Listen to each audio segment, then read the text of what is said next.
All right, testing, testing.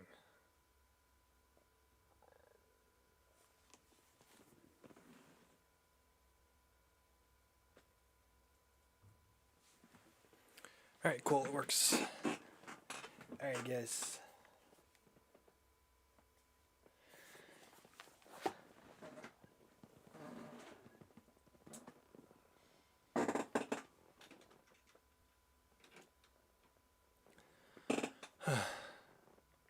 All right, guys.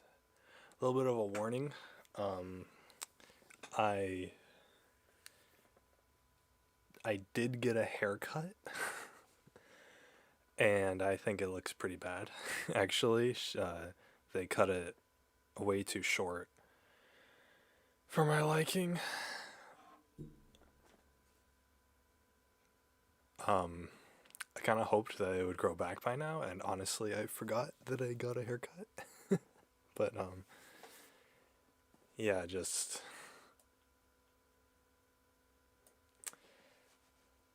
so yeah, guys, I might look a little different. I'm waiting for it to grow back, but yeah, let's. Oh my god.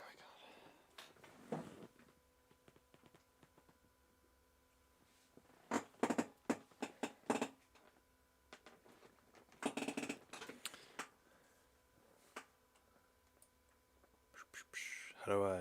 Oh, okay. Now you guys can see me. All right.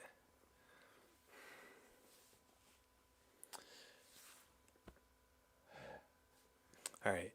How's it going, everybody? Big Pasta Gaming here once again, and today we are doing PC stream. PC stream. Oh boy, oh boy. Guys, it's been a while. It's been a while. Let me see if I can.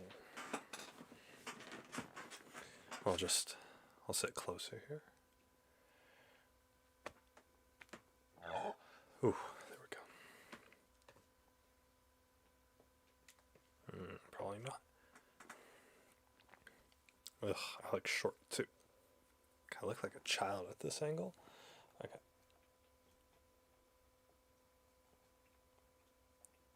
There we go. But yeah, guys,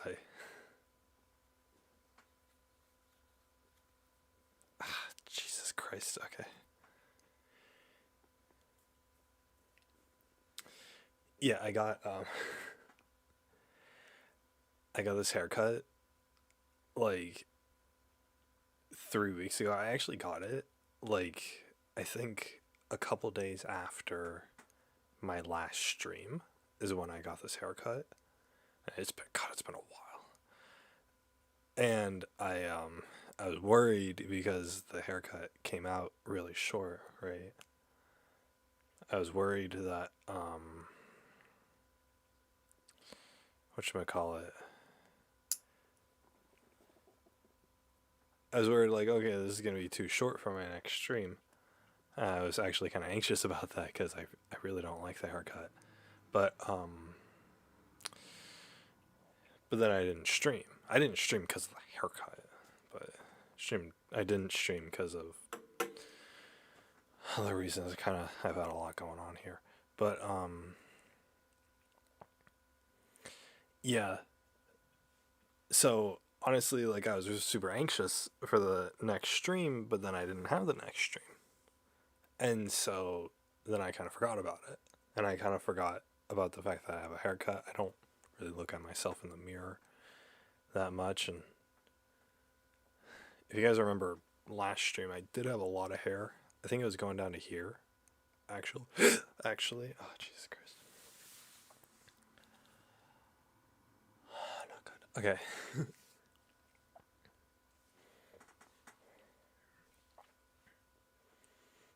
But yeah, my haircut, or my hair was going almost down to my shoulders. At least on the back side it was.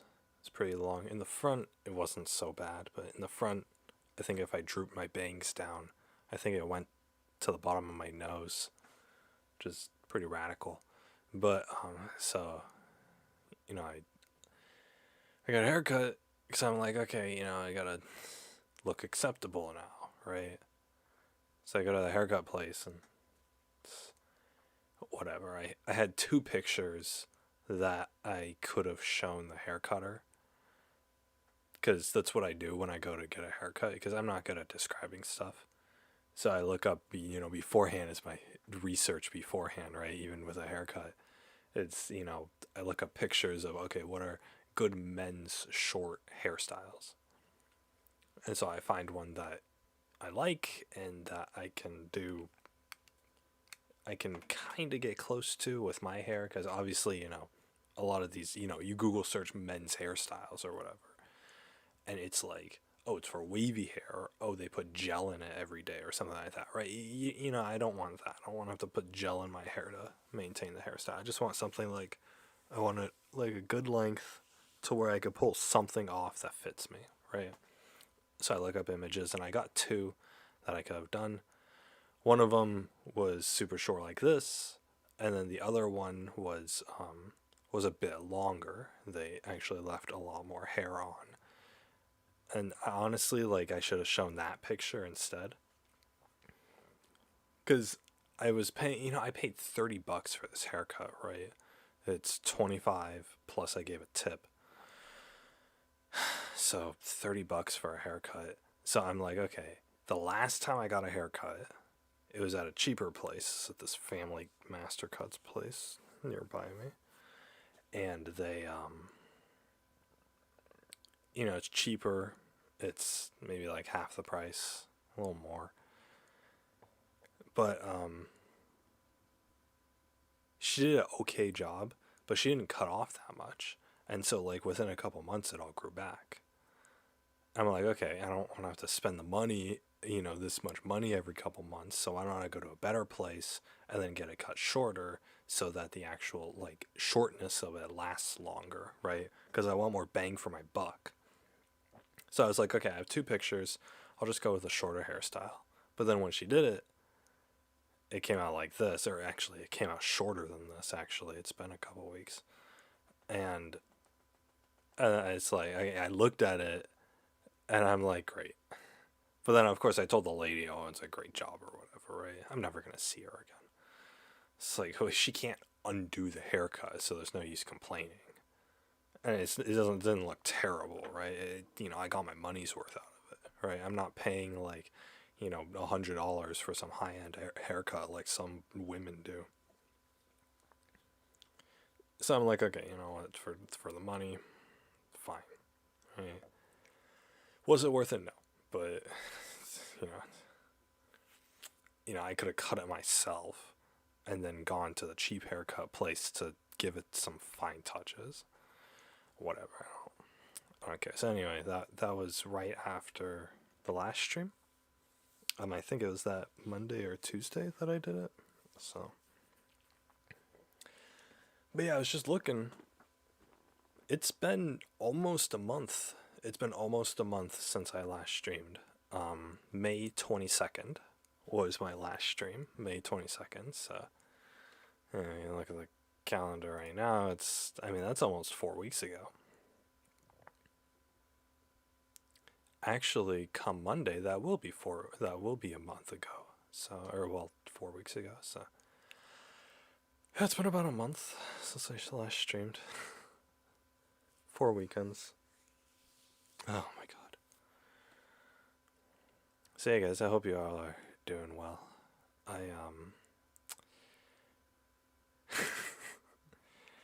You guys know how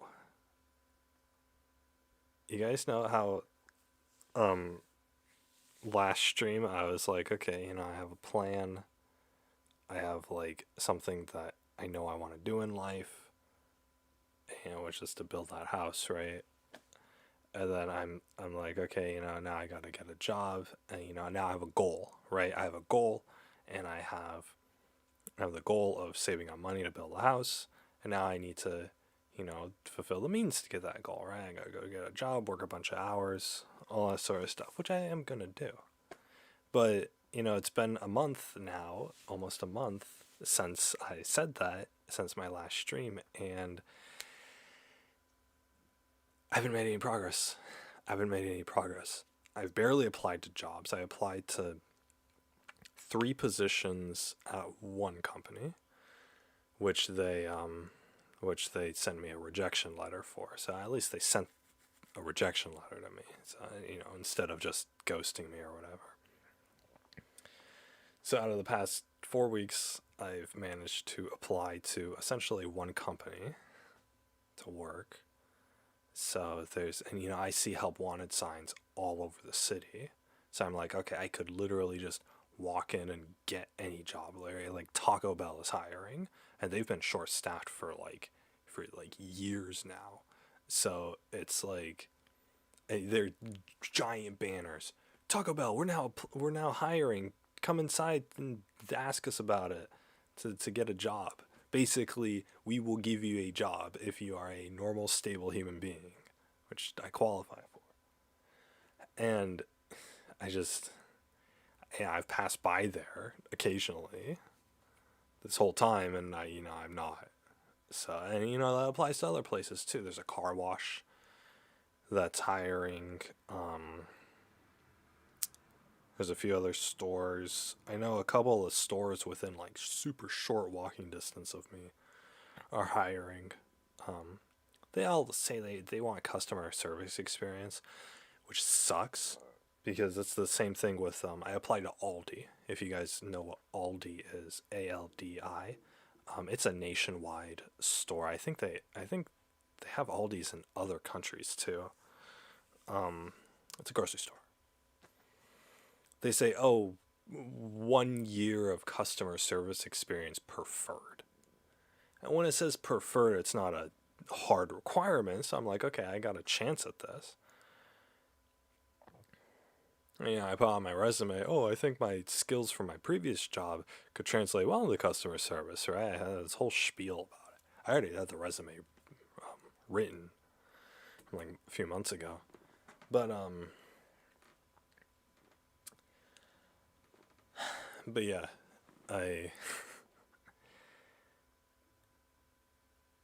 but most of their questions on their little application, because all these like entry level jobs, they ask you questions.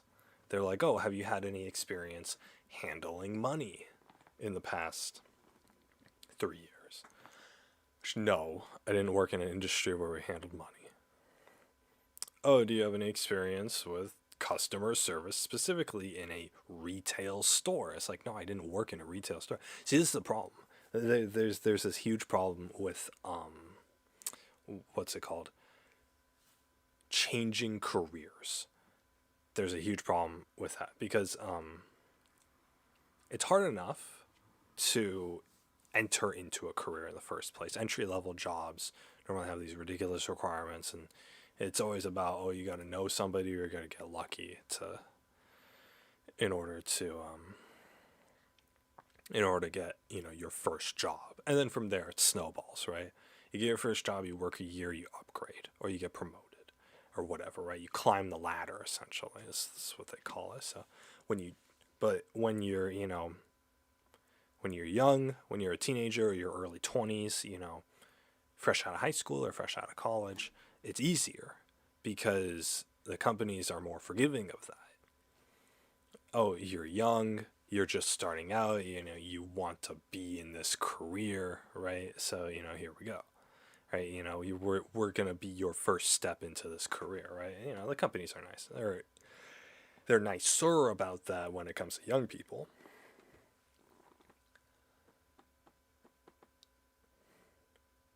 But when you change careers, meaning when you start out at career A, and then years later you're like, oh, I've changed my mind, I want to start career B now.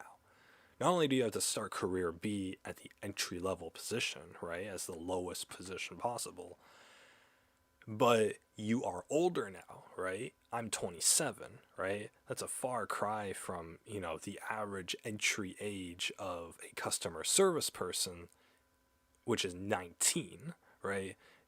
Somebody who's 18 or 19 years old, they've just moved out of their parents' house, or they're working college and they want a part-time job, and they're going to get a customer service job at age 18 or 19, right? And so, I'm going to turn my phone here.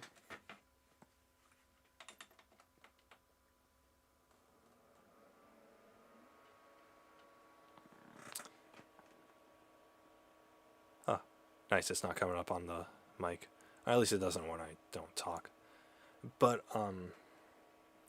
yeah, average age of the typical age that you start working a customer service job is 18 or 19 years old. I'm 27.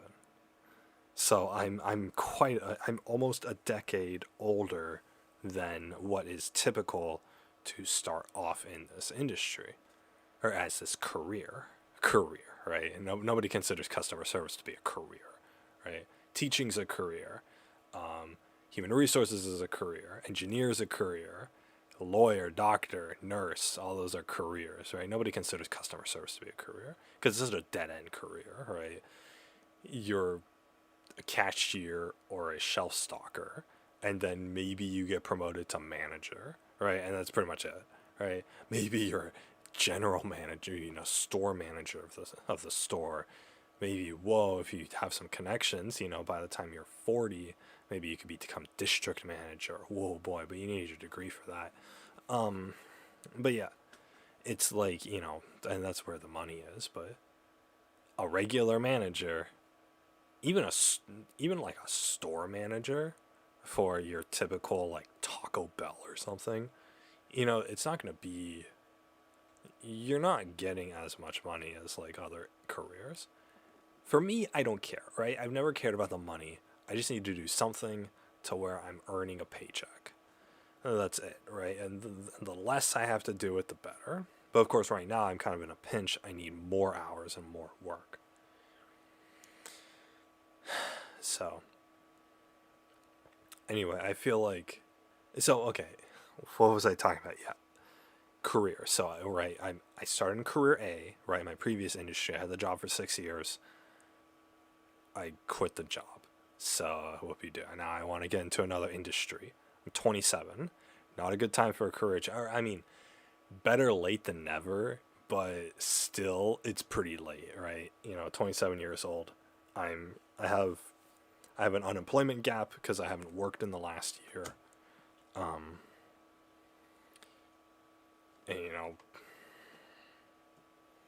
I put on my resume that I'm going to college, but it doesn't really help too much. You would think it would, but anyway, it's convoluted. So anyway, customer service is like, okay, they need bodies, right? They just need people to stand there and do the functions in order to keep the store running, because that's all the company's going to care about, right? Is that that there's enough people working so that the doors can stay open.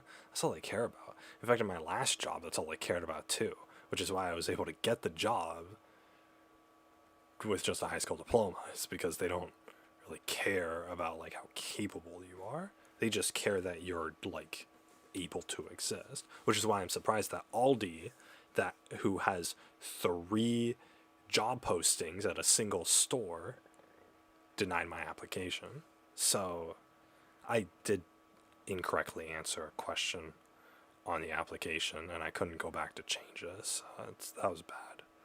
Or that is bad against me. But yeah. So whatever, right?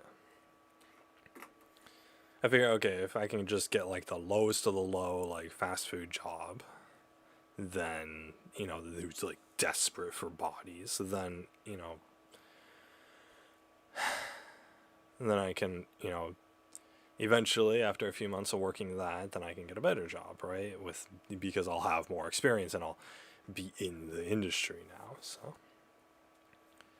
but it's a step-by-step process, and whenever you're starting a new career, whether you're young or old, you got to go through this. But again, it's the older you are, the harder it is to penetrate into a new career.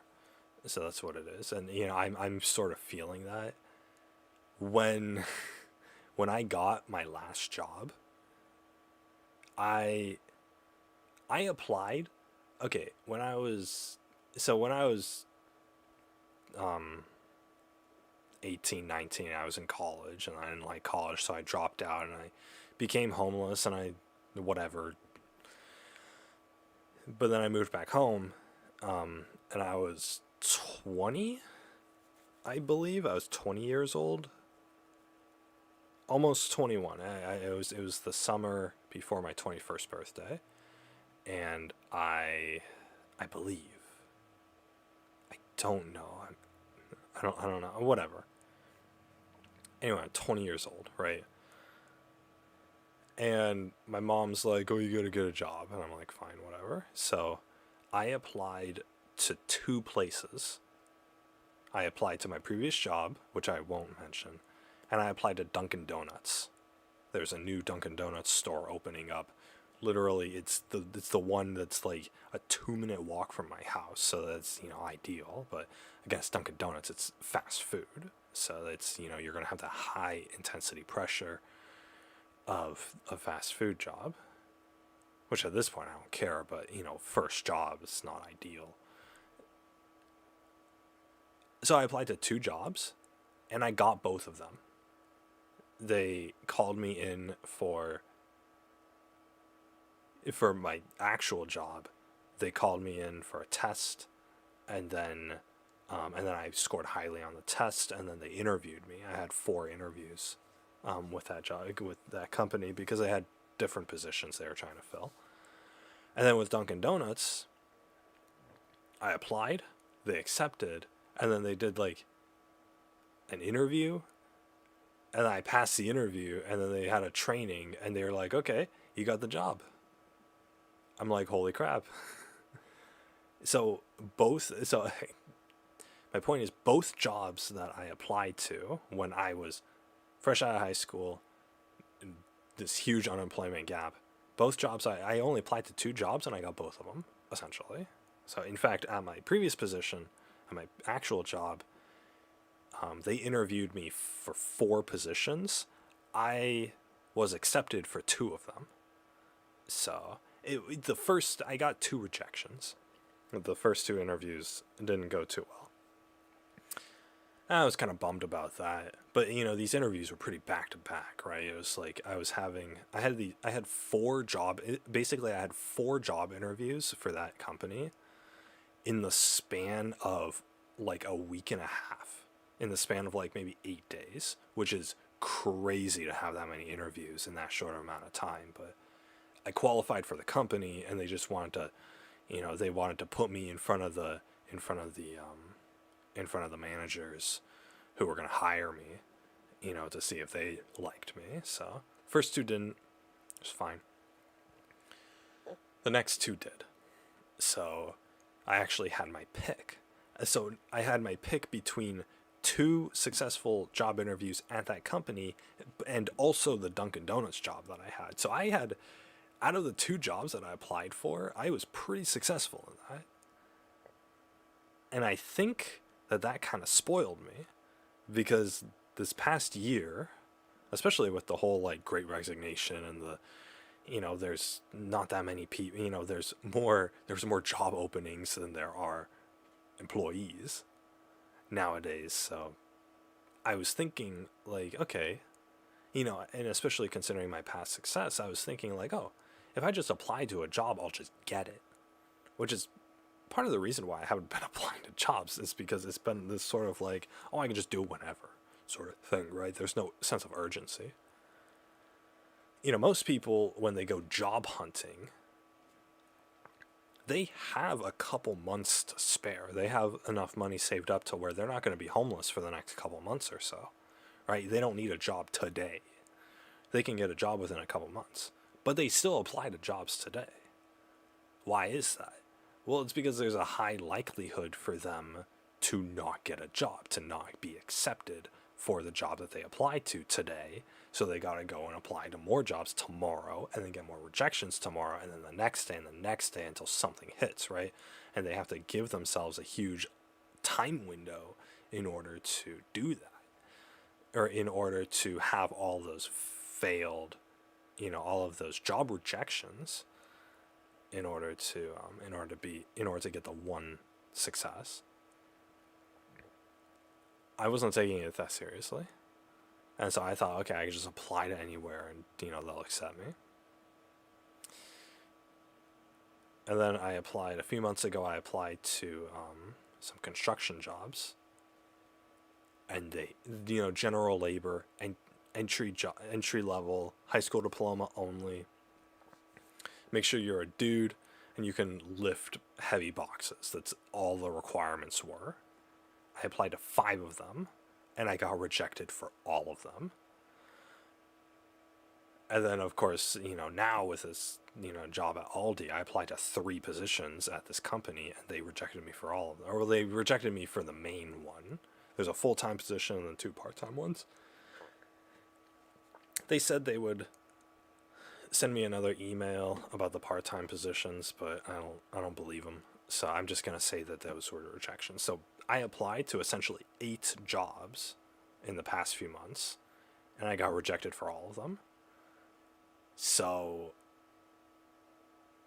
I feel like my past experience with how successful I was at getting a job in the beginning spoiled me, and it gave me this sort of like unrealistic expectation that, oh, I can just get whatever job I want, right? Or I can just get a job whenever I want, essentially, right? Might not necessarily be the job that I want, right? Is my last company wasn't the best, but it's that's sort of how it, that was sort of the mindset that I can just do this at my own pace, but I haven't been taking it seriously, and so because of that, I haven't been taking it seriously. So with that said, I'm going to have to be the typical job hunter who applies and applies and applies and hopes something sticks, right? So, anyway, the whole point of me saying this is that I haven't been motivated, and I feel like I've been stuck in a rut. Not that my, self-confidence is low because of that, but just because I realized that this is going to take a lot more work than I anticipated. I thought I could just get my resume out and then I'd get a job, right? And then I could start working next week. But that's not the case. So I have to start taking this more seriously. The Taco Bell job, for example, right? I wouldn't mind working at Taco Bell. I mean, who cares? Free Taco Bell. Right, help with my diet. So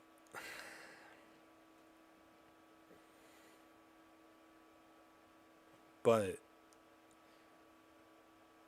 I mean, like GameStop. I go work at GameStop, right? It's like I get like every day I get news articles on my phone about how, oh, there's entire stores worth of GameStop employees just quitting, just mass quitting because of poor management or something. I don't know.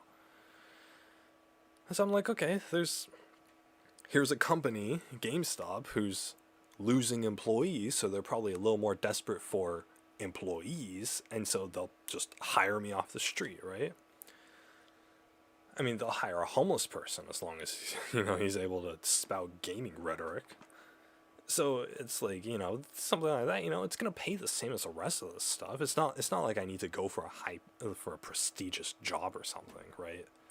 California minimum wage is 15 an hour, and most companies are actually giving a couple bucks more than that.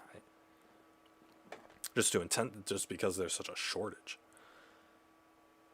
So it's like, so you think that, okay, people are desperate enough for this, or that employers are desperate enough for this, but or not that wasn't the point I was trying to make.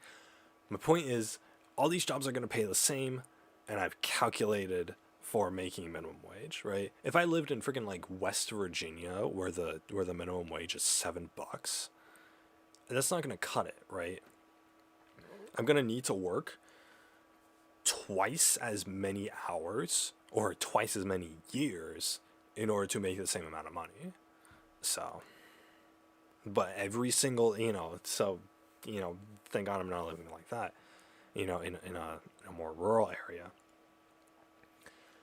Because, my plan now is just to save up as much money as I can in California, who will pay a bunch, and then use all of that savings in order to fund a cheap lifestyle in a cheap area. So that's what it is. But yeah, I'm running out of money. I'm actually running out of time too, because all the calculations that I made on my last streams, it's that assumed that I got a job like that week, and I didn't, and a month has gone, and I blink, I close my eyes for a second and a month has gone by, right? And I stagnated. Look at me, I'm in the exact same position as I was in my last stream. It's just now I have a haircut and a long sleeve shirt on, so this one doesn't look long sleeves, rolled up. So yeah, anyway, I've stagnated on that front, and that's not good. I'm getting a little desperate. Like I need to get my foot in the door somewhere. So I keep mentioning Taco Bell.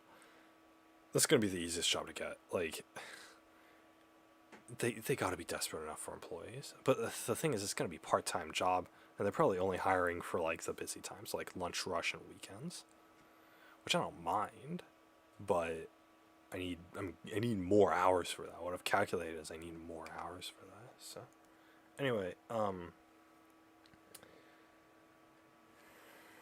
God, I look nerdy with these glasses, with the glasses and the haircut. Ugh. I really need to get laser eye surgery. I don't like contacts in my eyes. Like, I would rather get a laser shot in my eyes for laser eye surgery once than have to put in contacts in and out of my eyes every day. So that's how it is. But anyway, as far as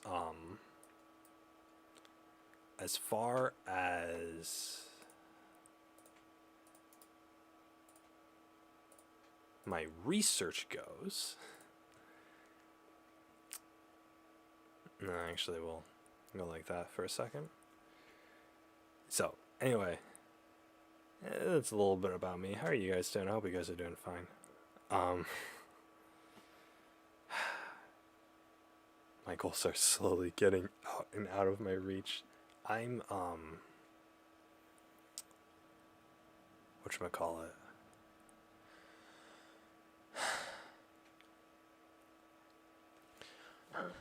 I still like this house here. I have this house here. Well, here we go. Cool. So, my face doesn't look symmetrical. This,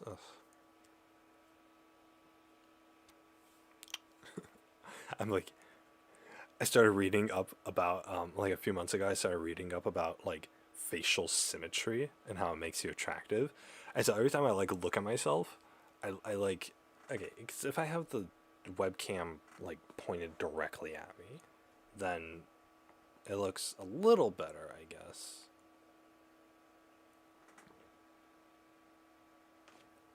I don't know. Face symmetry, I don't know. Anyway, I'm nitpicking about myself. The thing is, it's like, I don't want to be like insecure teenage girl about it, but I'm like, because it's not something you can fix, right? It's like if you have a weak jaw, or if your face isn't symmetrical, or if you're born ugly, it's not something you can fix, right? You can't fix this stuff. I guess I could get like plastic surgery. I'm not gonna get plastic surgery. Are you kidding me? It's like those women who like get the fake breasts. It's like, I mean, there's some who get it for like medical reasons. I admire the women who their breasts are too big, and they get breast reduction surgery. I admire those women, right? I mean, we're talking about like H cups or like J cups or whatever the biggest size are or whatever, because those have actual like physical impact on you. Anyway, I like this house. The but yeah, it's like you can't. I mean, if you're born ugly, you can't really change that. I mean, you can dress nice and get a good haircut and wear contacts and all this sort of stuff, but I mean, you're gonna go from a 3 out of 10 to a 4 out of 10, or maybe to a 5, right? It's like, okay, I don't consider myself attractive by any means, but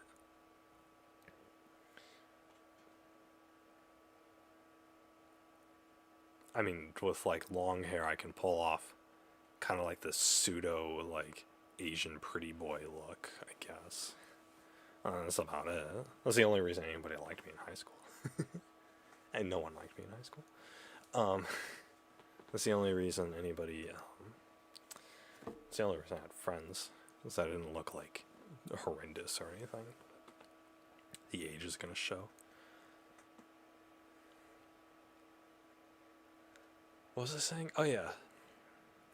It's hard because you can't change stuff. And it's easy. Like I get like teenage girls, right? They're gonna nitpick at them at their bodies. Oh, my belly's a little flabby. Oh, I don't have a thigh gap, right? My thighs are too fat or whatever, right? Oh, I weigh 10 extra pounds than my BMI says I should. It's like you're not. It's tough because, and I've talked to people about this. It's you can't. First of all, you can't change those things, right? Even if you lose the weight, or right? Even if you lose the weight, your thighs aren't getting any thinner, right? Even if you do specific like targeted exercises, like that's not how it works. People are born with certain body types, and the thing is, the people that we see in like the magazines, celebrities, Instagram models, all those people, the people who we see on the forefront as being attractive,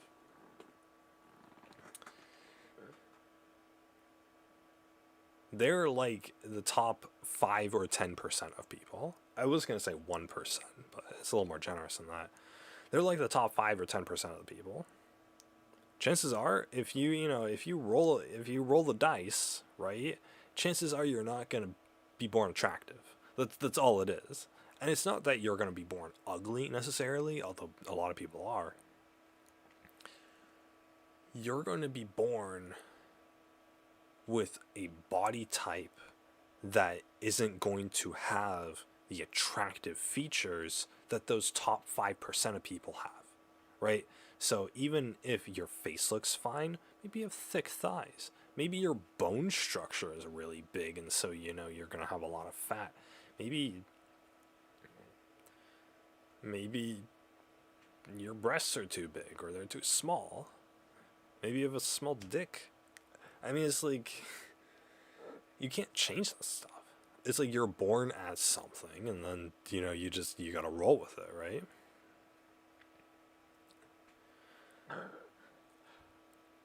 So even if like some weight loss strategies or some like physical facial alterations or whatever, even if some of that stuff works for some people and you get given that advice, it might not work for you. And it's like, okay, you gotta live with it. Yeah, you're gonna be a little chubby. Yeah, you're gonna have an ugly face. Yeah, you're gonna be balding at age 30. It's like you can't.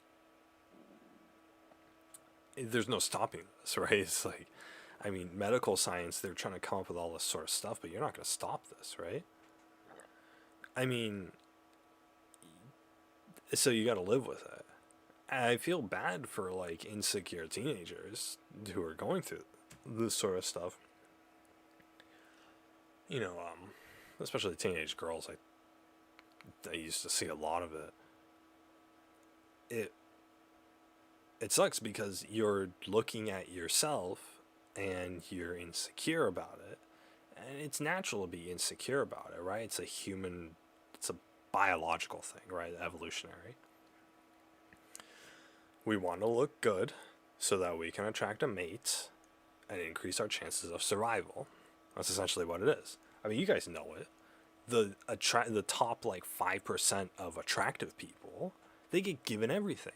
They can make friends instantly. People like being around them. Just they get given gifts. They get hit on, by the opposite gender. They get liked by the same gender. They get job opportunities. They, get higher paying jobs. I mean, if you look at like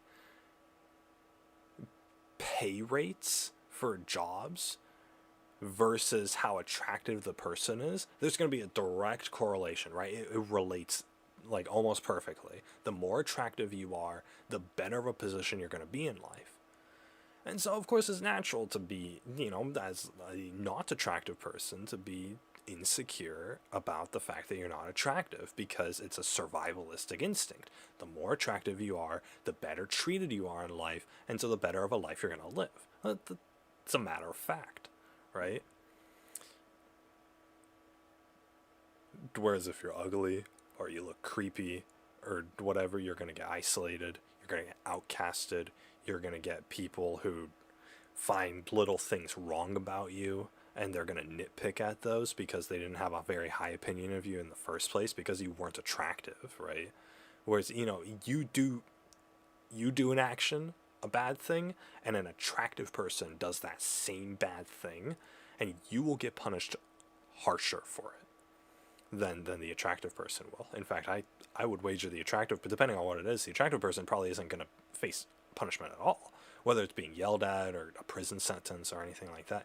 Attractive people can do worse and still be considered good, whereas ugly people can do almost all the right things, but it will go unnoticed, and the very few wrong things that they do will be emphasized, and the people will be looked down upon for all their negatives, right? Nobody gives a shit if the ugly zit face pimple nose the fat guy is a saint. No one cares that he's like the nicest person on the planet. He's still ugly. People don't look at him, right? Their opinion goes way down once they see his face. So it doesn't matter. And then, that person will still be called creepy. They'll still be called weird. They'll still, people will be like, oh, he has a bad attitude. Or, he looks angry all the time. Or, oh, she looks like a bitch. Or, oh, she acts really bitchy. Or, anything like that, right? it's based off of physical appearance. And so even if you don't look that butt ugly, which most people don't look that butt ugly, I feel sorry for the ones who do, but most people don't look that butt ugly. You still have that dynamic where it's like, okay, the attractive people get everything in life, the ugly people get nothing. And so now most of us are in the between attractive and ugly, and we're like, okay, we can't be ugly, so let's take care of our bodies. Let's be healthy. Let's try to get to a higher position in life. Let's become more attractive so that we're in a higher position in life. And with teenage girls who are trying to find their identity, it becomes a serious point of contention because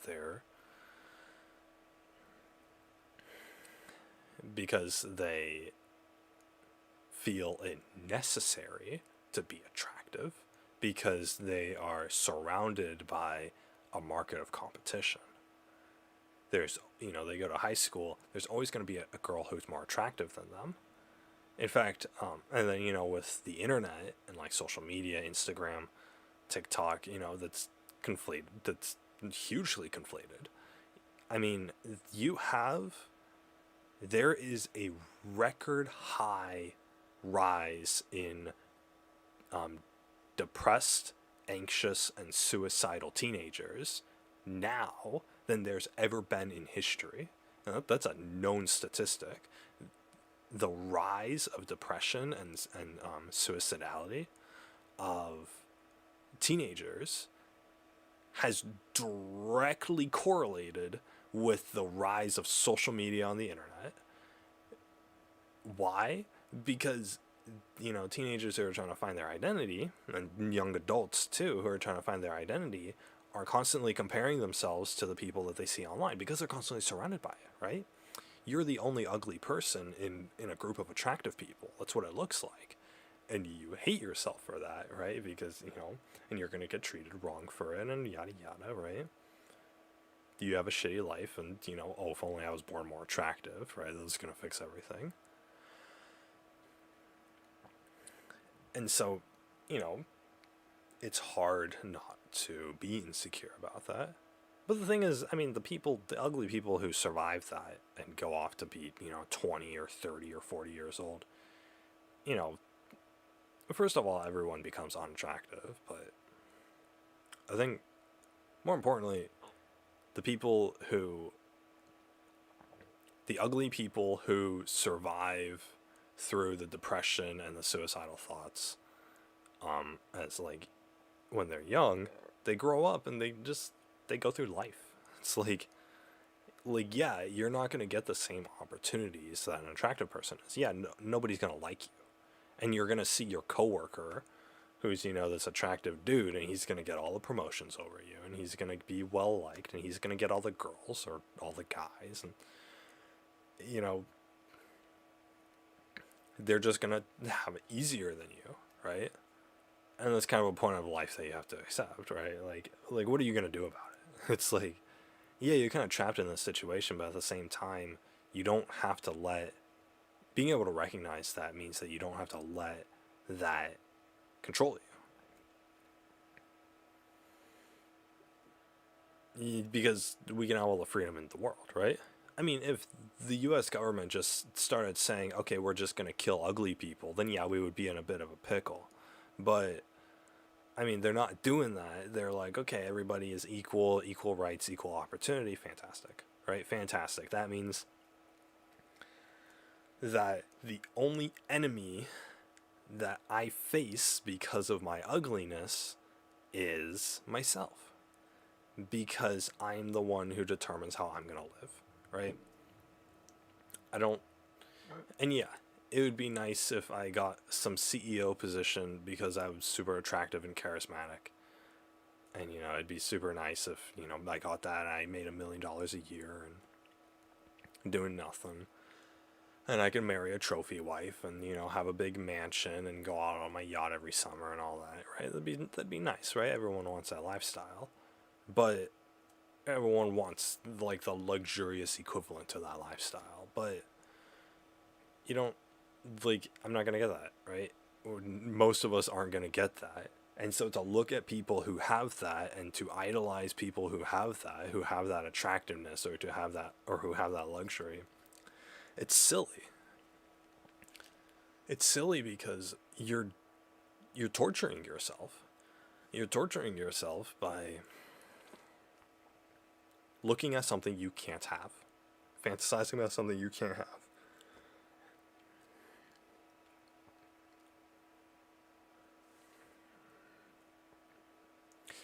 So, because it's not realistic, right? You weren't born with the advantages in life to get that.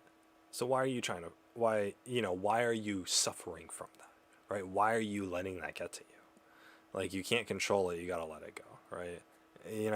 I've long since let go the, I used to go through this too, but I've long since let go the notion of having it good in life, right? I'm not going to be a millionaire. I'm not going to get a high-end position at a job. I'm not, where I make a lot of money. I'm not going to I'm not going to be well liked. I'm not going to be charismatic enough to make a bunch of friends. I'm not going to be able to get any girl that I want, right? And I have gone through my whole life seeing guys who are attractive, who can get any girl that they want, who get all this female attention. It must be nice, right? I've seen people who are like super rich, and they have expensive suits, and you know they get driven around everywhere in like super nice cars, and they have a big old mansion, and they can retire after like 2 years of working, whatever, right?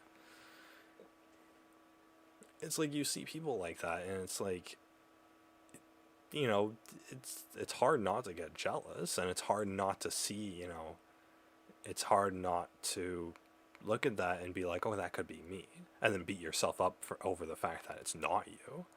But it's like, it was never going to be you, right? And so I've gotten to a point in my life where I've given up. Essentially, I'm not going to be charismatic. I'm not going to have like a big group of friends. I'm not going to be well liked by the people around me, anything like that. I mean, the thing is with me, I'm going to be insanely fortunate if I can get my own place to live in and a girl to share that life with. I don't care, I don't have any particular like standard for the girl herself, as long as we love each other. But that's all it is, right? And it's like that's where the peak in my life is going to be. That's not the peak in reality, but that's the peak in my life, right? I'm not going to set the bar so high, right? I'm not going to set the bar up to like celebrity status, right, or rich person status, right? I'm not going to be Elon Musk. I'm not gonna be Bill Gates or Steve Jobs or any of the rich people. I'm not gonna be the attractive people who are super charismatic and popular, right? None of that. And it's so, if I'm not gonna be that, why would I desire that, right? Because it's only gonna torture myself. And with insecure teenagers, it's the same thing, right? It's not about, oh, I look a little fat here, or oh, I'm not photogenic, or oh, I look weird, or I'm ugly. It's not about that. It has nothing to do with that. You have to look at the root of the insecurity. Not what do you feel insecure about, but why do you feel insecure? Why do you have these anxious feelings? Why do you get depressed over your appearance? Oh, it's because I don't look good. Well, why does that matter? Why does looking good matter? You ask yourself that. You seek the answer, right? There's an answer to that. What is the point of being attractive? It's to get good things in life, right? It's to be whatever it is, right? Well liked by people, better opportunities, whatever. For most teenagers, especially, it's to be well liked by people, right? It's, oh, I want to attract a mate, right? As a teenager, I was very insecure about my social skills. So, give me a second.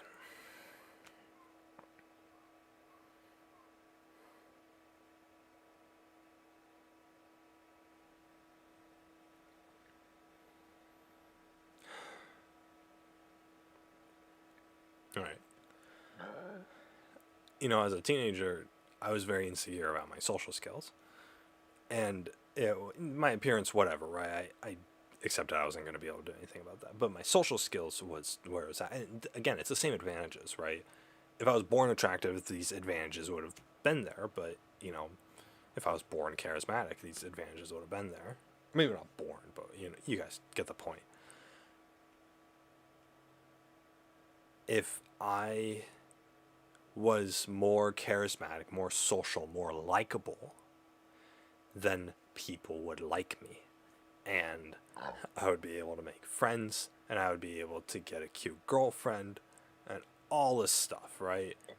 I'd be able to surround myself by people who cared about me. That's what I wanted, essentially. And that's what I still want. I want people to care about me. And yeah, it sounds a little narcissistic. At this point, I've reduced it heavily down to I want one person to give a shit, right? That's all I care about, right?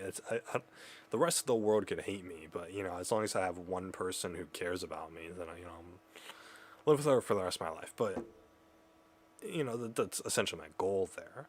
So, but that's what my goal was when I was feeling insecure about this, right? But the thing is, you look at that cause, right? And for most teenagers, it is about acceptance, right? We want people to care about us and to treat us well. And again, it goes into this whole survivalistic instinct. Because a fucking wolf out in the wild doesn't care about being liked by the other pack of wolves, right? He doesn't give a shit. Because it's not necessary for survival. It kind of is, but like a bear, okay? Not a wolf, a bear, right? Does a bear give a shit about being liked by other bears? No, they don't. Why don't they? Because they don't need it for their survival. A bear can survive on its own, right? It can hunt for animals on its own. It can grab fish from the river. It can, chop down the beehive for the honey, right? It does that all on its own. It doesn't need people, or it doesn't need fellow bears. It doesn't need a community to be a part of to survive. Human beings do. We do need that community to survive. Obviously, we don't need it, especially nowadays we don't, right? But you look at that, right? That's the whole point. Human beings have started off needing each other to survive. If you were off by yourself like 1,000 years ago, you're screwed. Because there's no way you could do every single thing that life requires of you by yourself. There's no way. Build your own house, go hunting every day, go foraging for fruit every day, chopping down, logs for firewood because we get cold because we don't have any fur to insulate our bodies, all this sort of stuff, right? We needed other people, right? In that list that I just described, one builder, one hunter, one builder, two hunters, two gatherers, and one person to chop the log woods, right? That's 6 people that we need, and then a wife for each of them. So right off the bat, we need, how do numbers work? We need 12 people in our little community just to survive. And that's going to be a crappy built house. Nobody knows, the women are going to have to make clothes out of cotton that they pick from the fields, right? It's, whatever, I don't know.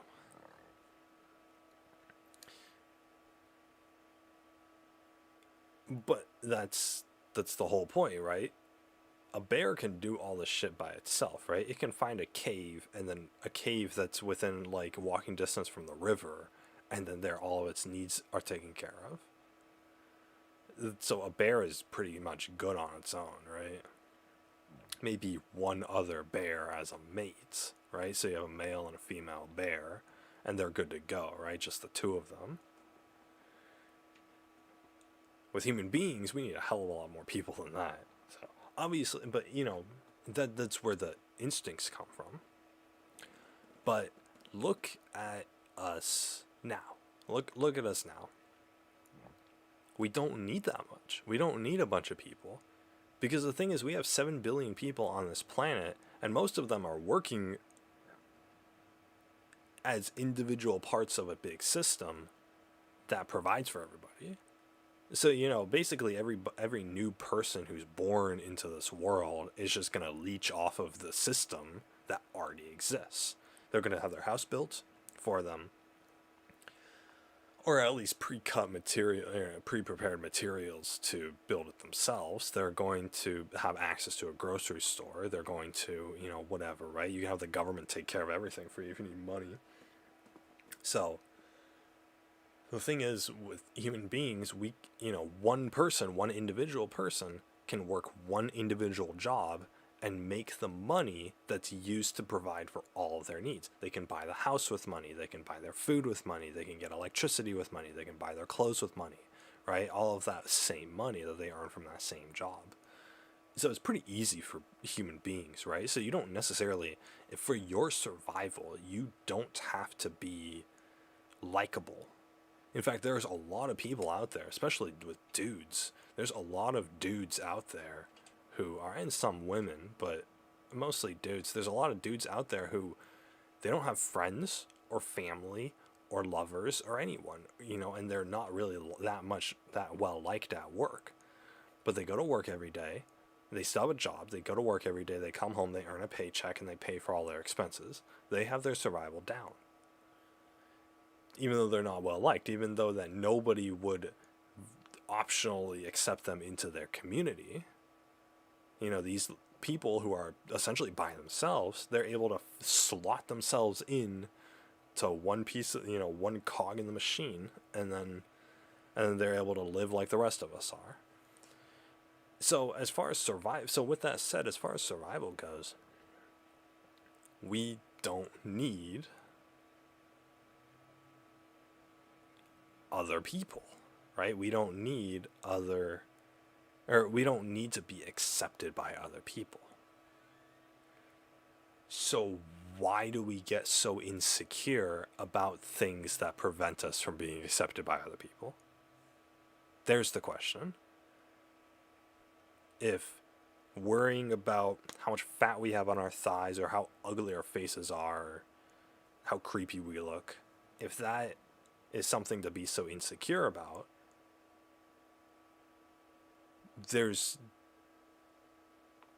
then I've just explained there's no point in being, what was I? God dang, I lost my train of thought. If those are the things that we're being insecure about, those things directly affect our ability to be accepted by other people. But if we don't need to be accepted by other people, right, we can survive without that, then why are we insecure about these things in the first place, right?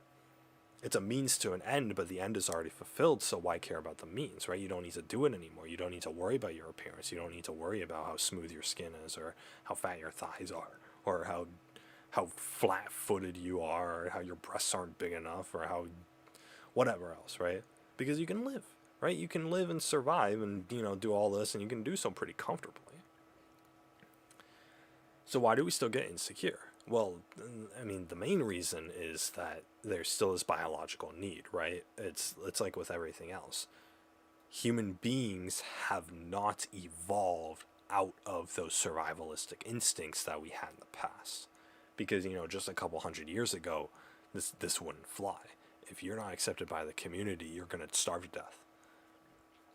That's how things were just 100 or 200 years ago, so we haven't evolved out of that. Just because it's not happening anymore doesn't mean that we don't naturally feel that need as human beings.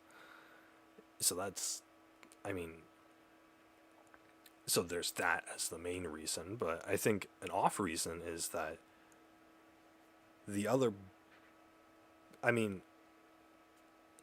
since we have this instinct to be accepted by other people, then being accepted by other people is what's going to make us happy.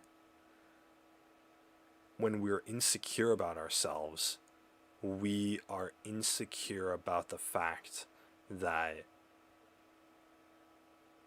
we aren't going to be able to have that. We're not going to be able to enjoy being accepted by other people as our instincts tell us we need to. And so an insecurity can really be translated to, we think that we are preventing ourselves from having happiness. That's what it really boils down to. An insecurity is us thinking that we are preventing ourselves from being happy. Oh, I ate too much cake last night, so now my thighs are thick, so I'm never going to get a boyfriend. Or I'm never, whatever, right? Oh, I spent the last year playing video games in my room, now I'm not social enough. Now I don't know how to talk to human beings, now I'm never going to get a girlfriend, right? Now I can never be happy, and I've done this to myself. And that's where the self-hatred comes in. Because you think that you've taken away your means of becoming happy. Because you did something that caused an insecurity that you think directly correlates with people accepting you. Which people accepting you would instinctually make you happy, right? We're not bears. So we have this built, wired into our brains. And that's where the self-hatred comes in. And so to counteract that, right, because I just explained all that, right? That's the basis of the argument. To counteract that, we need to recognize that not having a thigh gap isn't going to prevent you from getting a boyfriend. Not being able to talk to people isn't going to prevent people from liking you. None of that. Oh, well, don't you have to talk to people to, for people to like you? Oh, don't you have to not be weird and creepy? Oh, don't you have to look attractive to attract people? No, you don't.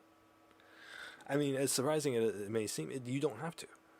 You don't have to. You don't have to be anything other than who you are currently in order to attract people. In order to have people like you. How does that make sense? Because there are other people like you.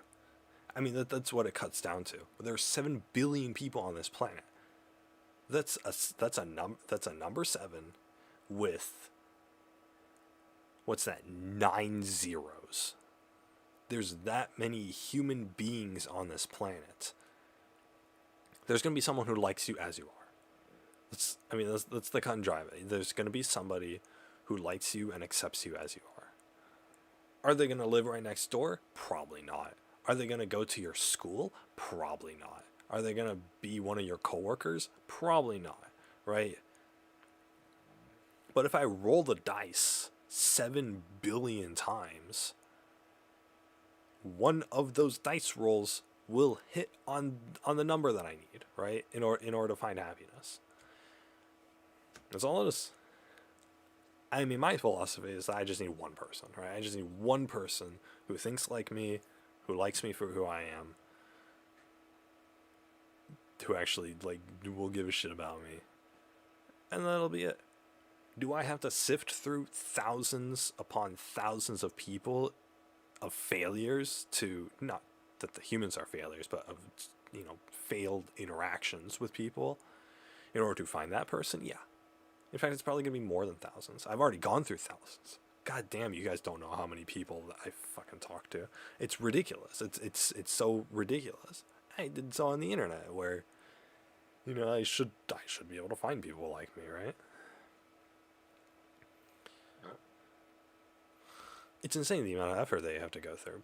And yeah, being more attractive, being more charismatic, being more likable, that would increase your odds significantly. But it is what it is. You're, the worse you were born, the more you're going to have to work to get what you want. It's what it is. So, so you're going to have to put in the work. If a social charismatic person only has to talk to 10 people to find his soulmate, I got to talk to 10 million people in order to find my soulmate. I mean, that's how it is. That's how it's gonna be, right? And but the thing is, in both scenarios, it's possible. It's just gonna be a lot more work. But with that said, knowing that, it's not a matter about insecurity, because like I explained in the beginning of this, you can't change yourself, right? You can't change your body type. You can't change how ugly you were born. Yeah, you can take care of yourself, personal hygiene and all that, but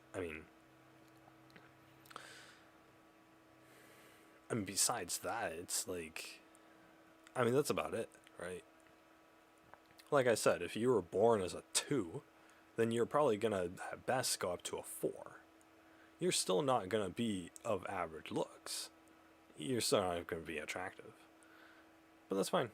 That's fine, because guess what? There's going to be somebody else who is just as attractive as you, or unattractive as you, who likes you. Who thinks that you're the best person in the world, who thinks that you're the greatest, most attractive person in the world.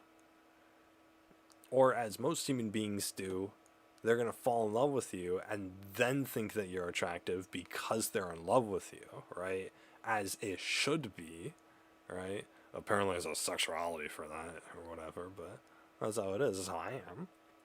Sure, I can find girls attractive, but like, I'm not going to actually want to like do anything about that unless I'm in love with the person, right? So, but then if I'm in love with the person, then it's like they're the most attractive person on the planet, because that's the person I want to be with, right? That's the person that I want to be with. It's not like I don't need to be attracted to anybody who I'm not going to be with, right? Think about that logically. And yeah, emotions aren't logic, but that's how I go through it, right?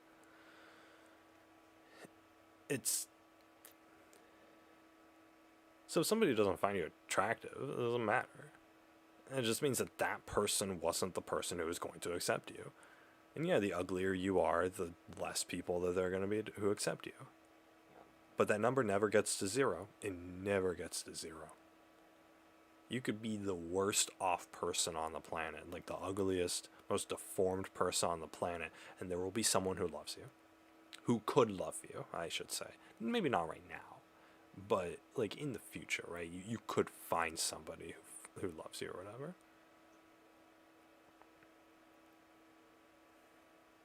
There's this picture of this fucking dude. He's like special needs. Let's see if I can find it. God, fucking.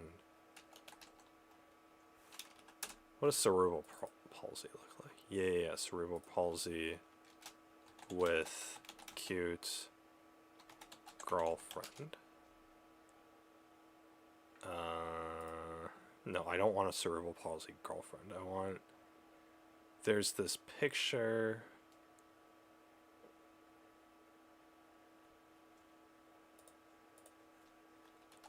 Guy with cerebral palsy.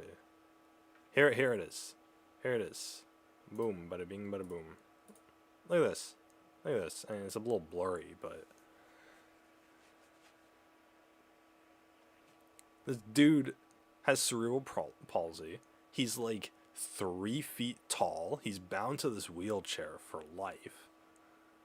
He scrawny arms or whatever. This guy has everything to be insecure about. Like everything from how like screwed up his face is to the way he talks. If you watch one of his videos, I won't bring up a video, but here's a better picture.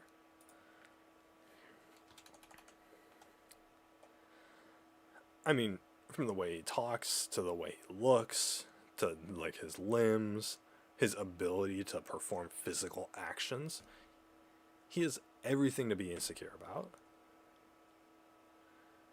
This girl still likes him. And no, this isn't his mom or his caretaker. This is a girlfriend. Apparently the story behind this is that the dude had a blog or something, and he's like a funny dude. And I guess he's not like a comedian, but he has a sense of humor. And so he was blogging or whatever, and and then this girl actually emailed him saying that, oh, she thought he was funny, yada yada. And they emailed back and forth and they hit it off. And then they started dating. Like real dating. Like not just, oh, pity date or whatever, right? It's like real, like boyfriend, girlfriend stuff. They even talk a little bit about it. About how like the relationship works, but she cares about him. This dude is like the bottom like 1% of human beings physically. And yet he was still able to, somebody still cared about him, right? Not only somebody, but a fairly like good looking person, right? Not, you expect like somebody with a disability to date somebody with a similar disability, right? But this is a completely normal, able-bodied girl, attractive in like the California sense, right? Kind of. I mean, whatever. But you wouldn't look at these two people and even like think for a second that they're like boyfriend girlfriend. Like you wouldn't. That's my whole point with this. But it happens, right? And this is a pretty commonly used example on the forums that I go on, as to like, oh, why don't you have a girlfriend? Fucking cerebral palsy was able to get a hot girlfriend, so why don't you? But that's what it is. But I mean, going back to the discussion, this dude has everything to be insecure about. And if he took the insecure teenager route, then yeah, he would never recover from that, from that depression and that self-hatred over his insecurities. But there was another human being who despite all of that still cared about him to the point where she says I love you. And it's like, despite everything that he has, he didn't have to remove his thigh gap. He didn't have to become less chubby. He didn't have to work out at the gym to get muscles. He didn't have to get plastic surgery to fix his face. None of that. Somebody still cared about him anyway.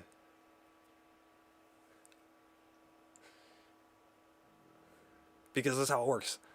That's how life works. And I feel like a lot of young people don't understand that. Because they don't have enough experience, and I don't blame them for that. Or I was the same way. I thought like, oh, I'm some fucking loser, right, in high school. Who's going to want to date me? Yeah, I spent the last 12 years fantasizing about it. But it's like, somebody's gonna somebody could like me, right? Not everybody.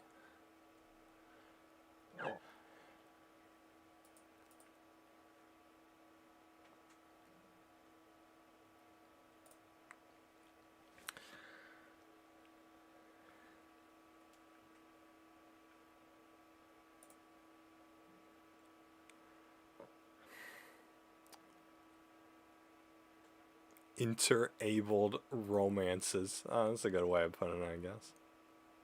It's look like they're kissing. They're kissing. Well, that's the best cerebral palsy is going to be able to do.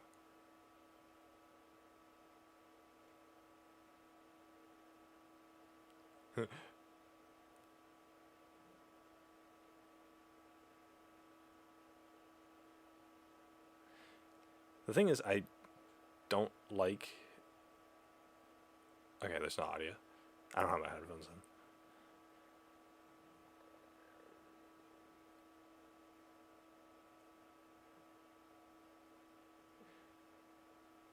in. I'm sure he's running a non-profit and probably donating his money to charity and whatnot, but...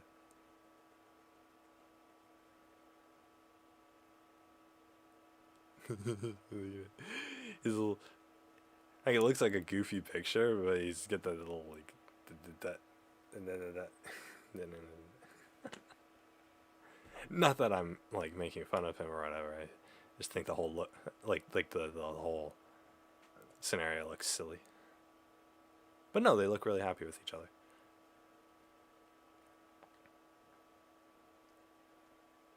Oh, psh. She's got to stand out in the cold, but he can wear a full friggin' sleeping bag over himself. Cheater.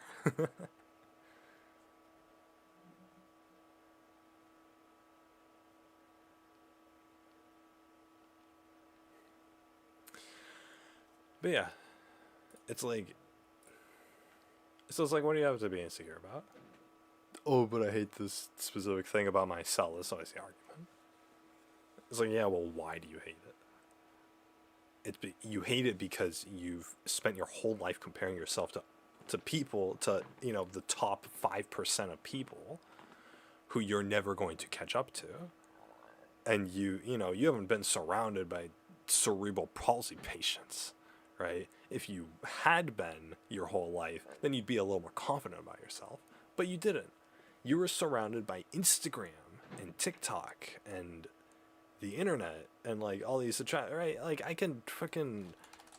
It's so easy.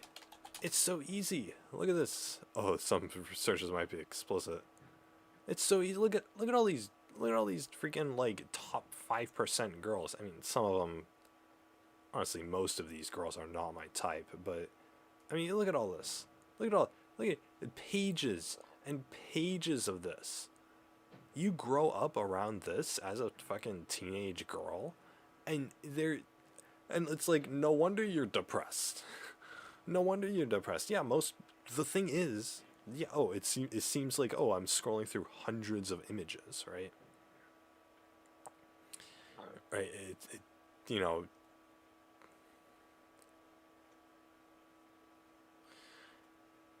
I thought that said something else at the bottom. You're scrolling through, like, you see hundreds and hundreds of these pictures, and you think that this is the standard. You're fucking Asian, and you think that, like, this is what you're supposed to look like. Because you click that, top Asian Instagram models. You think, I gotta look this pretty. Or this pretty. Or this pretty. Or this pretty. Or this pretty, right? And you see, it's not just a one-off case of, I saw one super attractive person. It's like you go on your phone when you get home or when you're hanging out and you see all of these attractive people. You see hundreds of them. You see all of this. You see all of this. And I'm not even on Instagram. You go on Instagram, it's going to be a hell of a lot worse, right? You're going to be scrolling through and you're going to see these people. And you're going to see that, these are real human beings who actually exist. They're not just computer edited pictures. I mean, a lot of them are computer edited pictures, but they're real people with real personalities. Hey, I'm a real person with a real personality too, but I'm not this attractive. So what separates me from her? It must be my fat thighs. It must be my small breasts. It must be my asymmetrical face. Whatever, right? You take a hammer and you try to smash your jaw in the other direction so that it looks even. It's gonna get you a disfigurement. But yeah, you just I can't even look at this. You surround yourself with that, right? And you surround yourself with that, and it's like, no wonder you're depressed, because you get this, because what it is you compare it to a survivalistic thing, right? Community, that sense of community. Looking on your phone on Instagram gives you this really skewed sense of community, because you think that everybody looks that attractive. You think that everybody is an Instagram model. Not everybody's an Instagram model. In fact, the vast majority of people are not Instagram models. But the vast majority of people are not posting their pictures online because they're not Instagram models. You go online, you're only going to see the attractive people. You're not gonna see ugly people. You're not gonna search them out. Nobody types into Google Images ugly people, right? No, nobody spends their time looking at this stuff, right? Look at this guy. Look at this guy. All of a sudden, I feel pretty good about my teeth, despite the fact that 2 of my teeth are missing, right? Because, you know, oh, it doesn't look that good in the camera. Actually, never fucking mind. I mean, if I don't open up my mouth, god damn it. See, even I have issues to work through. But it's fucking.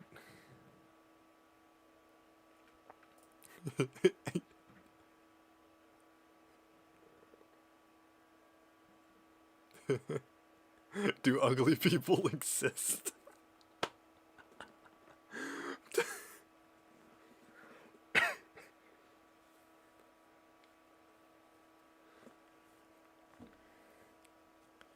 Why am I ugly? Yeah, at least you don't look like fucking that, right?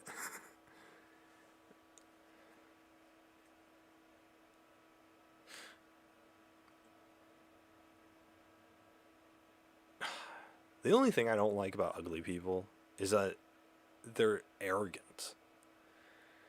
They're like overly cocky because they're trying to compensate for their ugliness. That's what it is. It's, you know, they think that life is about 2 radicals.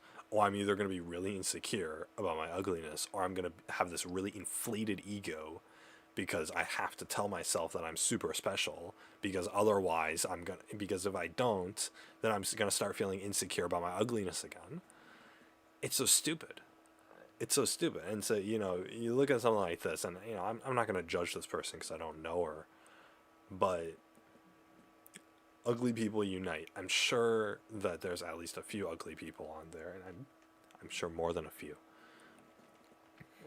who think that they're all that.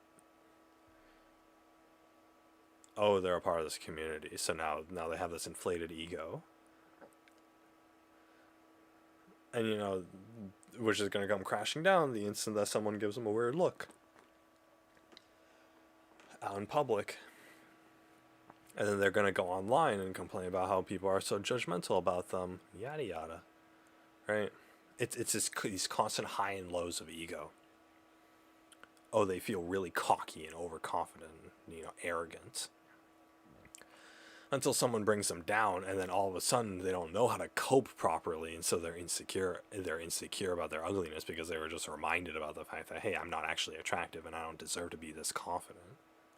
It's like these people can't find the middle ground anywhere, and it's just, I don't blame them for that necessarily, but they're cocky and arrogant. And I don't like cocky and arrogant people. I don't care how ugly you are. What I like is humbleness.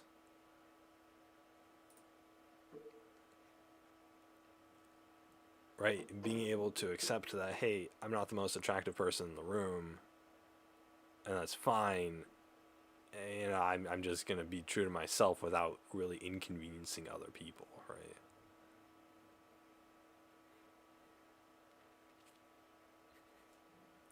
Why ugly people deserve to be lonely? Oh, it's a YouTuber video. Ugly people theater performance, and it's a picture of 2 attractive people. Are they attractive? I'd give her like a 4.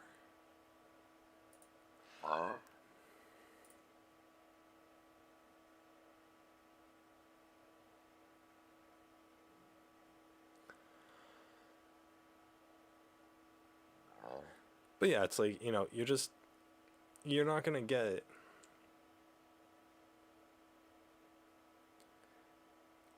like, yeah, life didn't deal the right cards to you, and now you gotta suffer for it. But it's not something that insecurity is gonna be able to fix, right? It's not something that being like overly conscious about your appearance is gonna fix. This person could go from ugly to attractive in a heartbeat, but somebody with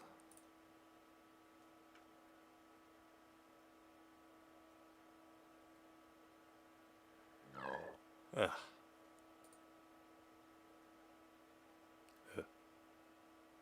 I mean, yeah, it's easy to look at people like this and think, oh, these are the outliers, right? These are, these people don't, you're probably going to go through your whole life and not find somebody this ugly.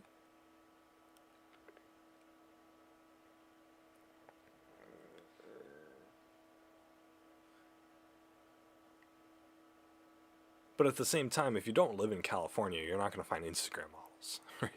It's like you go outside, you're not going to see any Instagram models. If I go outside, I'm going to fucking see them, right? Because I grew up around them, which, is living in Southern California is really,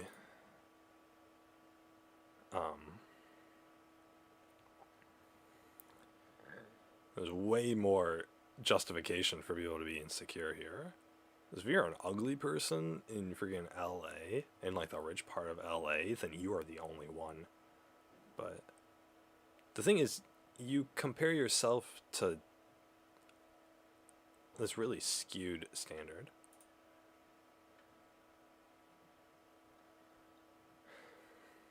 Oh, that's a shame.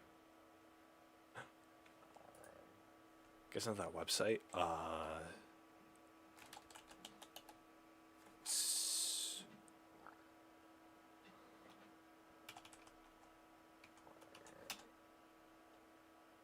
Oh, this one.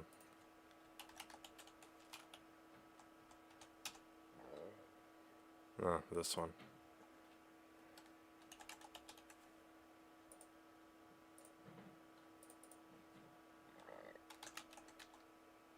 Faces of Suicide. This one. Hey, they sell that up. I like this website. Yeah, whatever. Click to remove. I have clicked. Okay, thank you. No. Okay, there we go.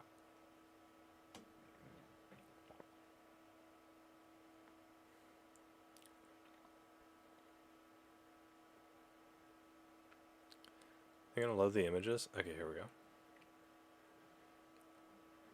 Here are all, yeah, whatever, man. Here are all the people who killed themselves. Oh boy, so many of the suicides.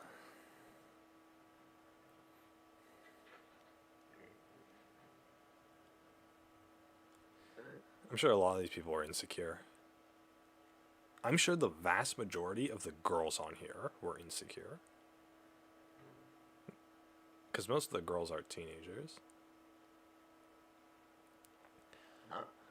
Hey, look at this. You got a cheerleader. Tampa, Florida.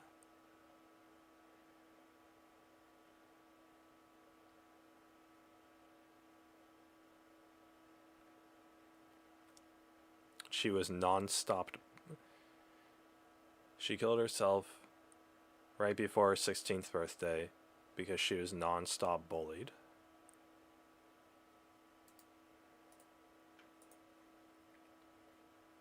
Here we go. See, we're only looking at attractive people. Such a hypocrite. No, I'm trying to prove the point that it's insecure. I mean, being bullied sucks. Especially when you're an outgoing person. Allison couldn't even go outside without being bullied everywhere she went.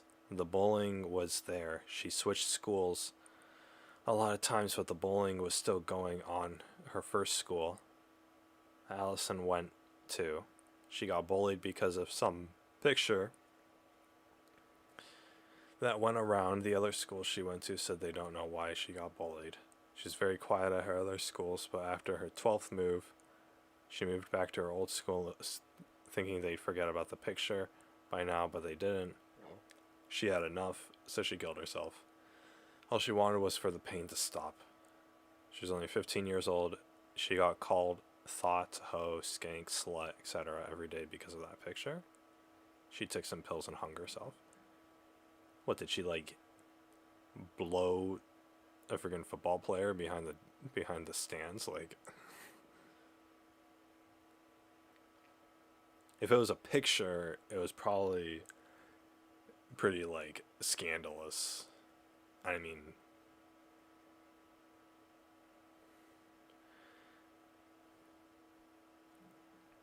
there's a reason why, like, we used to slut shame. I mean, people still do, but it's a lot less prominent nowadays. I think she could have just been homeschooled. She could have just been like, okay, just take the L on this, and then, just take the L. Just be homeschooled, no friends, whatever. Don't go on the internet. And then just go to college out of state. Maybe change your name.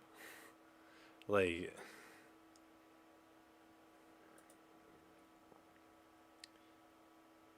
I don't know. Anyway, apparently slut shaming's pretty real in schools. Well, that was 2015. It's probably changed since then. We're a lot more progressive now. Here's another female. A lot of the dudes. Remembrance website. Another Florida victim. Damn, Florida's kind of fucked up, isn't it?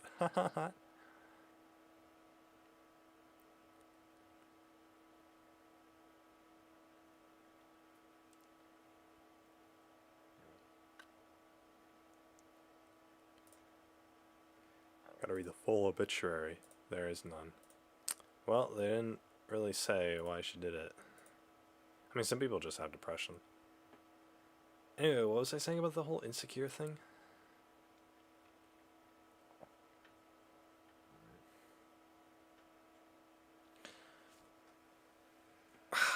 Yeah, just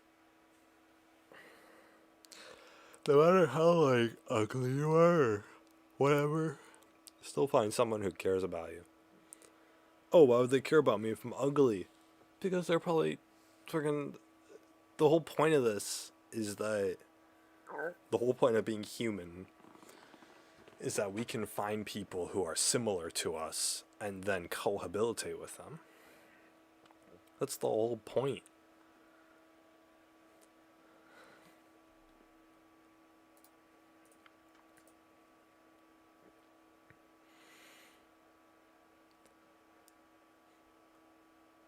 I wish you could have only have known what an impact you had on the lives you touched. You'll be missed forever by so many people.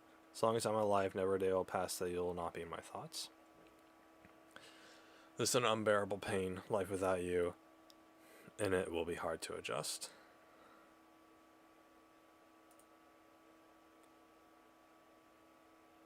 Is this a guy or a girl? Can't tell from the... It's kind of a feminine nose. Got the lip ring, which is more common in girls than guys by a bit. The eyelashes. Oh wait, I can just...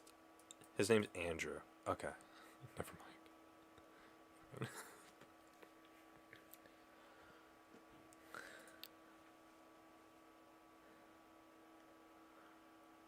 But yeah, it's silly. It's not silly. Like, calling insecurity silly, I'm not saying that it's invalid, because it totally is valid, especially nowadays. Nowadays, when, you have a bunch of attractive people at to look at your fingertips, and you start judging yourself. You're never gonna hold up to that standard, right? It's the same as like going on Facebook and looking at people's lives. People post like, "Oh, I took a vacation to the Caribbean." It's like, I'm never gonna get to do that. Should I sit here and be depressed about it? Should I freaking hate myself because I didn't get a high enough paying job in order to enjoy nice vacations? No. Why would I do that? You look at what you want, not what you think you should do based off of what other people do. Because if everyone on my Facebook feed,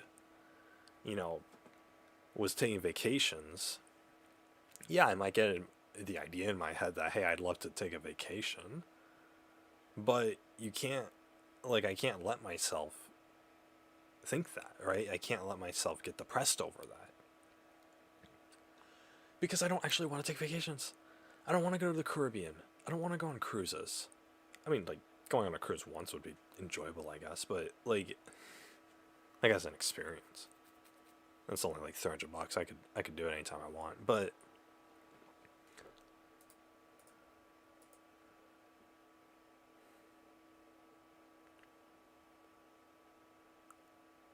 our remembrance paramedic who was one of the first responders. Oh, he was a paramedic? Damn. He probably got trauma from that. I like how they just put his freaking, like, a point in his job resume as the remembrance. Adrienne. Was this a girl? Looks like a dude.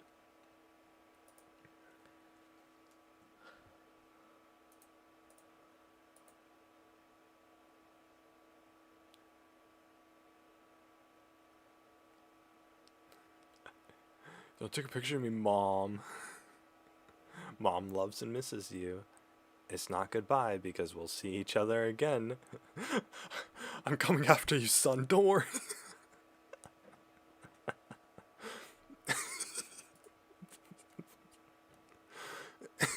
I'm such a bad person.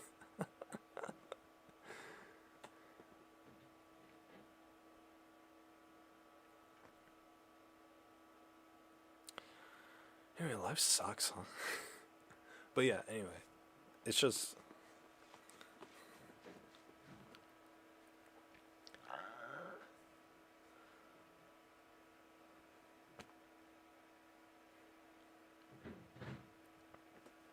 I don't know.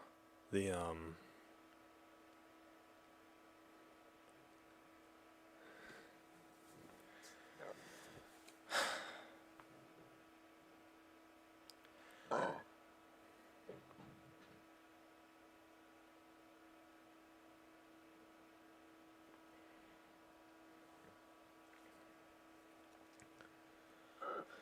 what was I saying?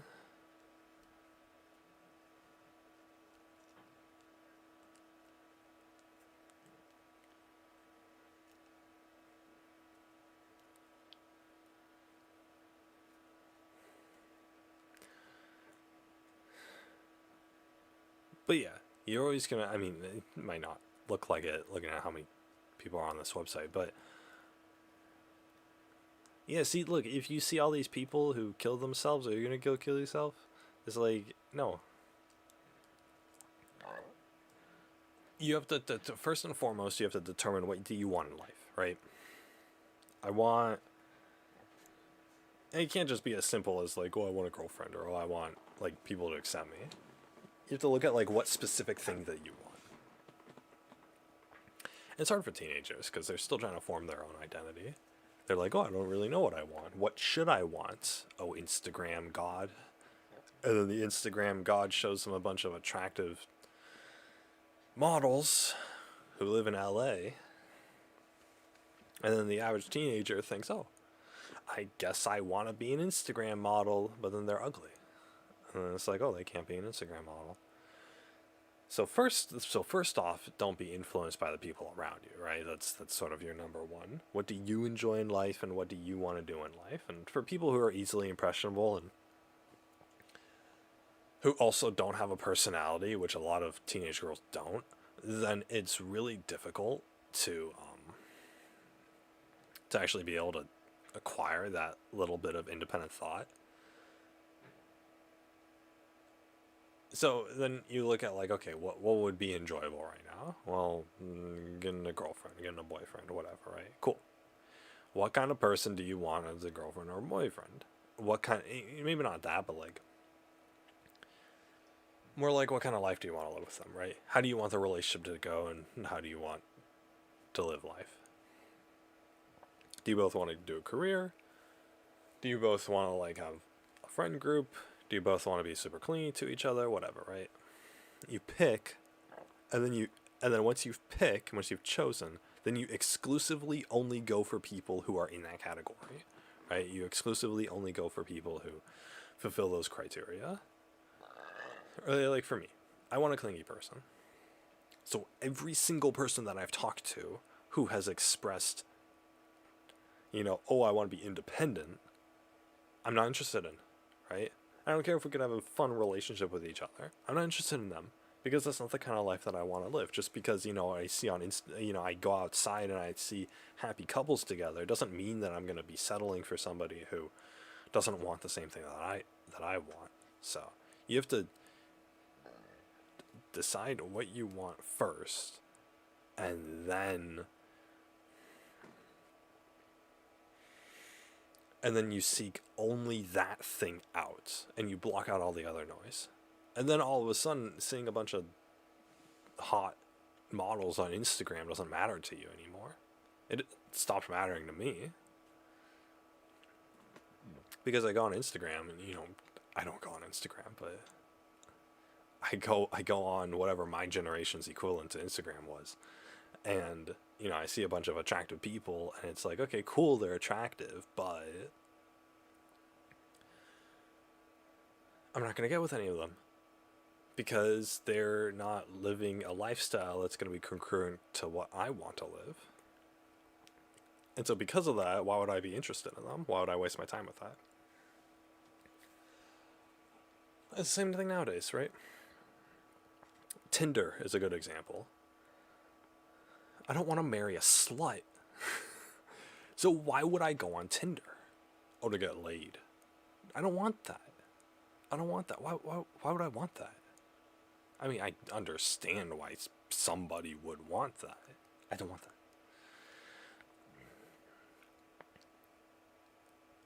And so if I don't want it, and I don't want the kind of girl that I could get on Tinder.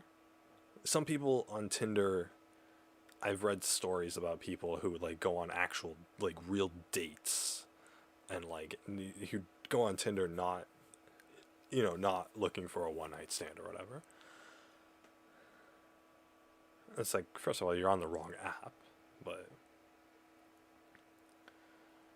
that's already a huge red flag, right? Because you're not. The fact that you're on Tinder either means that you were doing the one night stands and you've just decided to transition off of that without changing apps, or it means that you are completely naive to what Tinder is actually for, and you think that you can use it for your purposes. You can't. I'm not going to find, with me, for example, right? I'm not going to find my perfect girlfriend on Tinder. So I'm not going to go on Tinder.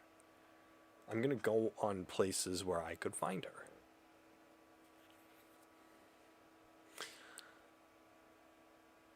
Which is nowhere. Because my perfect girl is staying in her room, not interacting with anybody. That's that's my perfect girl, right? But yeah, it's like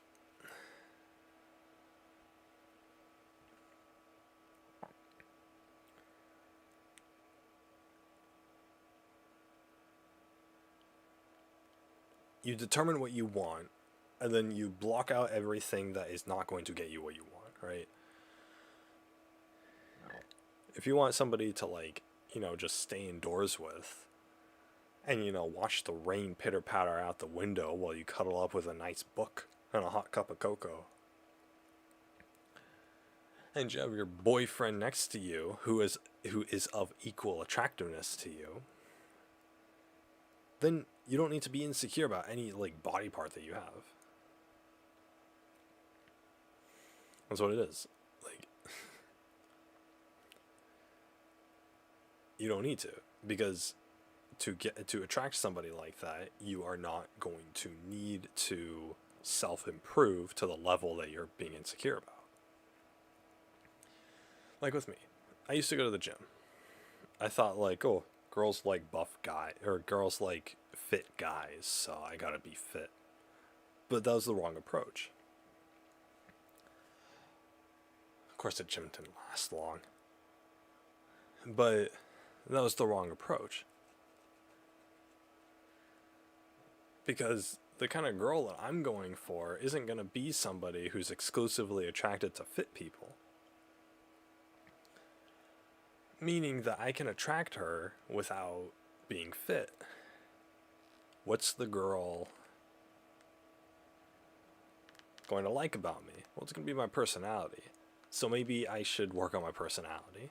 And that's such a vague concept too, right? Work on your personality.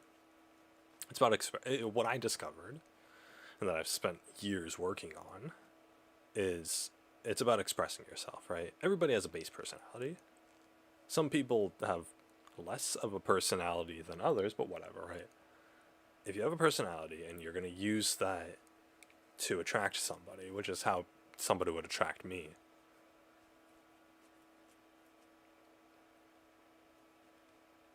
you have to learn how, then obviously you're going to have more of a personality than the average person, or than, than a typical, like, normie or whatever. So the thing that's got to be worked on is how to express yourself, right? Which is just, how do I let people know who I am without hiding anything, right? Or at least without how do I act like my natural self around people? Right? How do I not be afraid of being? How do I express myself without holding back, right? Because my anxiety holds me back, but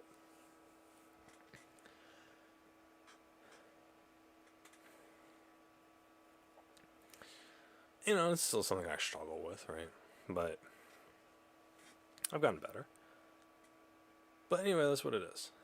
You do that, but you don't do it in like this cocky, arrogant sort of thing. You don't be like, oh, this is who I am, I am me, and you gotta deal with it.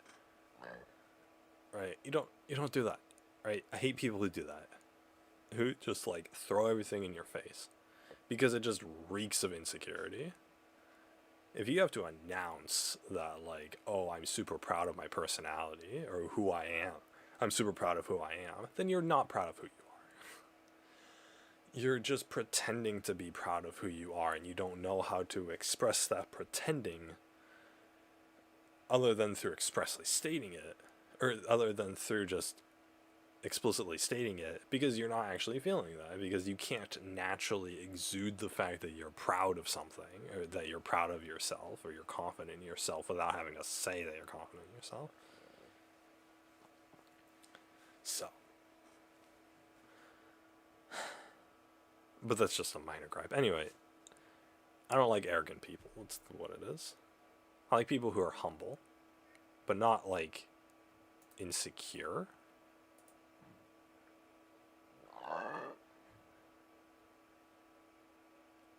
An amazing softball player. She filled the hearts of everyone around her with happiness. Yeah, but she killed herself, so maybe she was trying to give other people happiness to mask the fact that she masked her own depressions. See, this is a problem with, like, not expressing yourself, right? Probably no one knew that this girl was depressed until after she hung herself. So, how old was she? 14? That sounds about right. 13? Wait, no.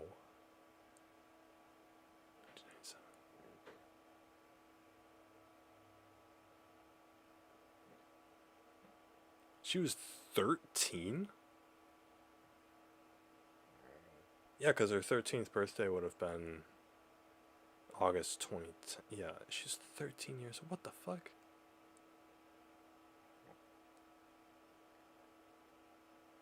Damn, 13 is too young to decide to kill yourself. But anyway. She doesn't look 13 in that picture. Anyway. But yeah, that's another problem with not expressing yourself, right? It's like, for all these outgoing, happy girls, dudes or whatever.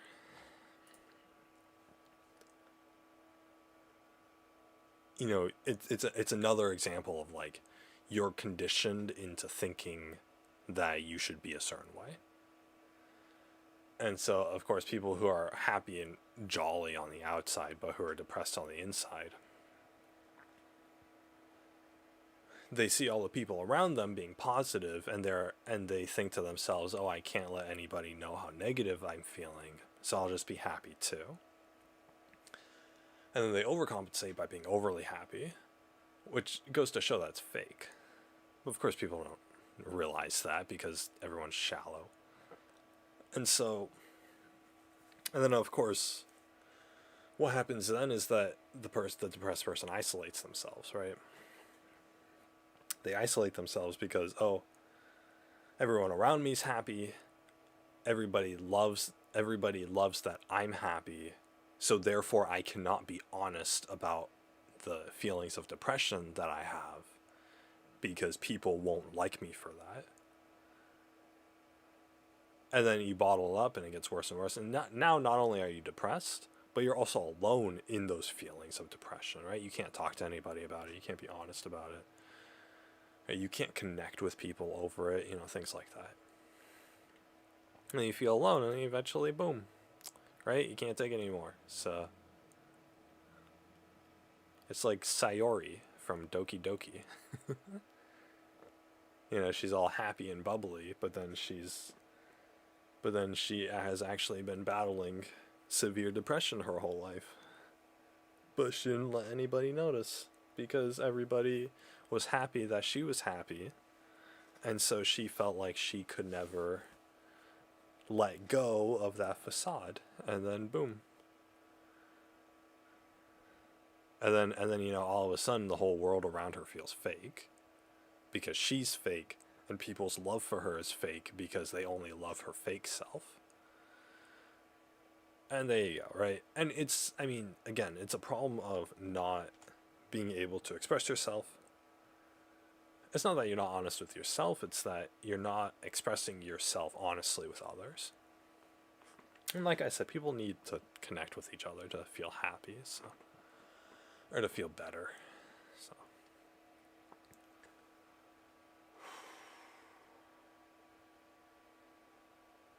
I am really battling with the stomach sickness today.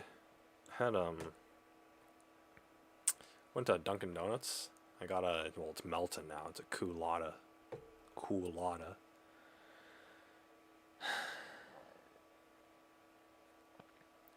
I made myself some extra food.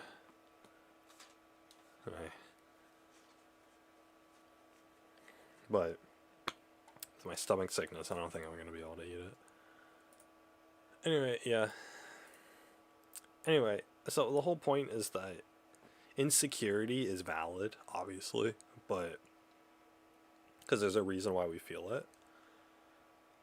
But the root cause of it is that you've been conditioned to think that you will not be happy if you can't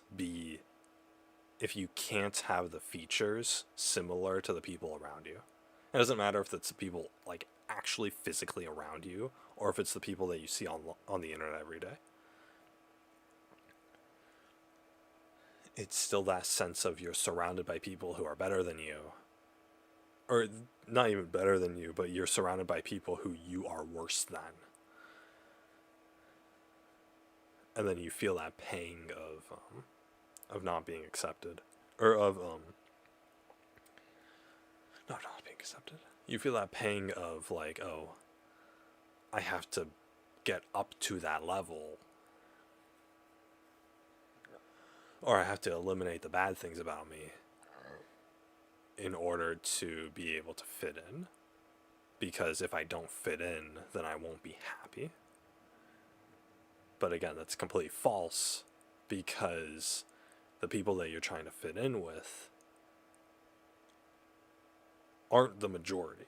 You don't need to be Instagram model material in order to still have friends, family, and a lover, right? So, I mean, obviously, if you have family who has standards for you, you fucking leave them.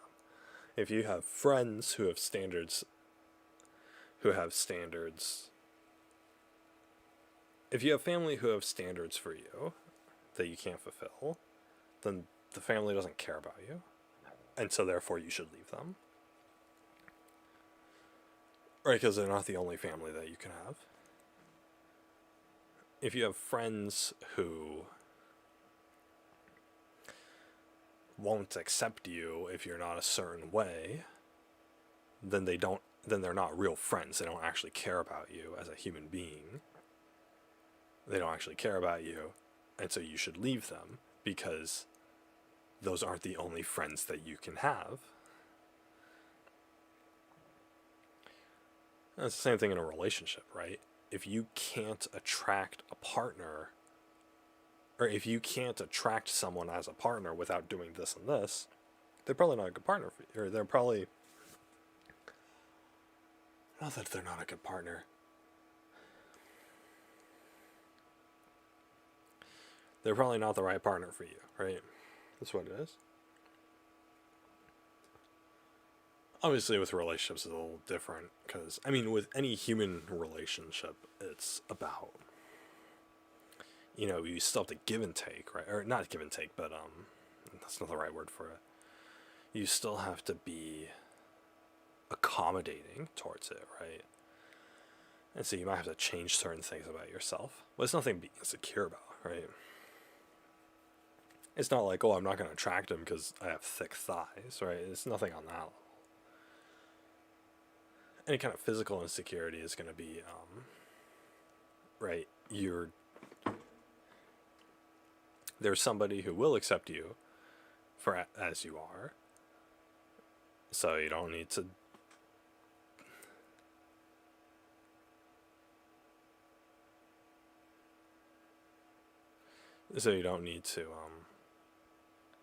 worry about it so much, right?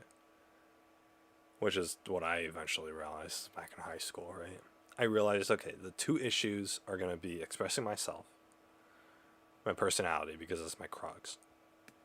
But then also the main thing with that, so it's not about changing yourself to be accepted by the people around you. It's about seeking out and trying to find people who will accept you as you are. That's what it is. It's easier said than done, right?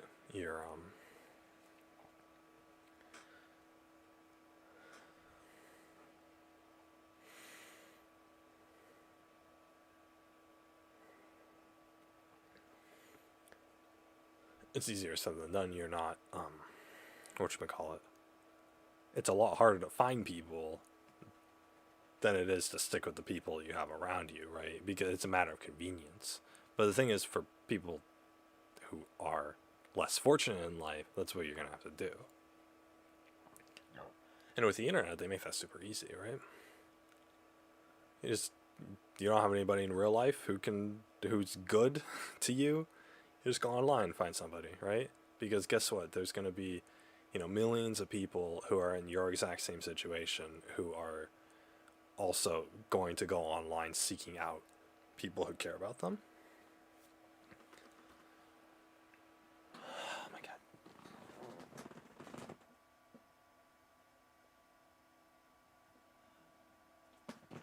Okay. My mic's at good volume.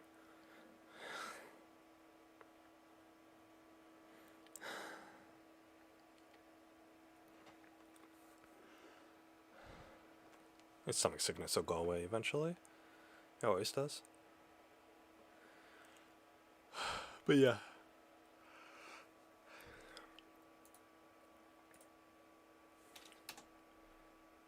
But yeah, that's how it is. So, you don't, so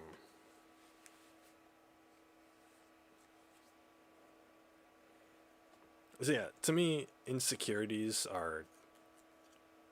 they're not pointless, but they're not, you don't need to worry about them. That's what it is. Even if you change your whole body to become perfect, it's not going to change anything, right? Because at the end of the day, you're still going to have to find people who care about you and find people who accept you as you are. And chances are, once you find those people, they would have accepted you had you let all your insecurities, if you just let them all, if you had just left all your insecurities alone in the first place. So, especially physical ones. I know that girls deal with that a lot because it's more important for girls to be attractive than for guys. But in general, well, that's just how it is.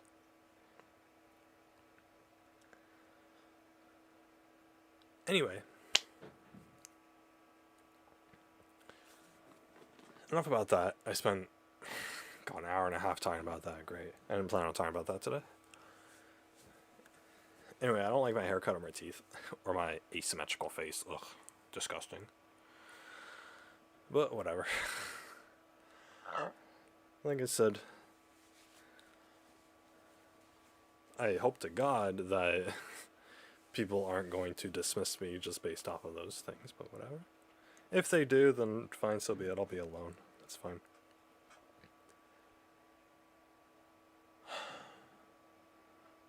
I think more likely I'm going to be dismissed off of my stomach sickness.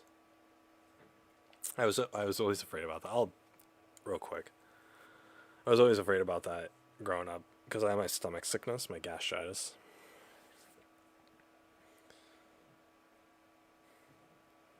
I was always afraid about, like, if I got a girlfriend or if I started dating girls, I guess. You know, dinner and a movie sort of thing. If I eat dinner, I'm going to get my stomach sickness. And there's no way I'm going to be able to last through dinner and then go to a movie afterwards. Every single time I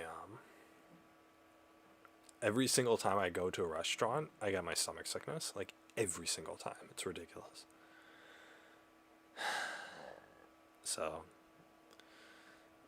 it's tough. But, anyway, I mean, I don't care, right? I'm used to it. But it disables me. And so if I go on a date with a girl, like, I'm gonna have to call the date. I'm either gonna call the date short, or I'm gonna be popping my head up like I'm doing right now, all the time, to try to cure myself. Of my stomach sickness. And of course, it's not gonna go away anytime soon. It's not like I can just go to the bathroom and puke for 10 minutes and then be good to go, right? Maybe I could. If I get too nauseous, guys, I might lie down. Anyway, but yeah, I was always afraid about that. Because I'm like, okay, how is any normal girl going to, you know, have a good time going out with me if, like, if I'm gonna become, like, sick and disabled every single time that I go out. So, like, if I have one wrong meal in a day, or if I drink one too many glasses of water, then, I mean, it could ruin an entire date for me. Or an entire, like, outing for me, or whatever.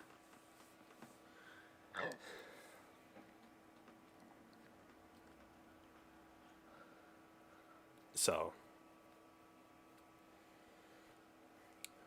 I didn't know if anybody would want to put up with that from me, so, especially since I was, like, insecure about other things growing up, too. It was, like, okay, on top of, like, everything else, like, if I was a healthy, normal individual, then, you know, that would be the minimum to cut it as far as, like, attracting a girl. And then, you know, now I'm getting a stomach sickness, right? I'm really pushing the limit here, so, as to what people are going to put up with.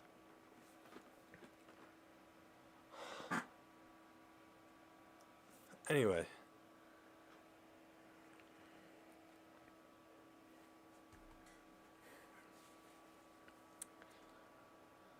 So last stream that I was talking about this stuff. One of the issues, I'm getting onto the subject of, like, moving and, like, where am I going to live in the future and stuff like that. one of the main issues that I had, and it was the majority factor for me in deciding on where I was going to live, was access to medical care, access to the government benefits, right? We're talking food stamps, social security living, maybe not for myself, but, and then Medicaid, because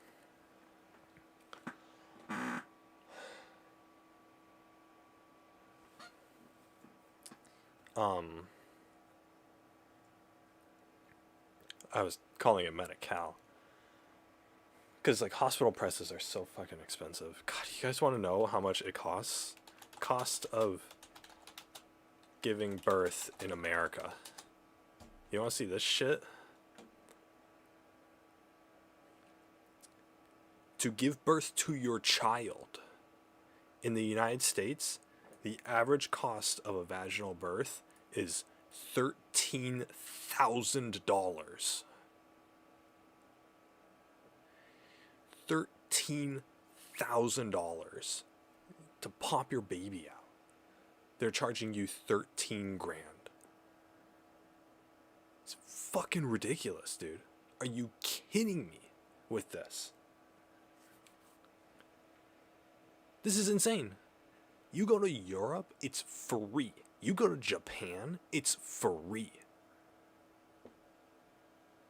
You go to most third world countries, it's not going to be sanitary, and you're going to be doing it in your fucking mud hut, but it's still fucking free.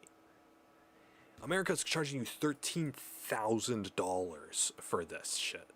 This is insane. To give birth to your own child. The hospital's not... This is a vaginal birth, right? This is a completely healthy, natural birth. When I heard about this, I was so pissed. They've memed this at this point. The hospital charges you for the doctor's time. They charge you for all the nurses' time. They charge you for the hospital room you're staying in. They probably come up with some excuse to put you on an IV drip. They charge for that.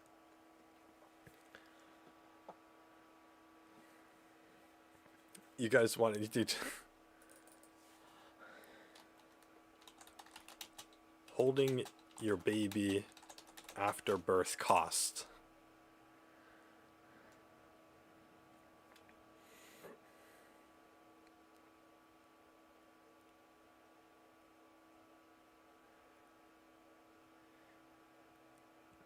This man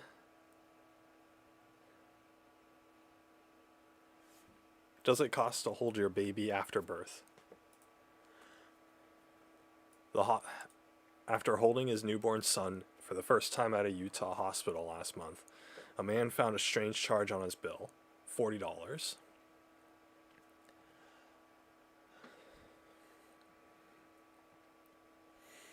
The charge appeared to be for holding his baby to his wife's chest. This isn't the only... This isn't the only time that they've showed this. Or that, you know, this is...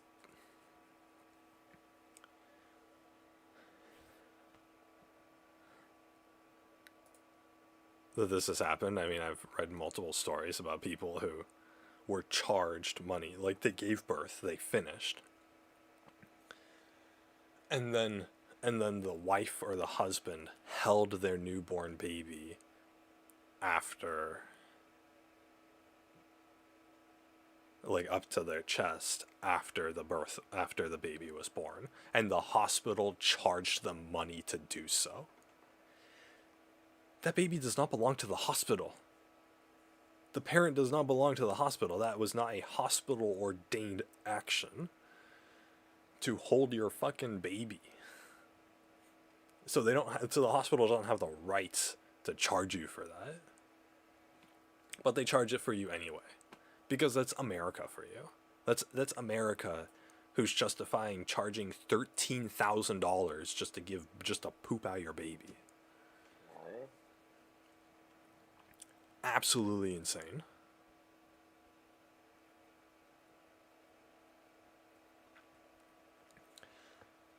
a C-section, which is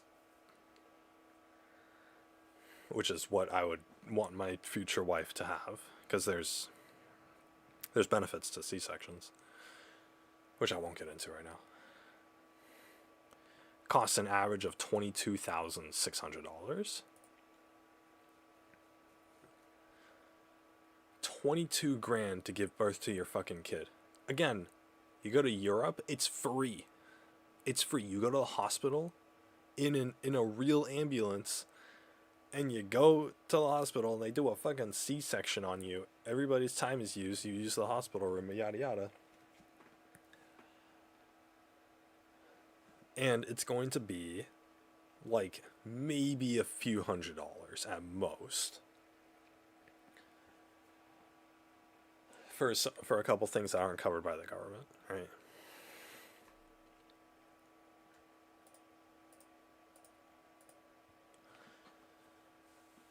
It says with insurance,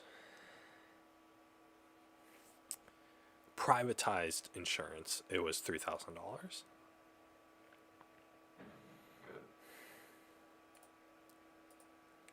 Which is better.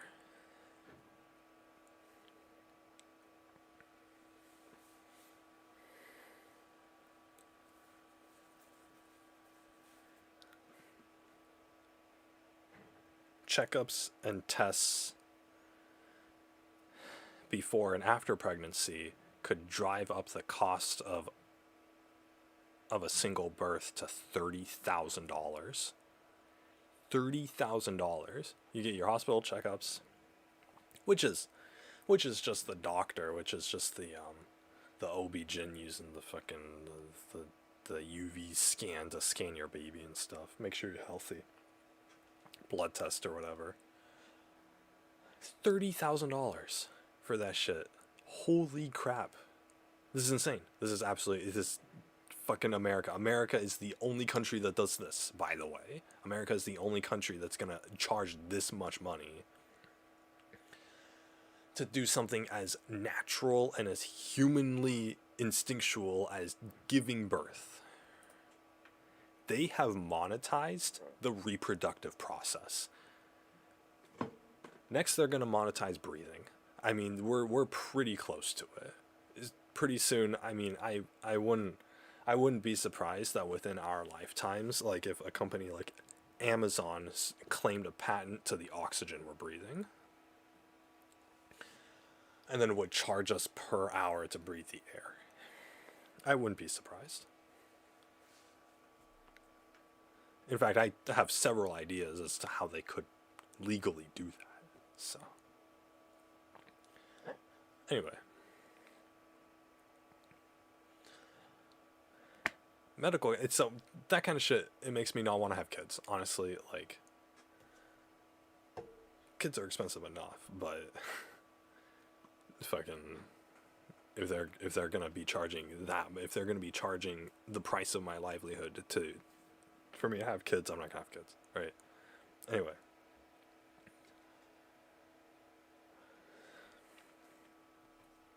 So, healthcare, big issue.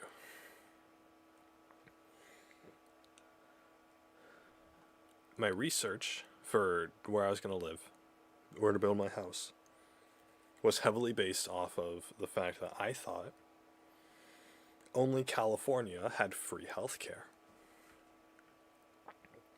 I did a Google search. Apparently that's not the case. California is not the only place that has free healthcare. California's healthcare is called Medi-Cal, and that's essentially another name for Medicaid. It's like an alternative, you know. So, even if you're not an old person, you can still be on Medicaid. And if the state has a program for it, then there's going to be like this known process in order to get approved. So, not saying approval's 100%, and you can still not be approved for it, but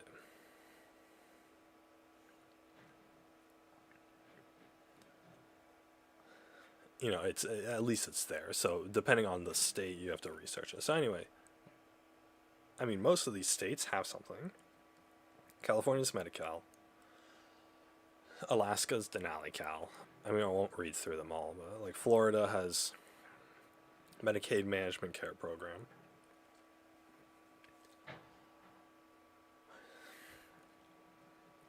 Which is good. Maine has Maine Care, which I actually heard about. Because my ex was from Maine, so I know about.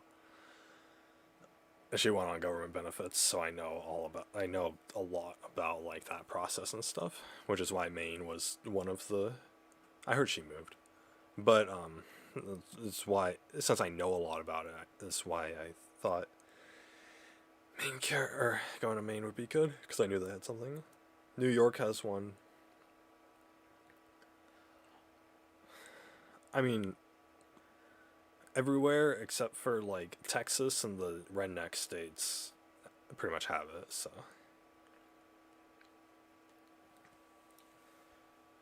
Anyway, Illinois has a medical assistance program. The reason why I bring up Illinois is because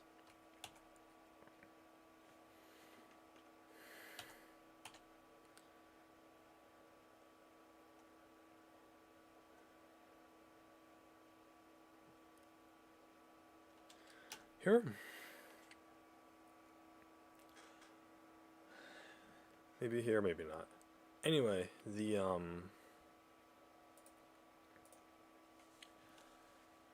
I was looking for cheap land in a livable area, right? Because I want to be hooked up to.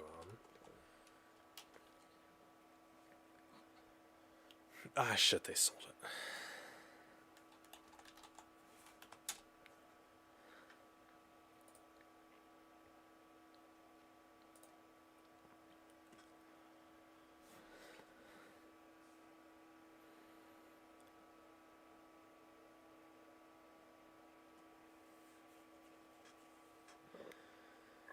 Excuse me.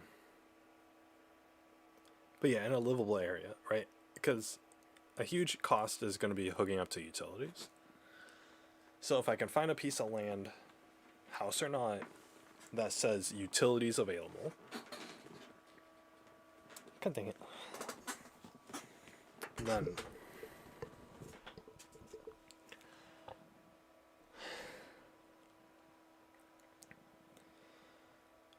wish I had a recliner chair. Then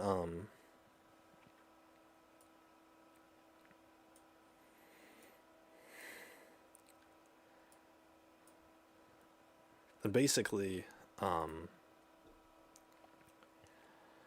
this position does not look flattering. Sorry guys, I'm struggling. If I can find a piece of land that's hooked up to that says there's utilities available, then it's going to be a very minimal cost to actually get them hooked up to the house. I need water and sewage, and maybe gas, maybe not, but water and sewage and electricity. Because the thing is, the alternative is like cabin in the woods kind of thing, right? For water, you got to get a well, which digging a well is an expense, and the further away you are from civilization, the harder that's going to be, because you need like heavy machinery to actually build a well. I don't think you guys know anything about drilling wells. You can't just dig a hole in the ground until you hit rock bottom.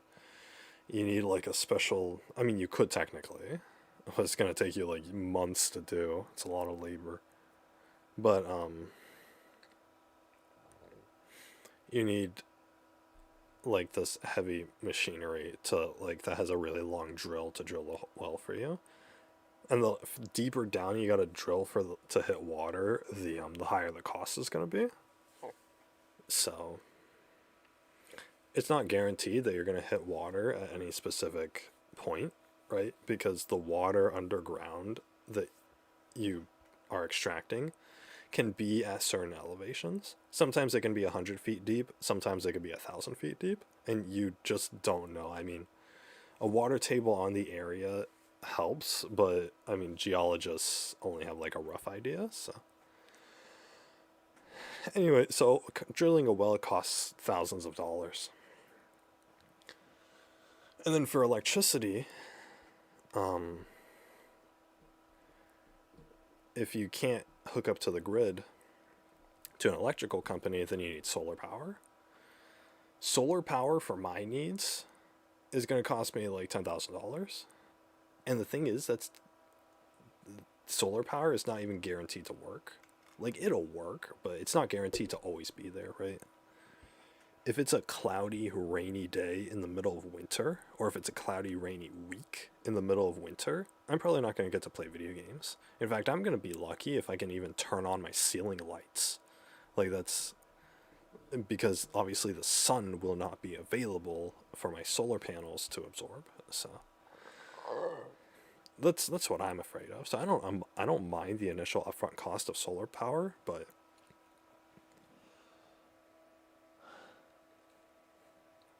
it's not as reliable as people like to make it out to be. I mean, if I lived in where I am right now, which is sunny California, then it's always going to work for me because it's sunny most of the year. But if I live in like Illinois, for example, right, in the middle of nowhere, if I live in like Utah or like Washington, then there's going to be snowstorms. I don't want to have to sit through a snowstorm with no electricity, right? Or like monsoons. Like I know Florida gets like hurricanes or whatever, hurricanes, monsoons, stuff like that. The sky gets real cloudy during those, and those can last for weeks. So you're not gonna have any electricity during that time, right? Even if it's a light one, because there's no the sun coming in, right? So that's my problem with solar. I mean, obviously I can have backup lights, like I can have propane lanterns and stuff to remedy to like as a temporary solution, but I would I would prefer not to have to like go that far with it, right? Like I'd prefer to just have working electricity available to me. I can get a net zero house. Like I can get a house that's fully powered on electricity, on solar power for sure, but I still want the grid as a backup. So anyway,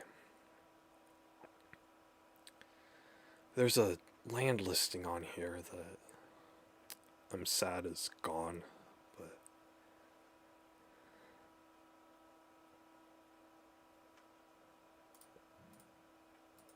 it's a special warranty deed. I forgot what a special warranty deed. Oh, that's the one that's like confirmed.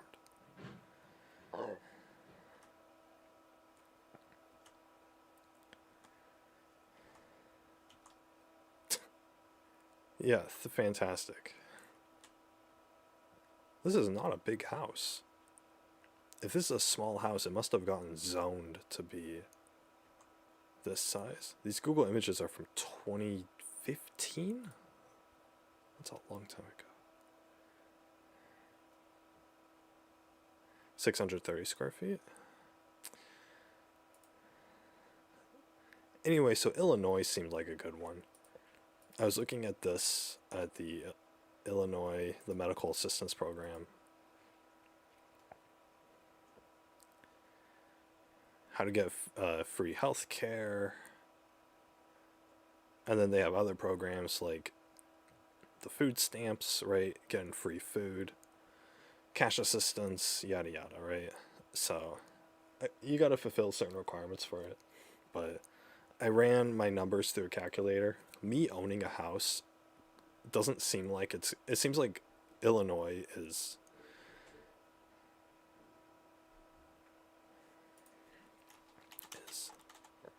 Illinois Democrat.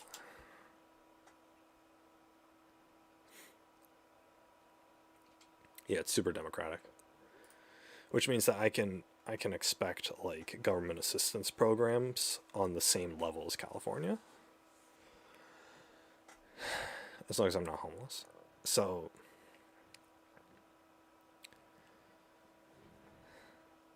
anyway, I ran my stuff through a calculator or whatever, they had like eligibility calculators.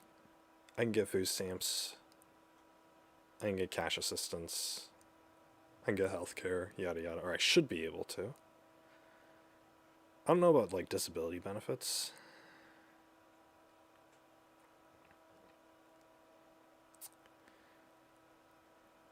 But yeah, anyway, so they're good. So anyway, I was thinking like, okay.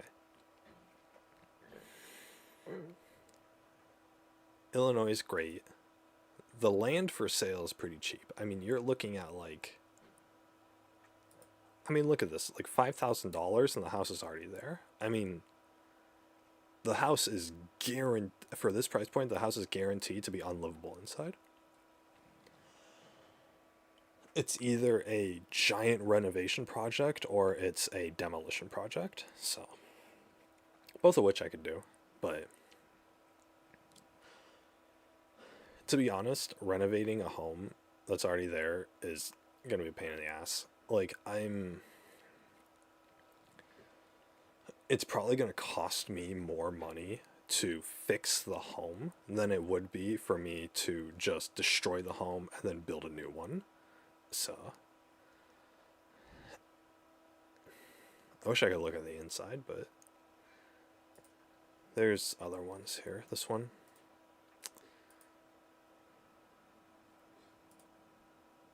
I mean, you can tell at a glance this house isn't, like, it's starting to fall apart. It's in a nice neighborhood. The thing is, if it's already a pre-established, like, home here, then, yeah, look at that.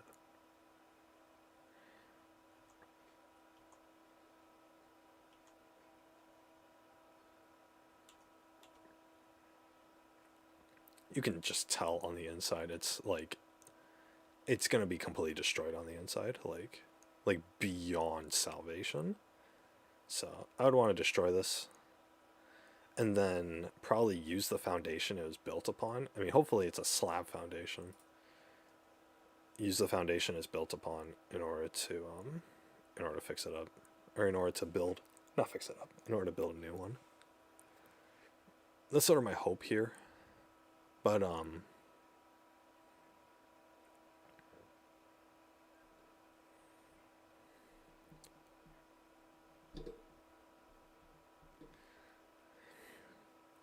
I mean, $6,000 for a home, for a plot of land. It's pretty nice. The thing is, I can buy this.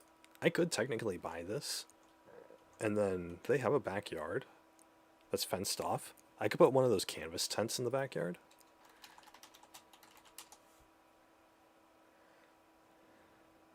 No, I want the good one. I mean, I could put one of these in the backyard. Look at that, $600.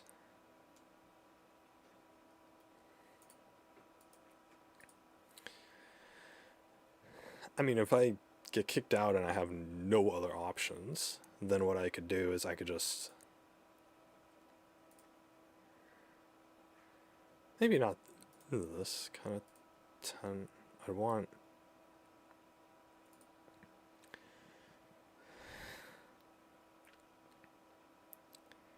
I don't want one of these tents that looks like a house. Yeah.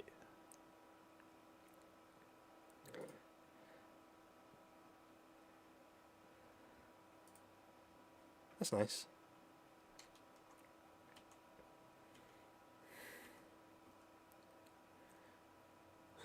They're surviving the winter in it.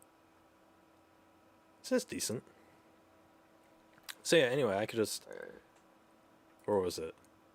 This destroyed house has a backyard. I just throw one of these tents in the backyard. I could get a fence built around it so nobody sees me, and then throw one of these tents in the backyard. The house already has an address, so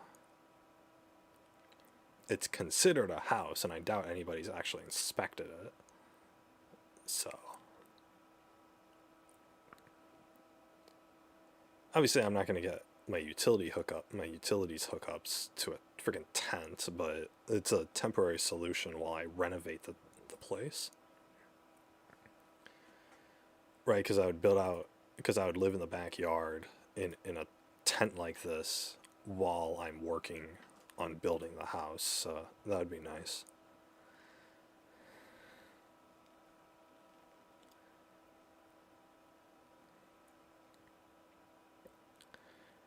Another one here. I mean, with all of these, the houses are pretty far gone, so. I mean, no one's gonna question if there's a tent in somebody's backyard, right? Especially if I say, like, oh, I'm the owner of the house. The city might not approve of me living in a tent in my backyard because the house isn't livable, but I mean, anybody else who asks questions doesn't, I'm going to be able to dismiss them. I'm going to, police show up and be like, oh, you can't be here. And I could be like, hey, look, I have the deed. I own this house. And I'm just camping out in my backyard. Har, har, har. Because people camp out in their backyards, That was a fun thing to do as a kid. Get a tent and you have a little camping trip in your backyard. That was nice. I did that a couple times. Did I do that a couple times? I have memories of maybe almost doing that a couple times. Anyway, it's a totally normal thing to do. But yeah, anyway, I found this piece of land. It's in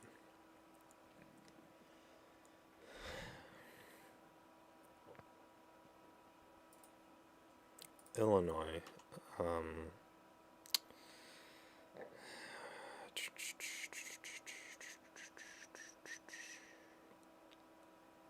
So you guys can see I was doing a lot of research on anime.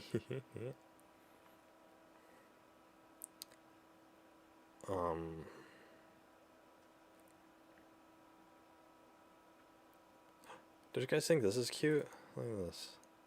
Look at this.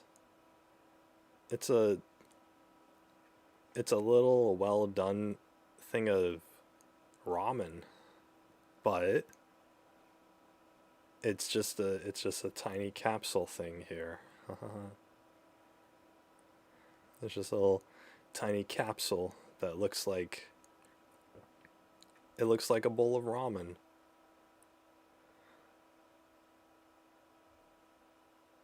But then you dig your spoon in it, and oh boy, it's fresh cream, sponge cake, and custard cream. It's a cake. Imparting sweet, creamy, delicious flavors in every bite. A convenience store in Japan sells these for $3. $3. That is amazing. Anyway, I really want this.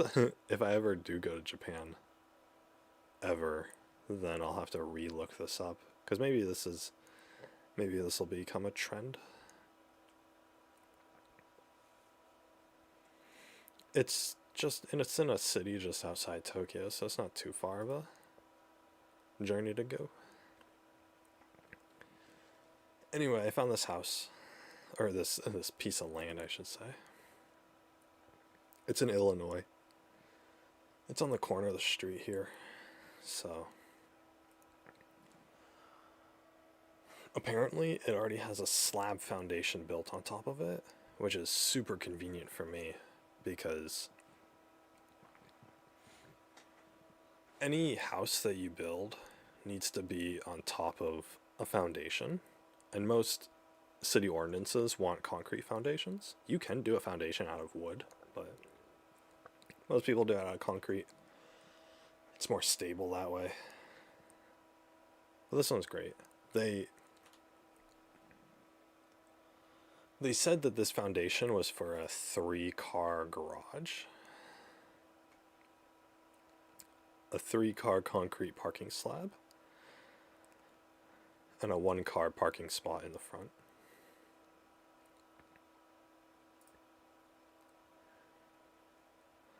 So it's great. So the utility hookups aren't directly on the land, but it's pretty close. I mean, you can see the power lines. So these telephone lines also double as power lines. So the black strips are sending electricity from the power companies to these locations. So the fact that the piece of land is directly next to the telephone pole here means that you can get an electricity hookup. It'll have an initial cost of them hooking it up, but after that it's smooth sailing. Anyway, it's Springfield, Illinois. You guys have probably heard of Springfield before. It's from The Simpsons. It's where the Simpsons live. So I hope you guys know The Simpsons. Not having watched it, but The Simpsons was the edgy cartoon, adult cartoon before Family Guy came along. So yeah. Anyway, Springfield, Illinois, it's a city. There's stuff to do here. The only things I don't like is that it's a corner lot, which means you're gonna be right next to traffic here. Which I don't necessarily like being next to traffic, but whatever. And then it's right next to a high school, which I don't like either, because you're gonna have the hustle bustle of the high schoolers walking or driving to and from around the area. This is literally on the corner where the high school is. Like, the house is, if you guys can see the map right here, the house is right here where the marker is. The high school is literally right here where my mouse is waving. It's ridiculous. So it's literally right across the street from the high school. So, considering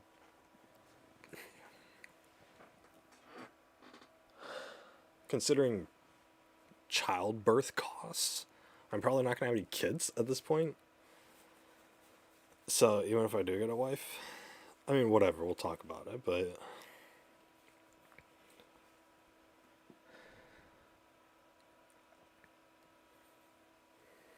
it's the cost of your American citizenship. If you want to be a natural born U.S. citizen, you got to pay for it. I guess the parents have to pay for it. This is what I'm gonna do. If I have that kid in the hospital charges me $13,000 for my wife to give birth to it, then when my kid grows up, I'm gonna put him in debt. I'm gonna be like, dude, my son or daughter, this was the hospital bill to give birth to you. Now that you're an adult, you can pay me back. You fucking whatever, right? I won't charge the kid for like the food and stuff for taking care of it for 18 years. But as far as I'm concerned, if the hospital is charging that much money to for you to give birth, I mean, first of all, down with the establishment. The rich hospital owners shouldn't be getting away with this, but they are going to get away with it. So next point is, as far as I can see, I basically paid for my child's U.S. citizenship, right? And that costs $13,000, right, in the hospital. So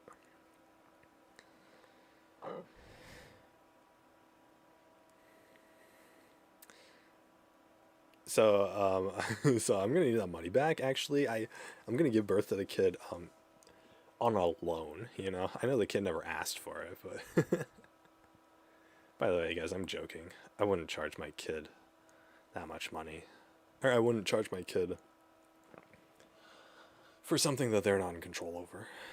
Like being born. So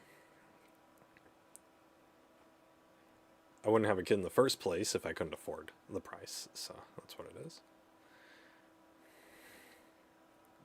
Anyway, 3,500, which is like one of the cheaper plots of land.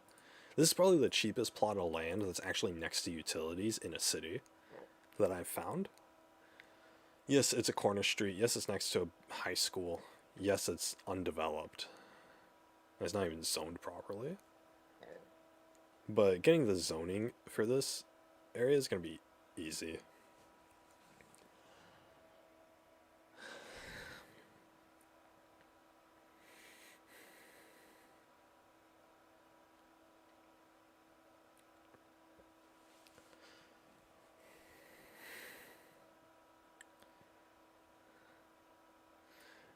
my mortgage will be $22 a month every month for the next 30 years. Oh boy, I wouldn't mind that. $20 a month for a piece of land. Oh shit. That high school, the high school that you live next to here is not rated properly. It's 1 out of 10. God damn, dude. What's wrong with this high school? College readiness and equity are below.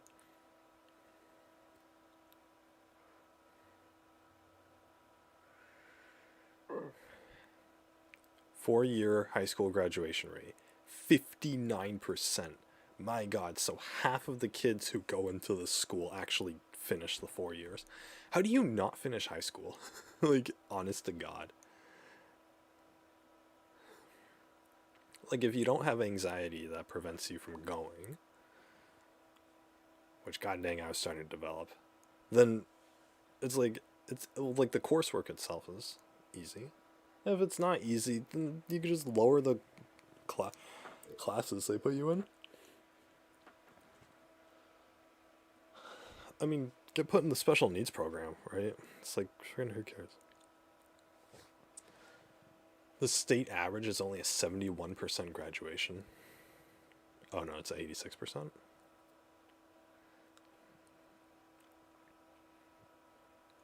Dang, that means that like 1 out of 8 kids in the entire state isn't graduating high school. Anyway, what are these kids doing? Not graduating high school? Like, if you're going to the high school in the first place, like, I doubt that half the kids there have, like, anxiety disorder or agoraphobia or whatever. So, I mean, all you do is you go to class. I mean, I hated going to class in high school. Just go to online college. That's fucking... These days, online colleges are so convenient. I went to Beacon Academy. Let's see if it's still alive. This was 10 years ago. Illinois. Oh, this one. K through 8.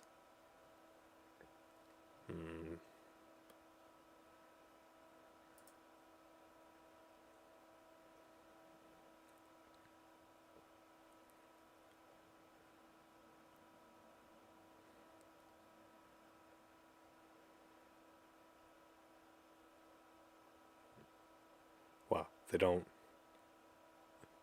list the graduation rate. They list student retention, students who say Beacon supports academic achievement, students who feel Beacon provides many different opportunities for success. You can tell they just put out like one survey to the kids, and they're like, okay, well, most of the kids answered yes for this question, so let's put it on our website. This doesn't look like... they're not social distancing. This doesn't look like the Beacon Academy I went to. Beacon of Nevada, yeah, probably. Yeah, this was the one. Stupid lighthouse. It was a lighthouse symbol for Beacon Academy, but it's in Nevada, which is a landlocked state, which means that there's no ocean or body of water where you could put a lighthouse in the first place. So it didn't make any sense. Anyway, this is a school I went to. It's just online. I did this for 10th grade, so sophomore year. Report a bully. I want to report a bully.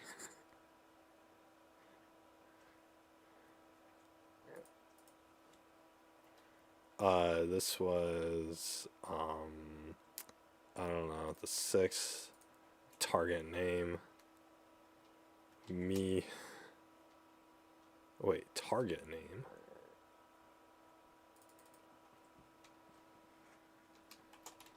my best friend, Caitlin.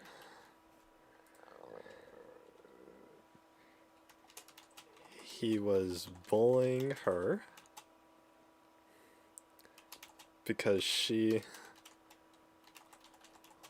wasn't gonna graduate this year. And made her feel bad about it. Gotta intentionally use like abbreviations. Made her feel bad about it. I didn't think that was very nice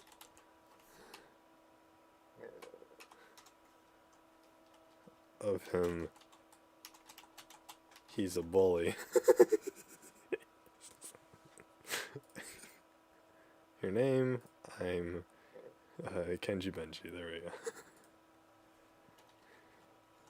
GHT 5S. There we go.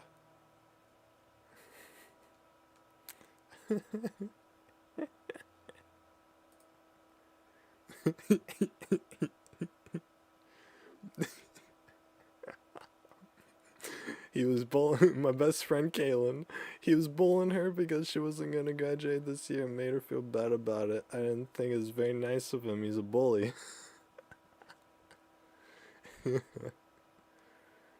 Anyway.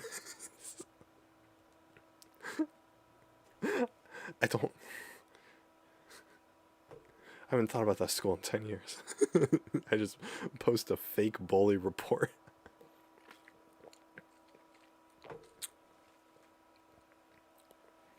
Whatever, they'll look up the spam name and then they'll determine it was a troll and they'll ignore it. Or they'll try to contact the email address and I won't reply because I don't check that email address. Anyway, this school is fricked. I'm sure are there a lot of black people around here? Somewhat walkable. What the fuck? What's your walk score, dude? Walk score measures how walkable an address is based on the distance to nearby amenities. Oh, okay. I thought it was like how safe it is to walk around.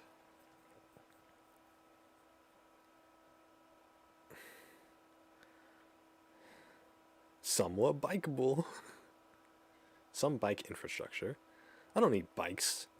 I have an electric skateboard.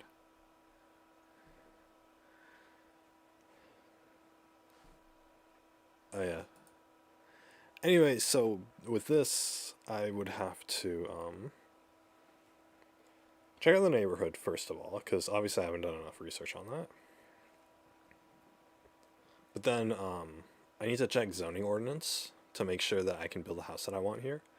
Because from my I can't find information. I tried to research zoning ordinances in Illinois. And it's like, oh, it's different from city to city. But you look up any individual city and they don't actually tell you.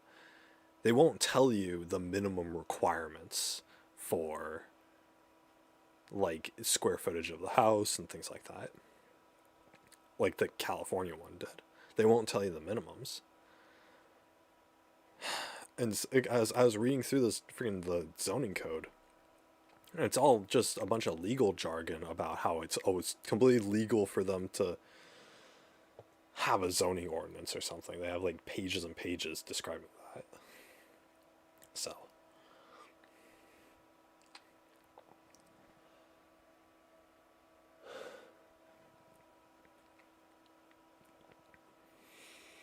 So I was planning on calling the county over here to actually get an answer, at least get pointed in the right direction to figure stuff out.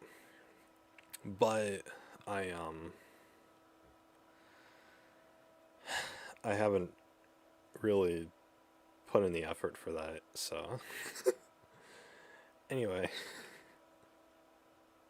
there's no way they would approve me putting a tent and just living in a tent on this property while the house is being built.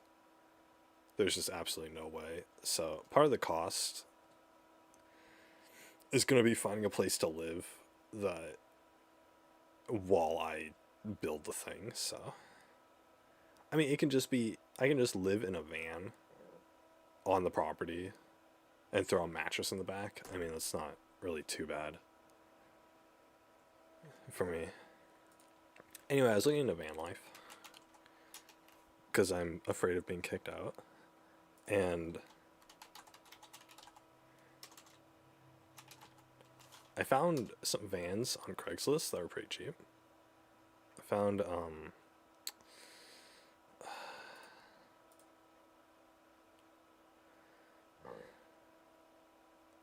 holy crap, 16 grand. Okay, you scan and look for one that is a good price. So you scan.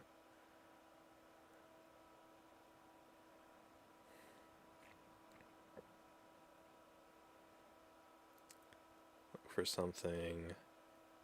8 grand for a conversional fan. I mean, this one's. Do not contact me. Good for going to the beach or make it into a new home. I agree. I'm gonna need more information. I'm gonna need more pictures on that. Anyway,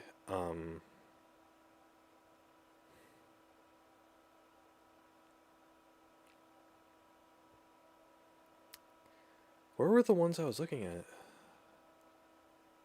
It's been a few days. Hey, this one. A 1997 Dodge Ram.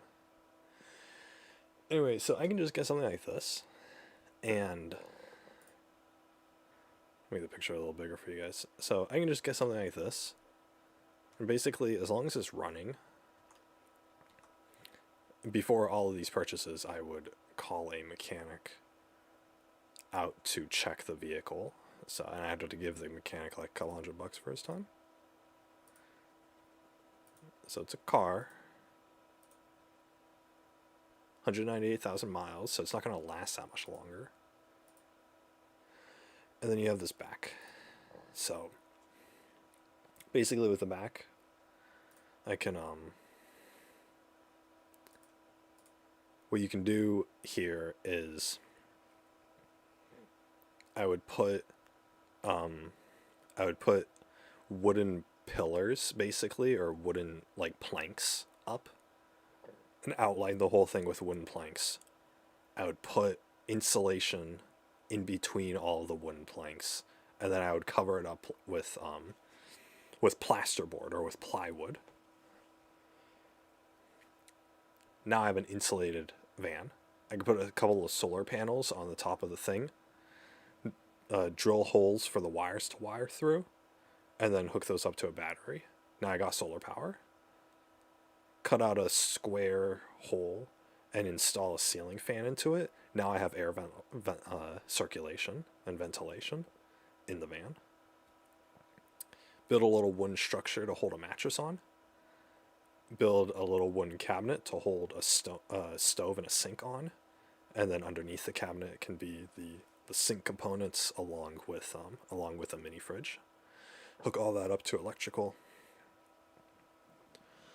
And then just have a little potty here, like one of those composting toilets, in like a little cubby here.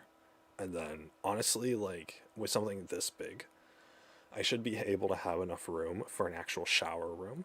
What I would do for a shower is I would make just a square room, probably as big as the chair that I'm sitting in now. This would be the size of the entire room. And then it's just this chair. And then I would have a little plank in this room that I can sit on, so an actual seat, but with a lot of clearance to the ground. And then the ground would be slanted downward towards the center, which would have a drain. And then the drain hole would just go out into either a septic tank attached to the bottom of the van, or just out of the van onto the ground below me, on the ground below it. And then at the top, I would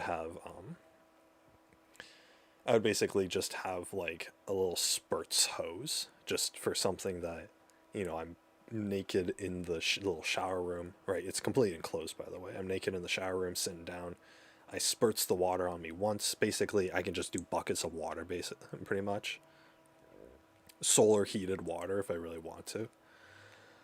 because they have the solar bags that I showed you guys last time for showering. So I could just put one of those solar bags in there and then just spray it, have it fall on me, get me wet, close it off, wipe myself down with a sponge, like a washcloth or something with soap on it, right? Do my hair too, and then once I'm done, with that, then I turn the water back on, and then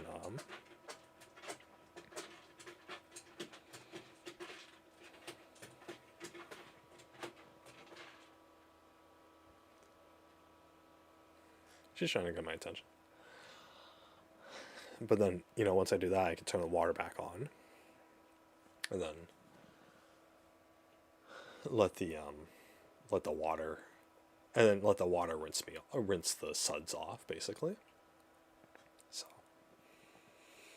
one of those solar bags should work, but I would just have a little shower room in like the corner here that I could sit on. In fact, I can make the shower room on top of this, like on top of one of these wheel things here, and then that. The only problems is that I would have to drill the hole in the bottom of the van in order to put the drain in, so that could let out, and then I have to drill the hole for the fan, and then a couple holes for the wires from the solar panels. But yeah, that's pretty much it. And then I would have a little shower, a little toilet, a kitchen countertop with a fridge, and a propane stove to heat food up, and a little sink to wash my hands on. And then my bed would be the main thing here. The bed's got to go long ways like this. Unfortunately, because I'm a big boy, so I can't sleep sideways. But yeah, that'd be about it. I can do all that. The showers are going to be awkward and terrible, but whatever. Heated water for the showers is shower. It's basically just a wash off. It's basically just an upgrade from being homeless and washing myself with a washcloth in a McDonald's bathroom. You guys know the homeless people. What they'll do is they'll take a washcloth with soap. They'll go into a McDonald's bathroom or wherever, Walmart bathroom. They'll go to the sink and they'll wet the washcloth, and then they'll go into a bathroom stall and a toilet stall, and they'll just wipe themselves down with the damp sudsy washcloth. And then I don't know how they get that stuff off of them, but maybe they don't use soap and they just wipe themselves off. But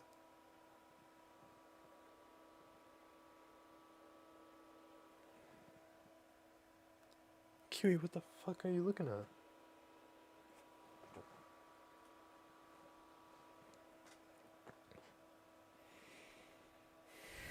But yeah.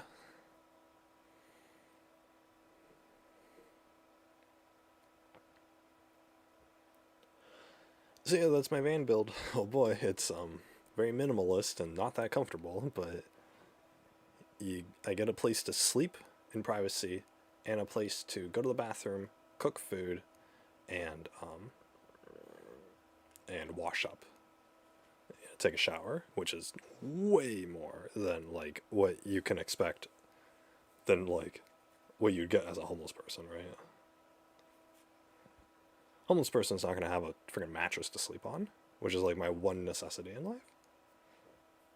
And I'll have a plug to charge a phone and a laptop, basically. So my solar panels will just charge a phone, a laptop, and run the refrigerator.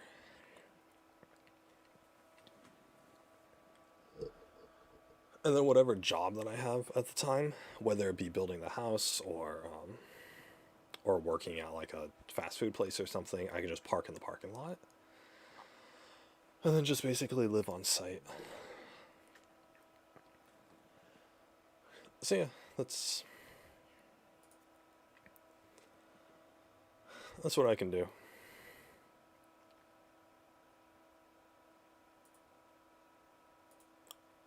looks like a decent van.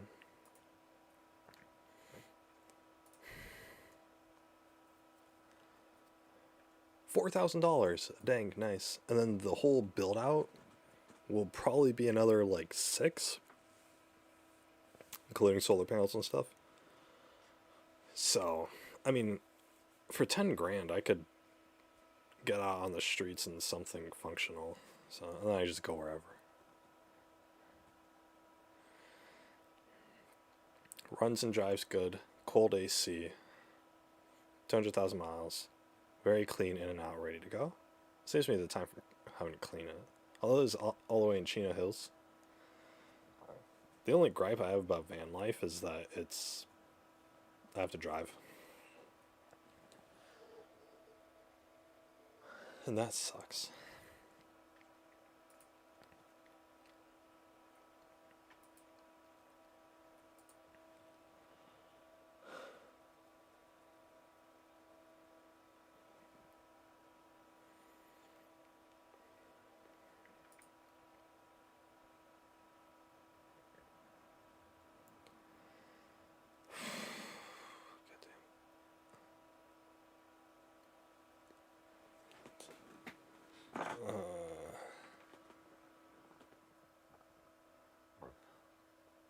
Oh.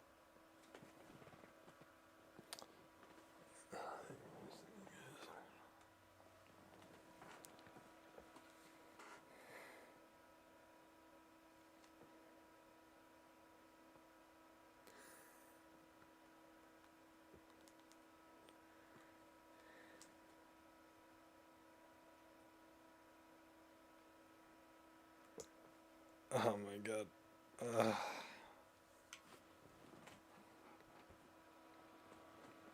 I had to lay down. Holy hell.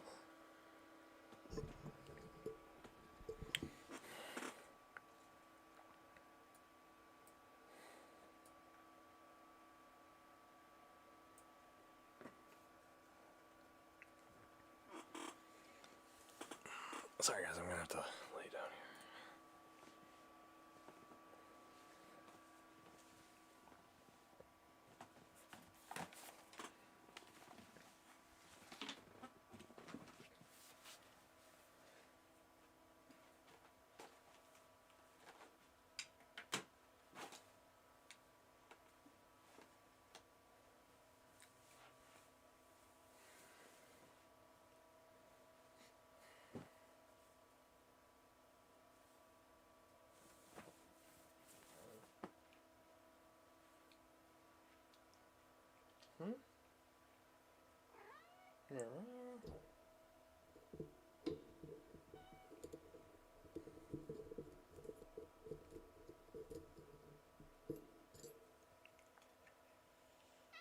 Hmm?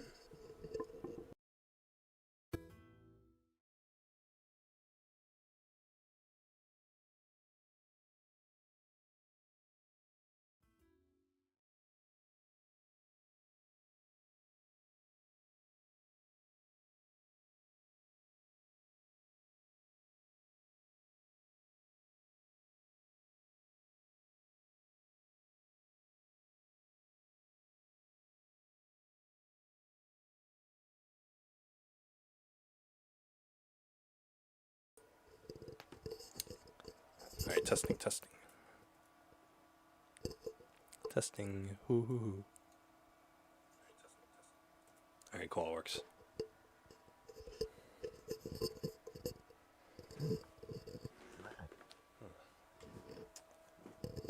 Gods be praised. Kiwi. Don't want to be in your new box. Here. There you go. Oh, box.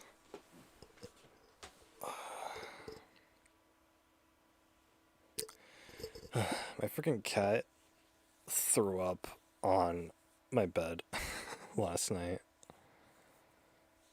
So pissed.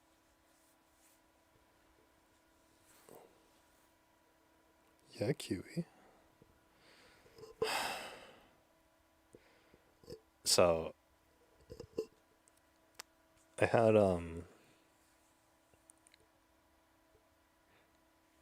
the last time she did an activity on my bed, I had to look up, what the heck am I supposed to do? And I found people were saying, okay, an at-home solution is make a liquid. It's gonna be half water, half vinegar. So I had apple cider vinegar, and so I did that, and I put it in a spray bottle, and I just sprayed it everywhere, and it worked. It kind of worked.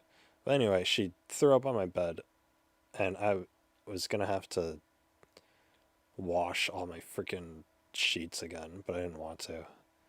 So what I did is I tried to wipe it up, and I absorbed as much as I could with paper towels, and then I took the spray bottle that I had from the last time. I just sprayed it on my bed, and it reeked of vinegar. It smelled so bad in my room for like 3 hours. But then it actually dried up, and the smell went away. And then I felt it with my hand, and it was completely dry. It was dry, clean, whatever. So I was able to sleep last night, but I don't want to have to wash my sheets again.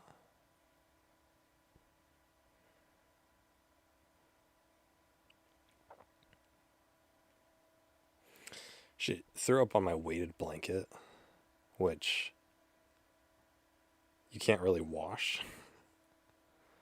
It's one of those things, right? You can wash it, but I would have to take out the weights from inside of it before I wash it. That is super inconvenient because they're like tied in, and I would have to tie them back on.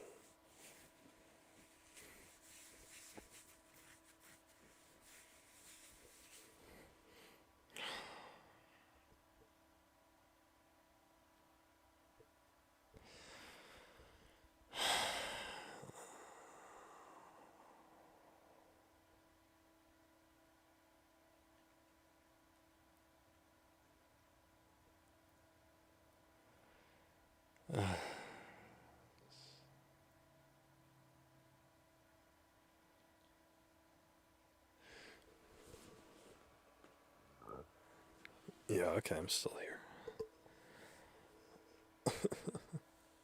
Hello, am I here? Oh, I'm here. Hi. Talking to myself.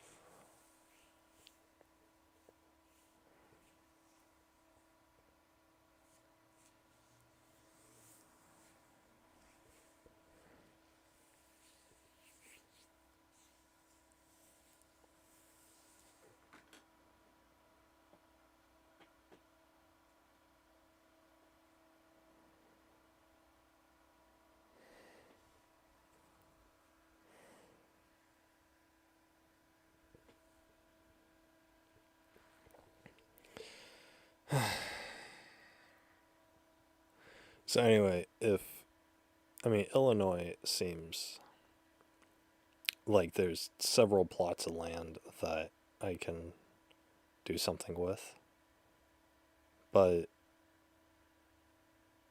or that I can get cheap, and it seems like a fine place to live, and I can be connected to the grid.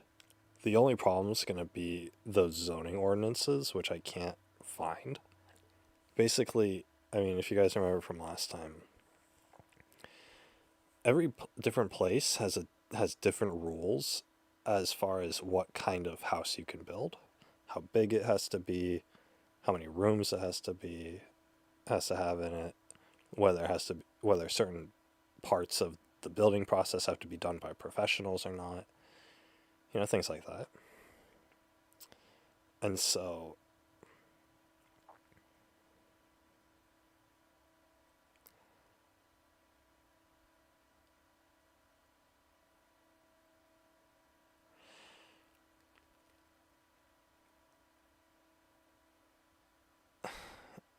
it's, I have to look at that, but they don't make it easy to see all of it. In fact, when I called the building company in California, in what is that city? Nice, California, which I've pretty much given up on. They the guy was telling me certain things that I needed for the house that weren't listed on that document. And so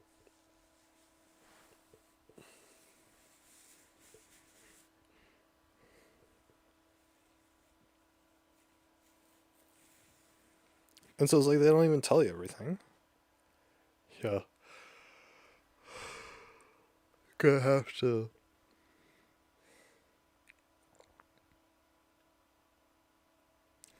Because I want to build a 400 square foot house. It's going to be 16 feet by 24 feet. So 16 feet is basically from my wall where the computer is over to the back of my closet. That's 16 feet. And so it's basically going to be as wide as my room, and then 24 feet that way is going to be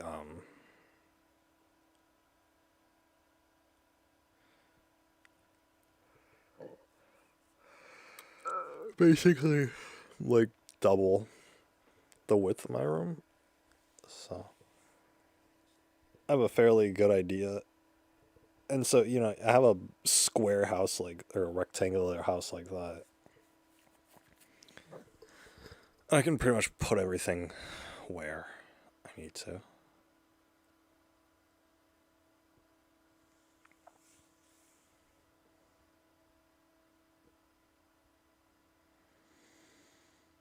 Put my cubby for the house, TV setup, kitchen, bathroom,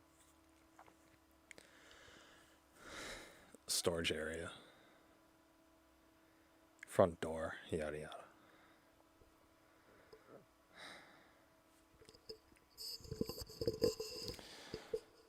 So, yeah, I am.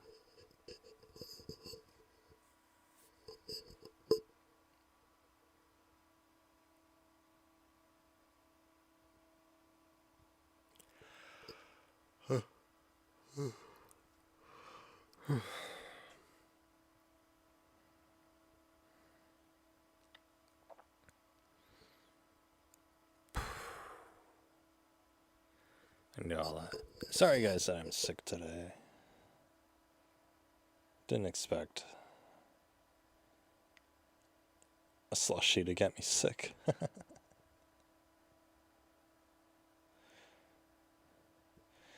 I got the slushie today because I figured, because I was going to be tired today, so I got it so that I could get like a boost of energy.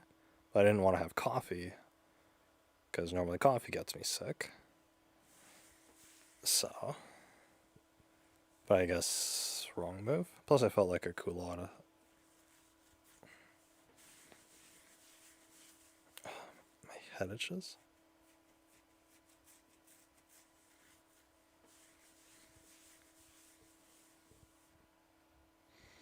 It feels good to rub my head. Wish I had someone to rub my head for me. It'd be nice that I could rub her head.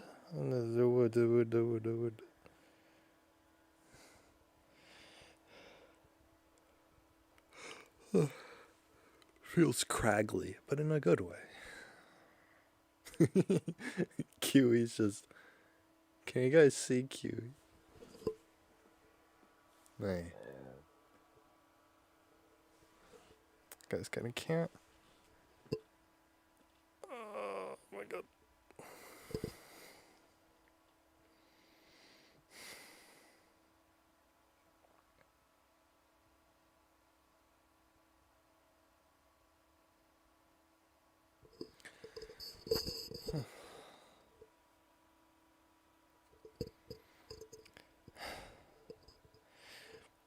But yeah, if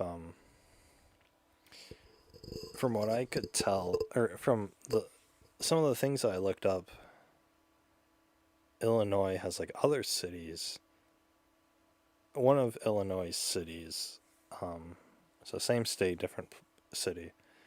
They had a minimum 600 square foot requirement. So that's about 50% more area than what I was thinking of building.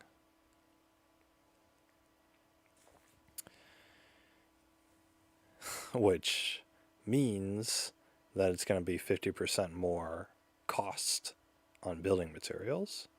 I'm going to need 50% more wood, more like 2x8 wooden planks, more boards, and more insulation, things like that. So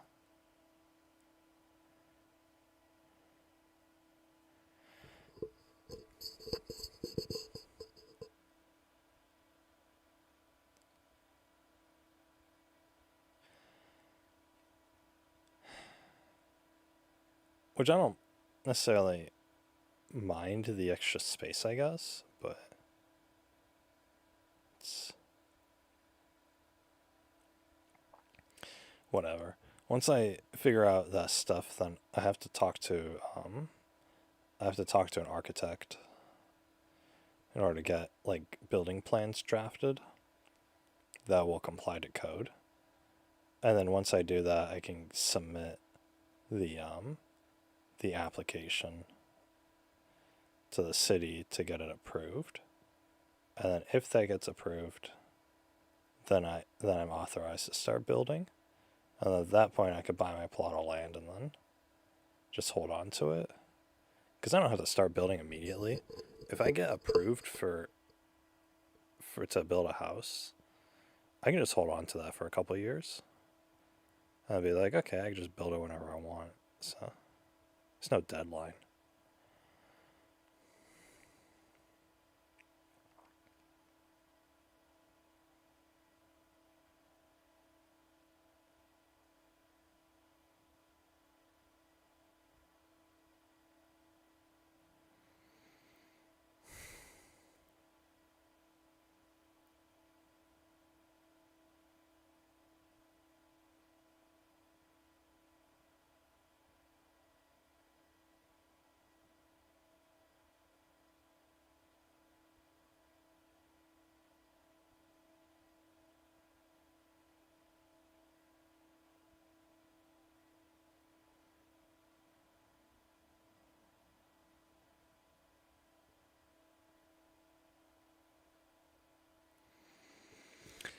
Oh yeah, I mentioned on that piece of land that's on the corner there near the high school. I mentioned that it's right on the corner of an intersection, which is gonna have the cars driving by, and it's also next to a high school, right? Which is obviously gonna have like the noise of the kids and the bells ringing and all that stuff. Which sounds like it would be annoying, right? And it would be if you're outside. But did you guys know that you can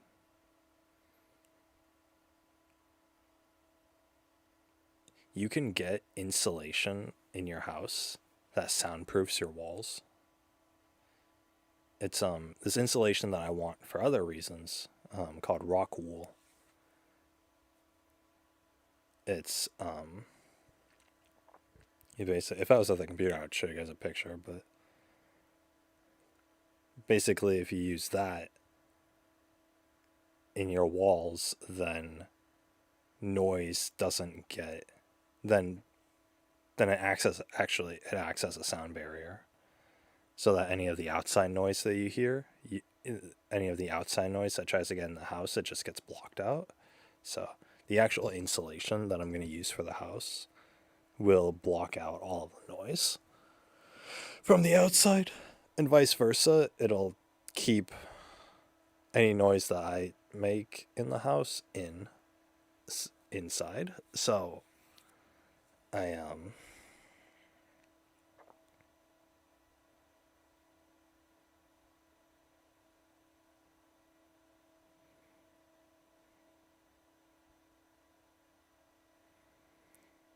So, I could be blasting music and stuff and nobody outside is going to hear it, which is really nice. It's not like 100%, but it's like a 99% sound debuffer. So it's pretty cool. I watched a video on a guy. He was in the middle of building a house, and so he insulated the house with the rock wool insulation, and then he turned on this really loud shop vac. It's a very loud industrial vacuum cleaner on the first floor of the house. And then he walked up the stairs, and halfway up the stairs you could still hear the thing from like really loudly. But then he walked all the way up the stairs and then into a room that was directly above the shop vac going, making the noise. And so the noise should have penetrated up through the first floor ceiling to be able to hear it. But in the video, you couldn't hear anything. It was dead silent. And the guy in the video even said that you could hear it very faintly, but like you wouldn't even notice it if you weren't like trying to pay attention for it in real life. So it was crazy. And all that took was there between in the first floor ceiling, which is shared with the second floor's ground, right? You have that basically it's the second floor's floor is the first floor ceiling, right? You guys understand that? There was just one layer of the rock wool insulation in that floor ceiling there, and that was enough to block out almost all of the sound of a heavy industrial equipment. So that's pretty cool. So if you surround your whole house with the stuff, then there's no way that you're going to hear anything outside, which is nice. So, I mean, there could be like a car crash happening like right outside your house and you probably won't hear it. Not unless it comes through, it hits your house or whatever. So. But yeah, so even in like highly populated areas, it's, it'll still be completely silent. Inside the house, of course. Of course, it probably increases anxiety about leaving the house. But, I mean, who cares?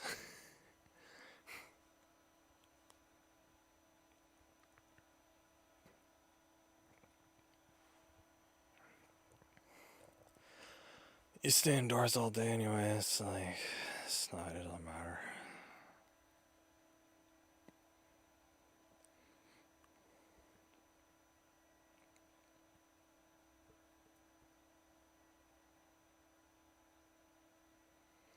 Pick him off the floor, flying on your feet, looking.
Oh God, I'm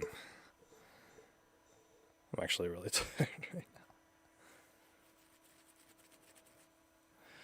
I expended a lot of energy yesterday, and I didn't get that much sleep last night.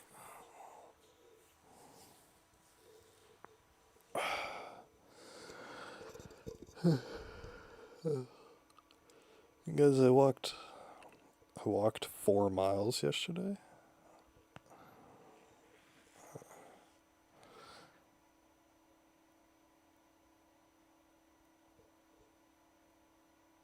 It's been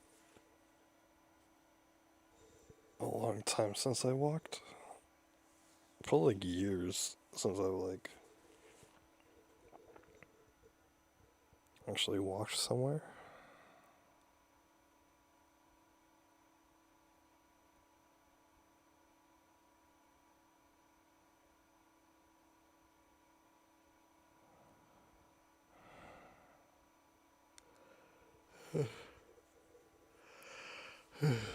Oh, whoops.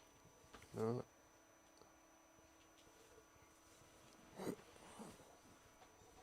There we go.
feel like taking a nap right now.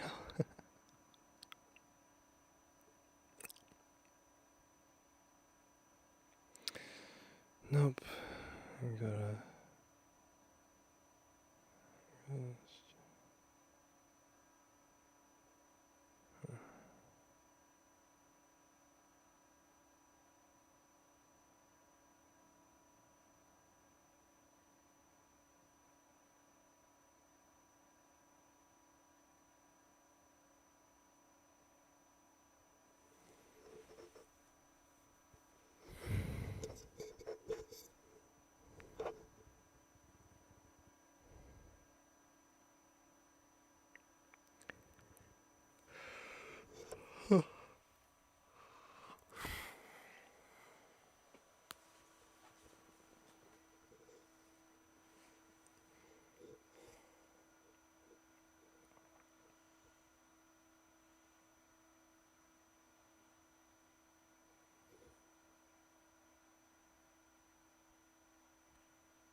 Whenever I start to fall asleep, my body twitches.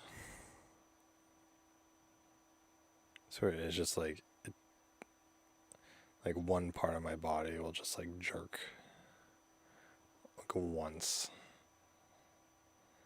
So odd. I don't know if I like twitch while I sleep or whatever. I know I don't move all that much while I sleep. Unless it's like, I'm like too hot or something. But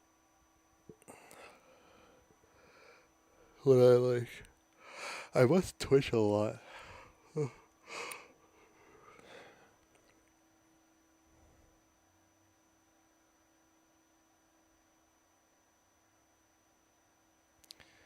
I want to put on a good stream for you guys, but I'm tired.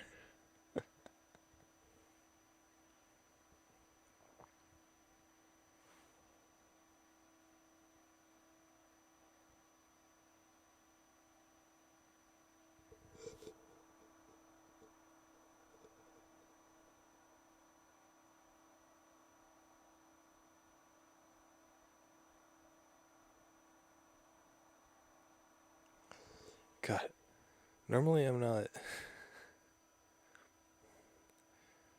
I've been having such a hard time sleeping this week. Or this past month. Because, like, I get a little tired, but, like, never enough to actually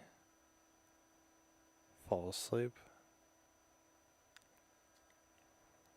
But now it's like, I've only been up for, like, 7 hours. And I'm already trying to go to sleep. I'm already, like, actually falling asleep. But yeah, feeling. It's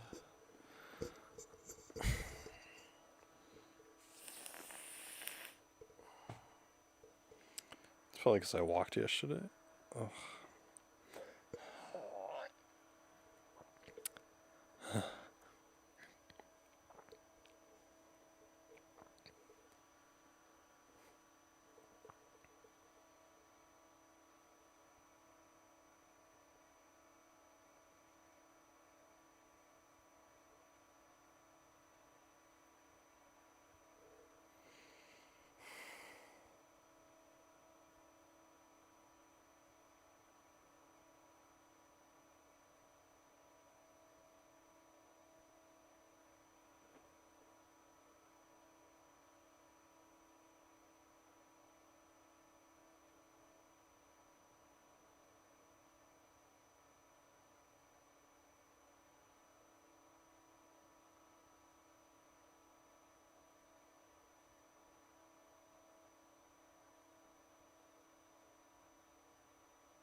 Cute.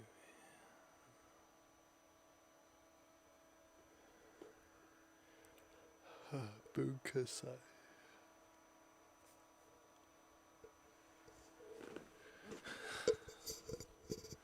Just gonna lay down just a little bit. Just a little.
Huh.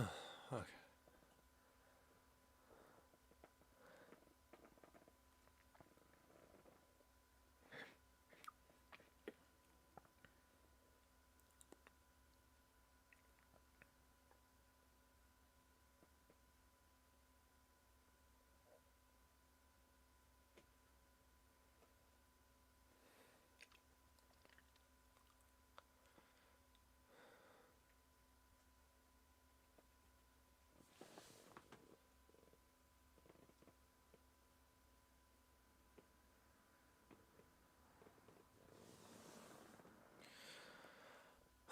Oh,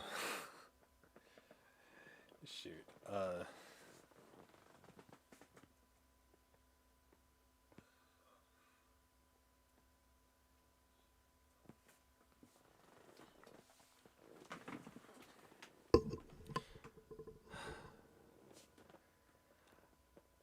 Hey, how's it going, everyone? Big Pasta Gaming here. Sorry, guys, for. Sorry about that. I didn't think I'd actually fall asleep.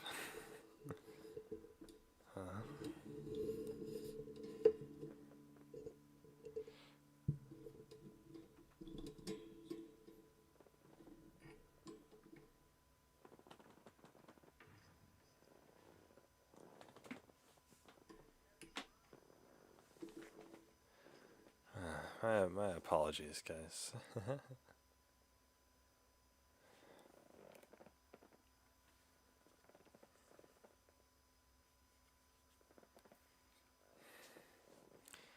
Oh my god, okay.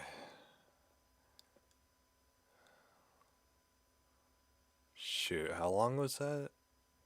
Like 2 hours? Oh, crap.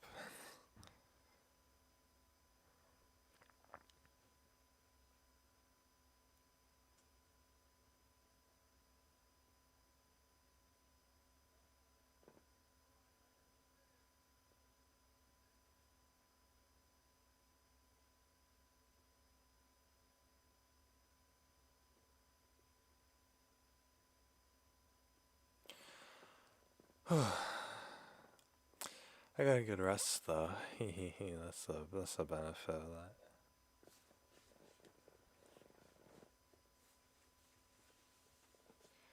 I got a good rest.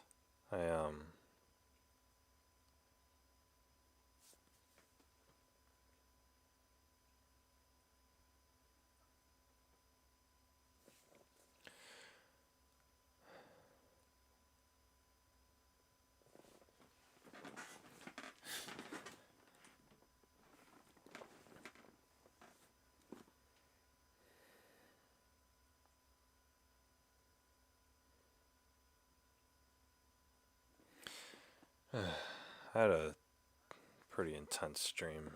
I don't remember what the dream was about, but all I remember is it's like it's like all my other dreams where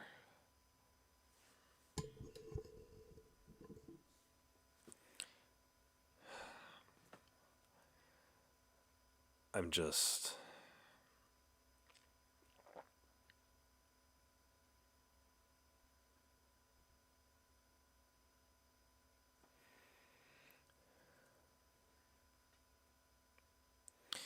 oh, what am I saying? Yeah, it's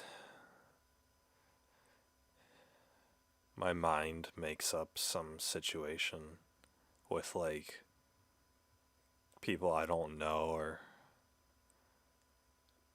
it's like people who I know but they're acting differently or whatever. They're acting as like characters in a scenario, and it's just going throughout this scenario, and like everyone's taking everything seriously, and so it seems like a big deal. And so I have to, and so like every dream that I have to deal with a serious situation. gets tiring pretty quickly. So it's a lot of things. It's like you guys know like suspenseful movies or like suspenseful shows where it's like, oh, something bad can happen at the next corner, like a thriller, right? Like a psychological thriller. Pretty much every single dream that I have is a thriller. It's like this high octane, you know, super serious. Oh, better do everything correctly, sort of thing. Otherwise, there will be consequences. Pretty much every single dream that I have is some form of that. Is every single dream that I have that, like, I actually remember having is like this high intensity thriller movie that is basically just a scene by scene play. And it's very exhausting to think about. Like, I just want to close my eyes and then open them up again a second later, and for me to have been well rested. That's all that I want in life. And God can't give me that. I've never had a dream. Whenever I go to sleep, not when I'm like dead tired like that. That's the first time I've been able to actually like fall asleep quickly like that in months. But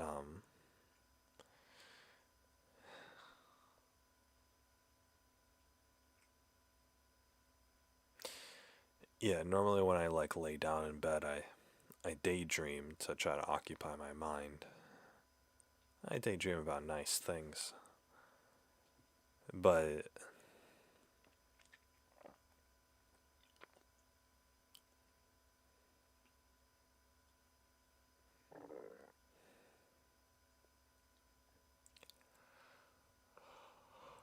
they don't. What? So the dreams that I actually dream have nothing to do with my daydreams. Like, I daydream, I fantasize about stuff in real life, but then it never carries on over to my actual dreams. And I hate it because, I want to dream about the things you're going to make me dream. I want to dream about the things that I want to dream about. It's like if I wanted to watch, like a Disney movie today, and then I click on Disney movie. I click on Luca or something. I don't know. Disney movies.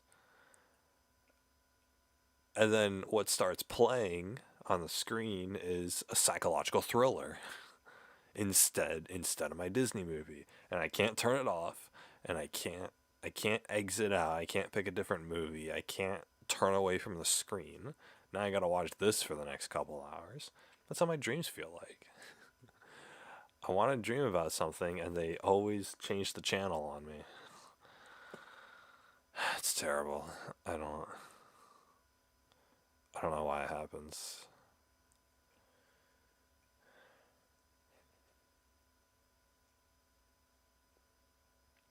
Kiwi's in her big box. I bought this cat box yesterday. That's where I walked the 4 miles yesterday. Walked to Target. But I bought this cat box yesterday, and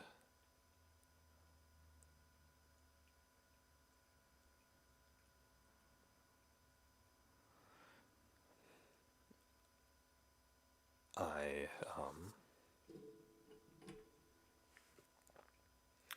I was at Target, and I was looking around at the cat boxes, and they only had a couple options, but there was a small option and a big option. As I looked at them, and I'm like, oh, might as well go with the bigger option, right? Go big or go home, right? It was a little extra. I mean, it was the small one was $5 and the big one was 10. So it's like, okay. It's like there's not that big of a, it's not that big of a deal. It's not about the bigger one, but about the bigger one. But the place that I want to put the cat box in is a small area. So it's on my windowsill. I wanted to put it on my windowsill because I have the blackout curtain blocking it. And it would be right next to a window, which I could always pop open for ventilation if it gets too stinky. But the big size cat box that I bought doesn't fit on the windowsill. Just my luck. So I'm gonna have to I can make it fit, but I have to prop it up. So I don't know how I'm gonna prop it up.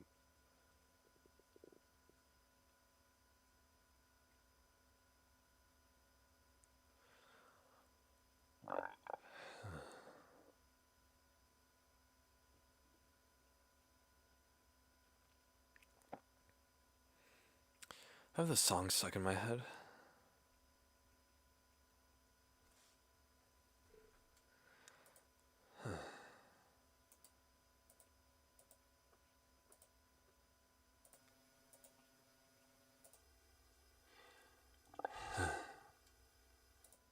Alright, testing, testing. Making sure this works. Boom, boom, boom, boom.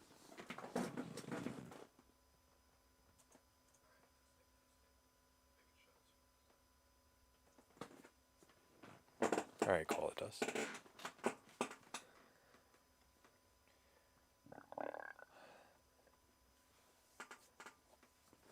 Ow,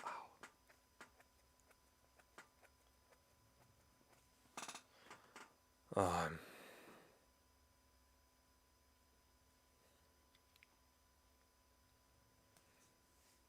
tired. Hope you guys are not tired. Great. I'm not in pain from my stomach sickness anymore. I'm not like popping my head up. But I can still, like, it still is lingering. Which means I can't eat or drink anything until it fully goes away.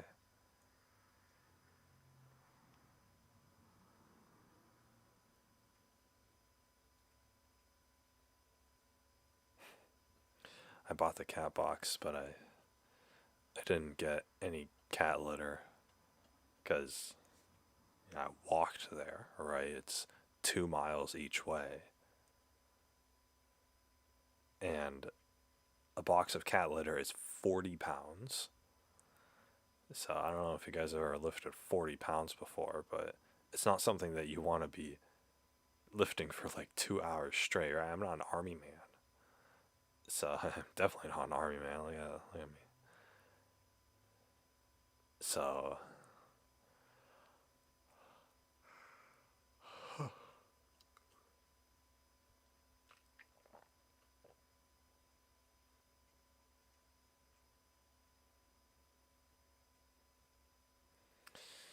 yeah, so I don't know how I'm gonna transport cat litter home. I figure I have three options. I could either buy the cat litter from the grocery store right next to my home, which I don't know if they'll sell it as big of a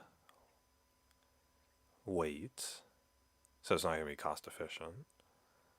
Because the more the heavier, it's cheaper to buy in bulk. That's what it is. So. For like double the cat litter, it's only like an extra $5. So when it's only like 20, so you're getting more bang for your buck if you go big.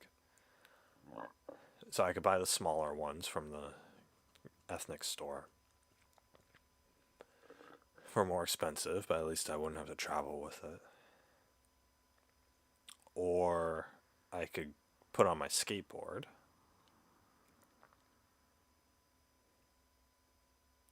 which I don't know, 40 pounds on my skateboard along with me is going on it, is gonna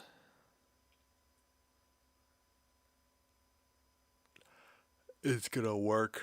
Plus, I'm gonna have to go a distance with it. Although I did lose a few pounds recently, so that's good. So I won't need to.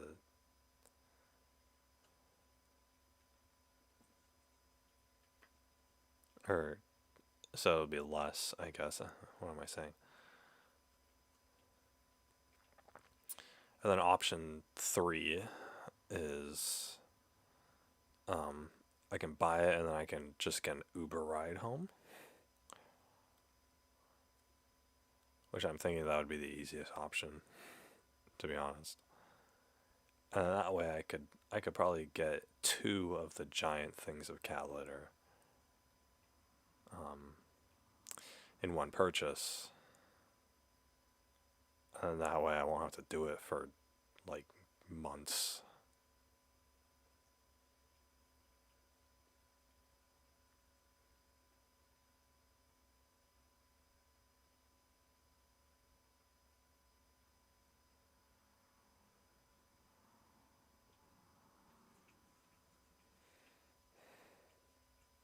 Time goes by really quickly.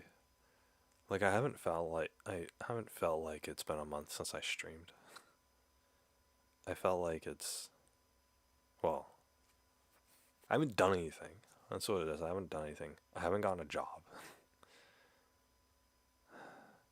I haven't really made much progress with this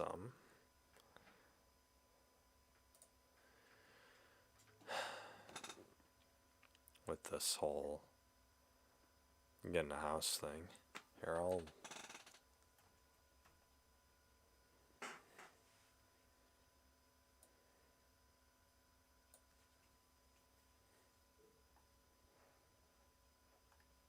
there you go. Okay. All right.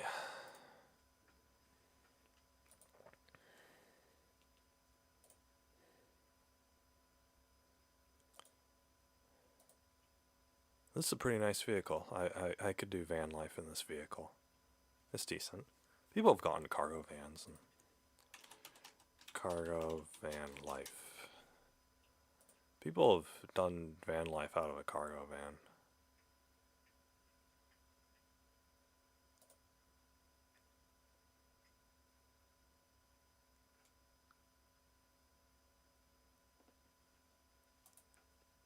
Like, I mean, this is pretty much it.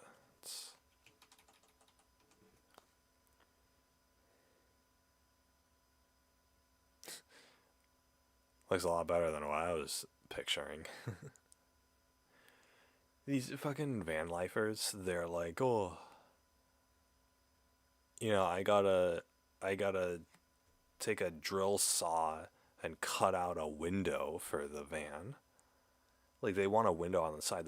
The thing's already got windows on the back and an opening to the front. And they're like, nah, we need a window over here so that I can look out the window while I use the kitchen or whatever. It's like, no.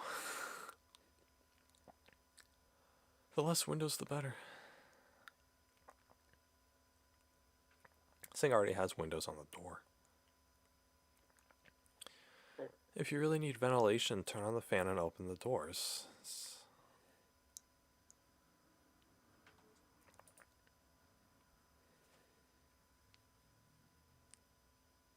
But yeah, this bed is too narrow for me. Like, I won't be able to actually, like, stretch. But I mean, then again, to save space, like, if I gotta really squeeze everything in, then...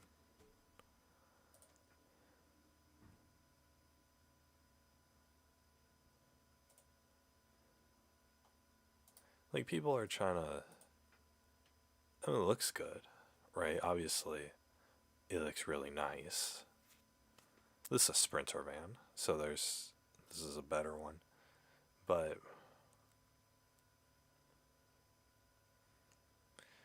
like, it looks nice, and yeah, it's like, oh, if you know you're gonna live on the road for the next like 2 years, then yeah, you want it to look nice and livable like this. You want to feel good going in here all the time.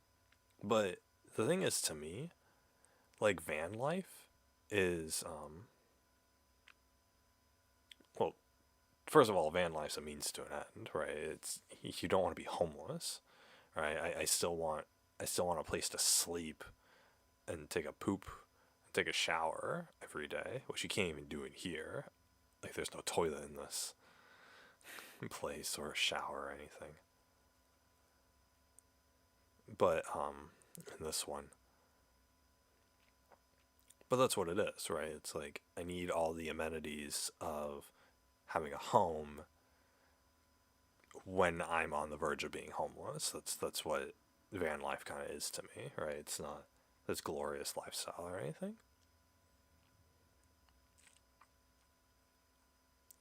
But secondly, if you're gonna live van life for an extended amount of time, then, and by extended amount of time I mean more than a weekend, then you're you're gonna have to be get used to being outside. That's the kind of drive it.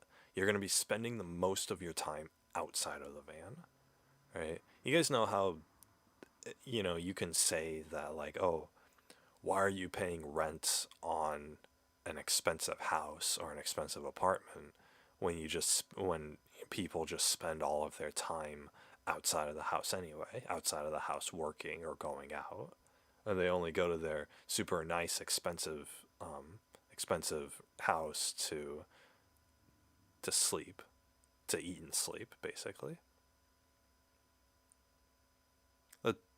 It's that mentality, right? But van life is that mentality of I just need a place to eat and sleep and to take a shower every day, and then I will spend the majority of my time outside of it. And that's what van life is. You start van life, right? Can you imagine like I mean, this is a little more spacious than normal, right? You can sit on here and with a laptop and spend all your free time like that, but like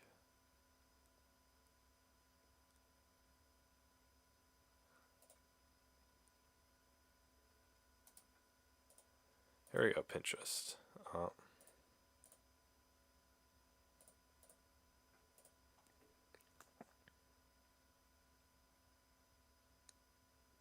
like this, right? Would you really want to spend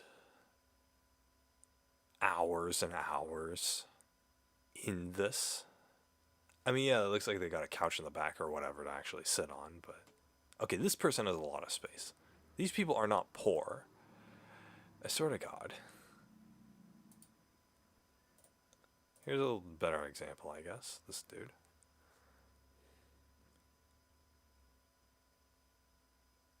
Yeah, you can sit down in it. You can have a meal. He can have a laptop out here and, do stuff.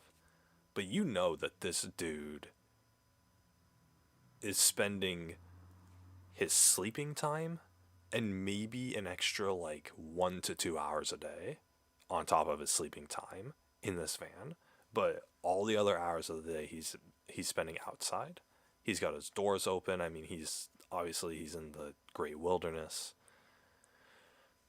You need to get out, right? It's not a place, right? This van isn't somewhere where you can like live, right? Like there's not enough space to like do anything, right? There's not there's not even enough space for you to like comfortably sit down somewhere with like a laptop out, which is like my bare minimum, right? It's like if I want to get on a laptop for several hours a day, then I'm going to have to go to like a cafe and sit down, or I'm at least going to have to open the door to the van and sit on the step. So,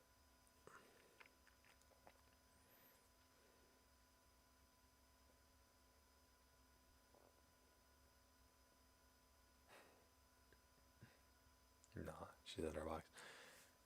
Kiwi was sleeping next to me. She was sleeping on her little cat stairs next to my bed with like her face, with like her head nestled into the mattress the entire time, or most of the time that I was sleeping. I'm sure it's on stream whenever she went down there. I was already asleep by then. I think she wanted to sleep near me that whole time. Now she's in her little cat box. I hope that she's able to use the cat box as a cat box and she doesn't associate it with a bed. I can show you guys. She's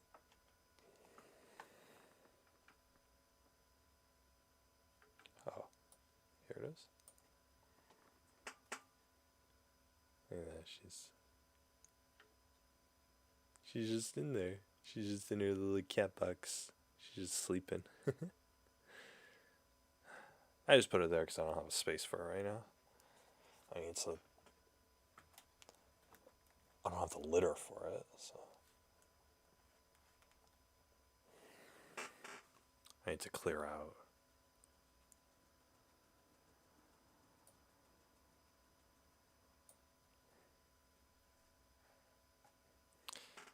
I need to clear out an area for it. And then I'm gonna put the cat box in my closet probably.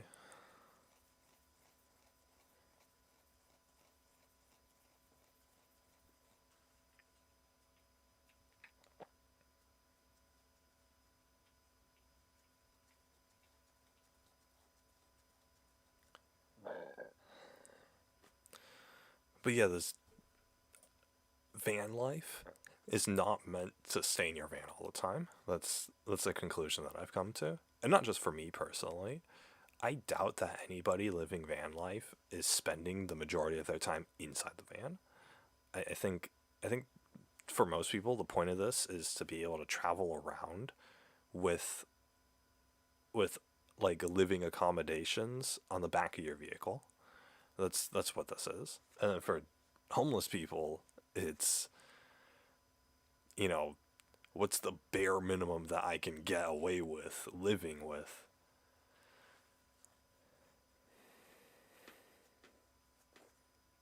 Which is, how many square feet is a van?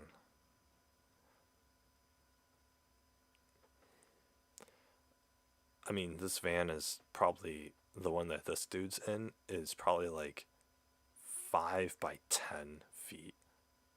So the living space is probably 5 by 10 feet. So 5 feet this way and 10 feet along the back here. So it's like 50 square feet. That's like a third of the size of my bedroom. You can't really do much with that space. So you're gonna feel cramped and claustrophobic living in it. So you're gonna have to be able to open up the doors.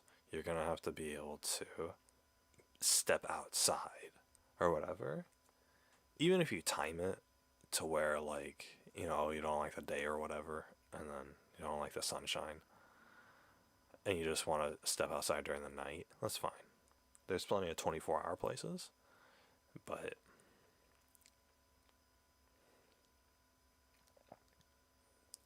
this is, van life is, I don't want to sleep in a cardboard box on the side of the road or in some alleyway in New York City or in San Francisco or whatever. So here we go. I'm gonna put a bed in a van, make sure I don't suffocate, and with proper ventilation. And then I'm gonna go park in a Walmart parking lot, and that's gonna be my life until, I don't know. Because a van life like this is really a means to an end. If you're talking about like permanently living in something like this, you're gonna upgrade to an RV. That's what it is. You're gonna get one of those crappy RVs. You're gonna get like a cheap RV. Oh, images. Come on. One of these. You're gonna get one of these. There we go. That's what you're gonna get. Because at least here you have some living space, right? Place for a bed, sink, kitchen, bathroom. Oh, there's a bed up here. A loft, probably. This thing is still not well insulated or anything like that.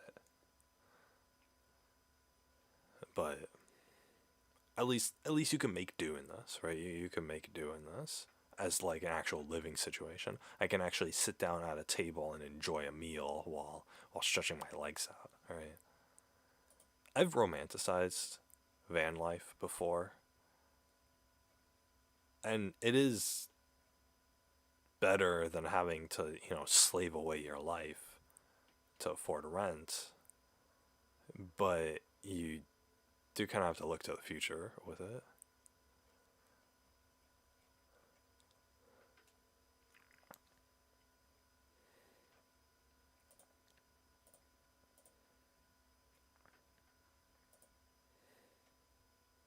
I hate how you look up like cheap car, cheap RV or something, and they're gonna go to the first link. They're gonna give you, oh, motorhome RV Trader, motorhomes for sale. Whoopie doo. Class C motorhome.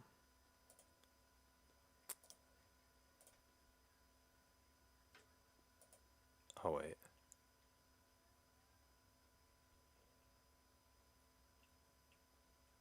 Yeah, Class C, whatever.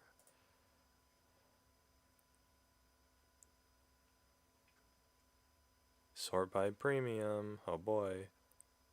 Lowest priced.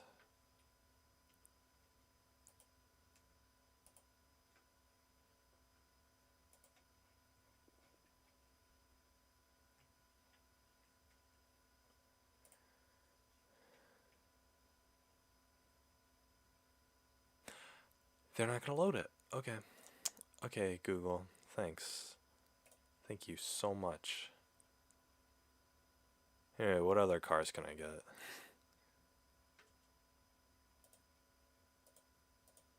Oh, this is just a regular van. The mystery machine.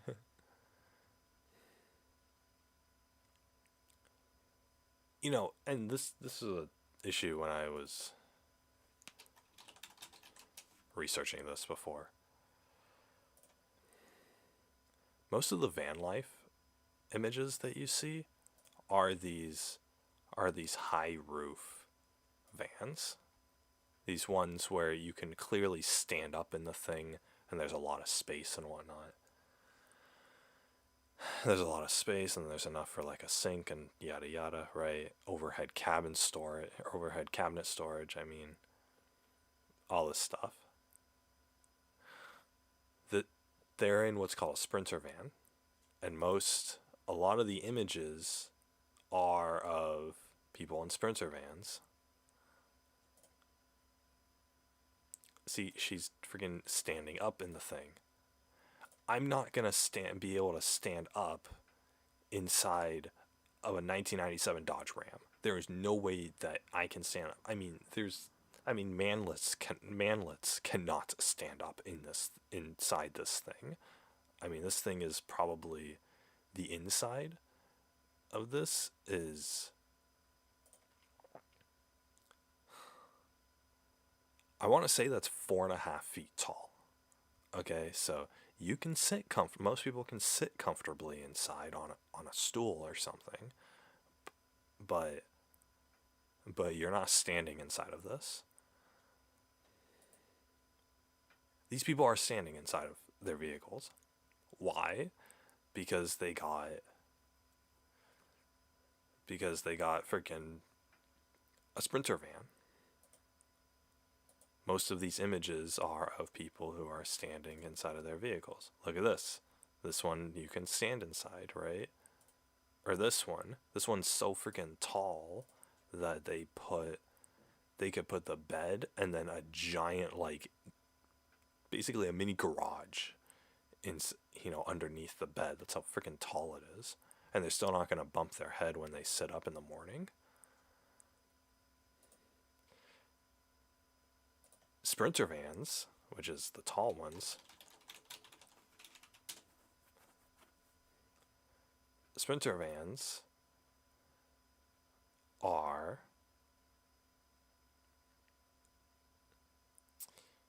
okay, I can't go on shopping for this. They're not freaking $4,000.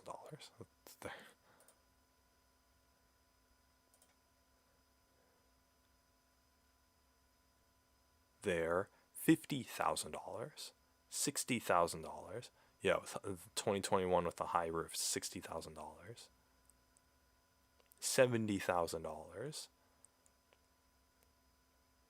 I mean, you're talking about more money than I'm gonna spend building my entire house for just the vehicle itself, right? This isn't even all of the things inside of the vehicle. This is just the vehicle itself.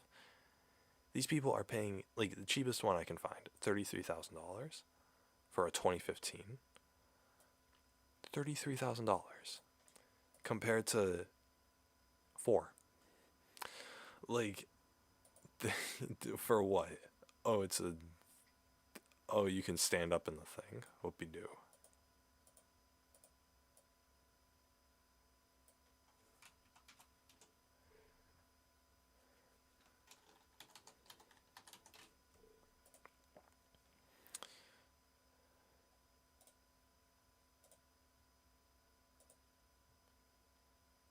$27,000, but you can't even stand up in it fully. It's not one of the high roof ones. Insanity, absolute insanity. It's like, it's so expensive. What's the point of van life? It's to live cheaply. If I have to spend 28 grand on the vehicle, along with, an extra 6 to 10 on the interior, that's not cheap. I'm spending as much as it would cost for me to build an entire house. So, what's the point of van life? Certainly not fucking this. This is a $40,000 vehicle minimum, because it's the high roof one. 40 grand minimum. Not to mention she probably spent an extra 10 on the interior decoration. So this is a minimum $50,000 van build. $50,000 van build.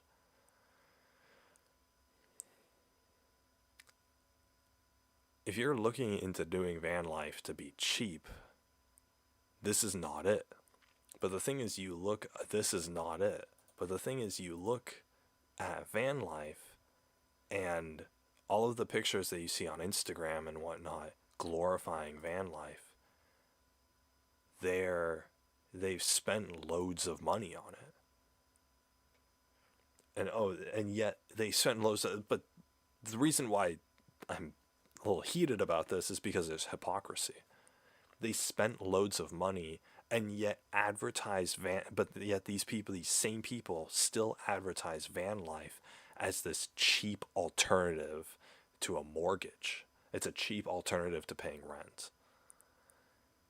It's like, no, you spend 50 grand on your friggin' build. It's not a cheap alternative anymore. This isn't something that, like, oh, I turned 19 and I'm putting my meager life savings just to move out of my parents' house, right? This isn't going to accomplish that, because you're not being cheap about it. Because, this is way more money than the average person has, right? You look at a homeless person, right? And you say, like, oh, a homeless person can just live a van life.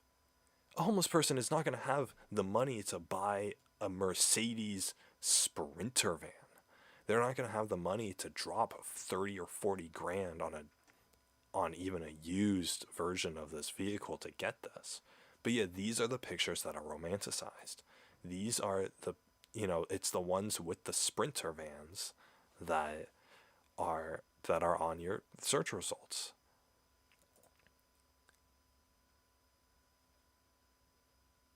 See, this is more like more to speed, right? You have a regular van, right? This looks like a different version, like a European version of a cargo van with a raised roof attachment. The raised roof attachment is like $5,000 or $6,000 plus installation, which is a lot of money. But at least if you're trying to live in this thing permanently, then you kind of like I would need this, right? If I was trying to live in this permanently. Permanently meaning like the next 5 to 10 years. But you look at this, right? Van life, you're still going to spend the majority of your time outside, right? This isn't like, you get to hide away in your bedroom sort of thing. Just to be comfortable. It's not necessarily necessary.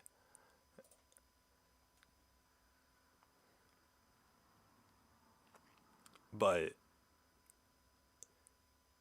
like this, like the Sprinter van, look at how much space they have. Look at how high that roof is. You're not getting that on a normal vehicle. So they have so much room for activities and whatnot, right? Like these people could live in this forever, right? Because they don't have to leave the thing. But they're going to anyway. But look at these very attractive people. Of course they can afford it.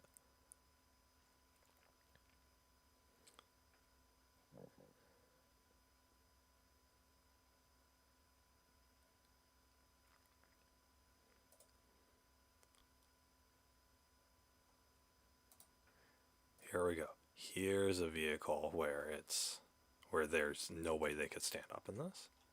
I mean, obviously these people can't stand up in this. This is something more to speed, right? It's this is more realistic. That's what I mean.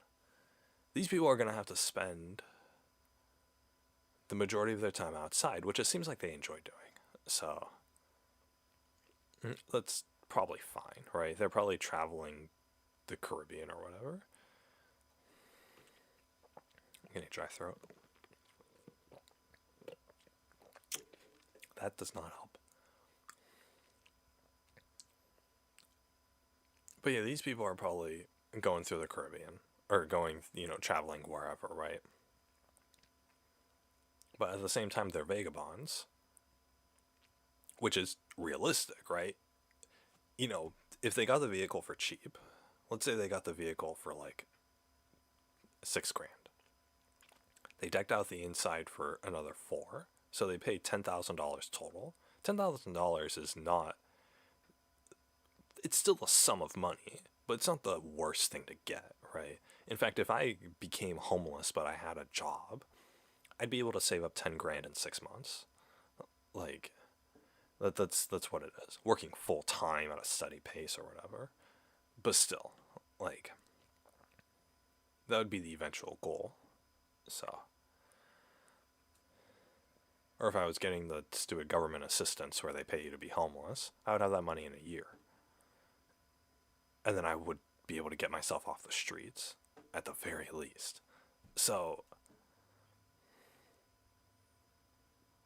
or out of a cardboard house, essentially. But yeah, just this is more realistic. Obviously, you can't see the inside of this vehicle, but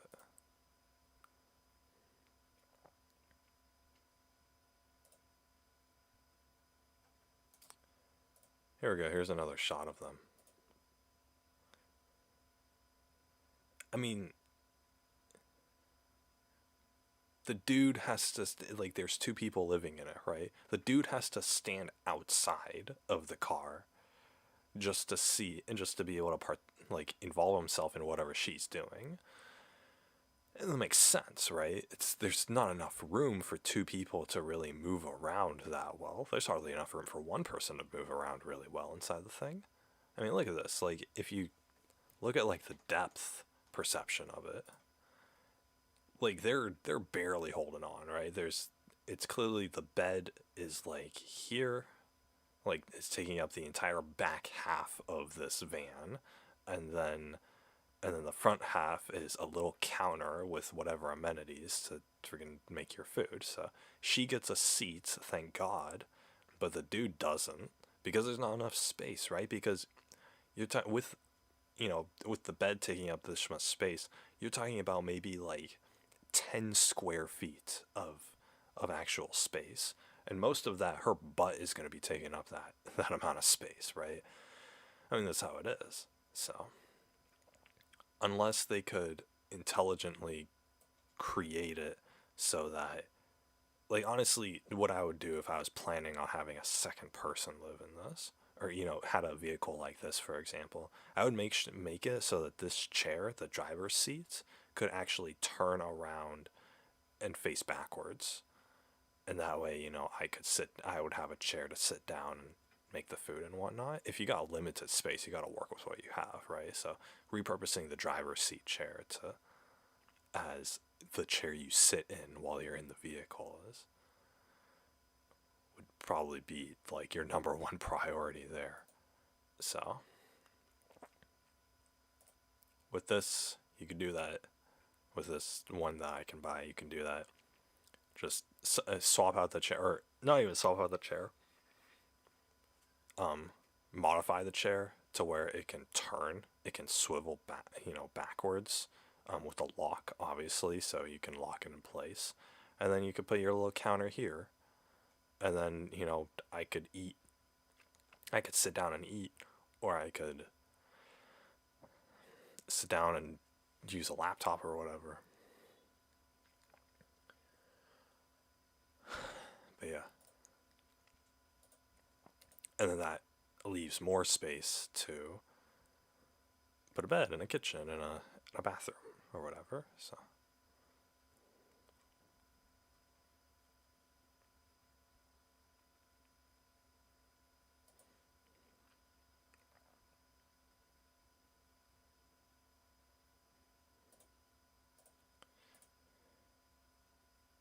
but yeah, these people spend the majority of their time outside, like 100%. So that's kind of what you got to do in van life is you got to be able to allocate time outside of it. So anyway, my little shower room idea. Oh, fucking as if. Look at this. Look at this. How much goddamn space? It's a tiny home inside of this freaking Sprinter van if they have enough room for this whole dedicated shower room. But this is the concept that I was talking about, right? I would have a toilet in here. I would have this little tiny ass room where you could have a toilet, and obviously in this, I'm not going to be able to stand up. So what I would do is, you have either be able to take the toilet out and then sit down on a plank, or use the toilet itself as a seat. And that way, when you shower, the water can drain to the bottom.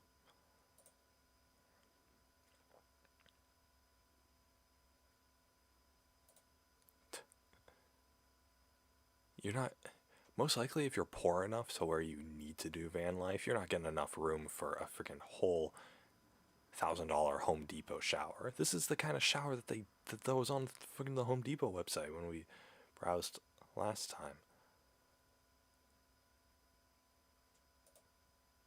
These people there. This is what most people do is they have a shower hookup to a little thing that they can block out. This is really extravagant, but more like this.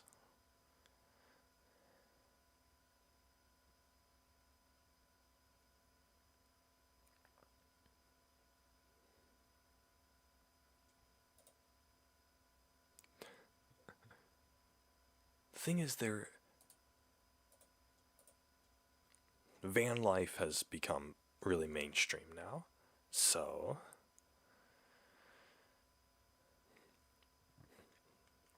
there's a lot of companies trying to sell to van life. The thing is that all these companies charge a buttload for it. This is already on the back of a Sprinter van, which New, you're paying like 50 grand for the vehicle. This little attachment that is just a toilet and a sink, basically, that you have to lug around everywhere, I guarantee you at least $10,000, right? The entire cost of a build.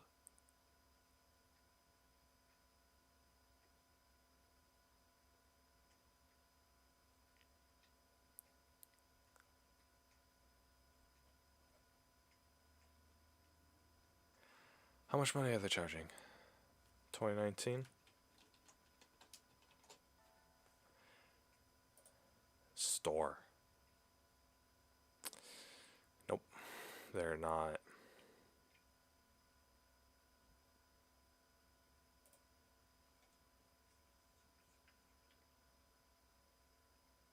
Towable bathroom for rent.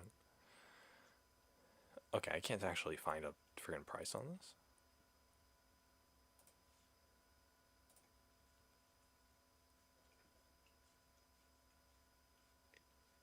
I hate these websites that are like, oh, we won't show you the price, request a quote.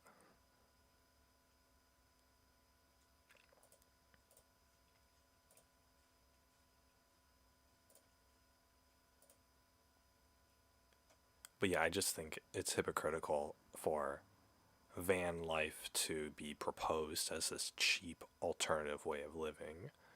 Yet most people are buying an expensive vehicle and buying expensive things on the interior and buying all of these expensive additions. Things that people wouldn't be able to afford. I mean, I've seen like YouTube videos of people's van life tours where it's like they got a freaking mini condo inside of this like giant thing, and they're like, oh yeah, this whole van build was like, it was only $70,000. It's like, god damn, dude, who has $70,000 to go do this, right? If you have $70,000, you are not going to be building something yourself, right?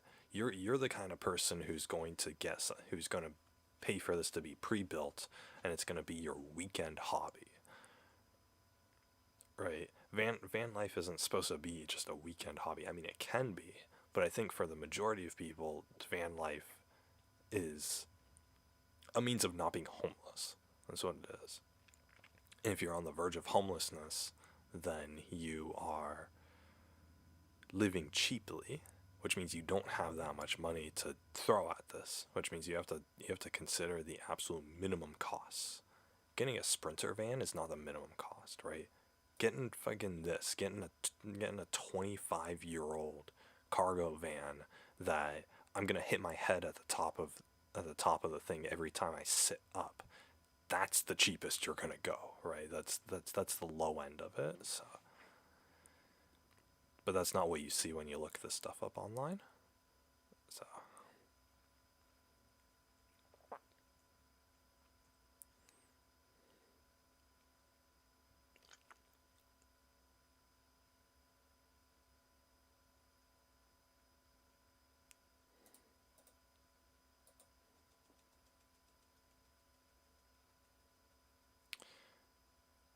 They didn't put a price on this, and they say call for today's best price. Unbelievable. 221,000 miles on it.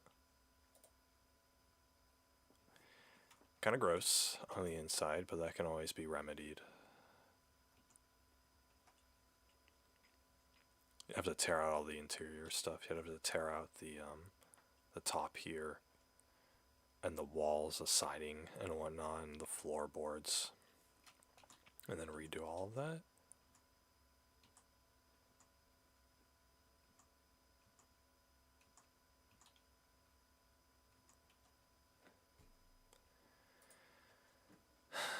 Thanks, Fam Van.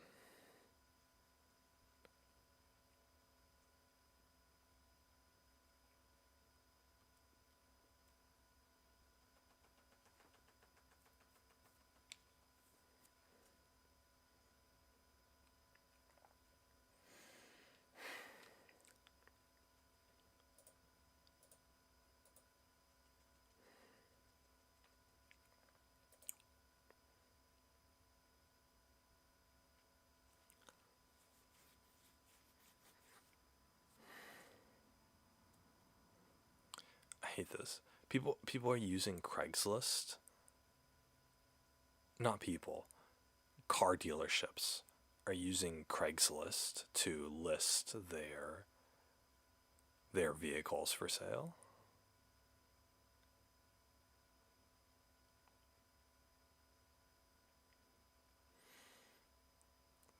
Craigslist is not a place to advertise your fucking business.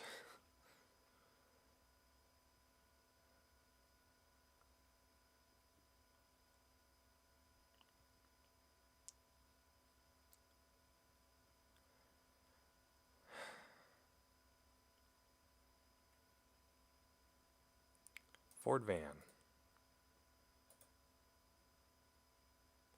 Does a run. Has mechanical and engine issues. Okay. Needs radiator due to crack. Maybe head gasket. Won't be much cost to fix it. It's partially converted for camping. Has a hardwood floor and bed that converts into a couch. Needs a tow. Won't pass smog. They already tried to put some kind of bed to couch contraption in here. Doesn't look like they were too successful. They were doing the insulation. Alright. Does it come with it? These people really just like did the floor and gave up.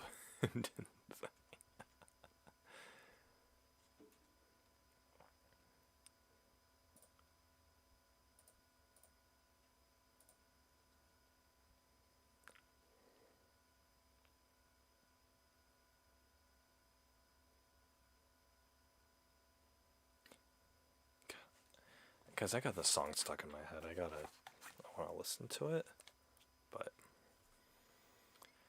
I can't. You guys can't listen to it, because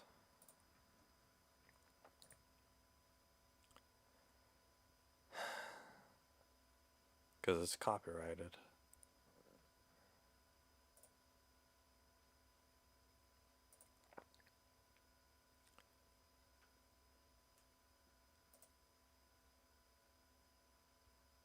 Okay, good. You guys can't hear it?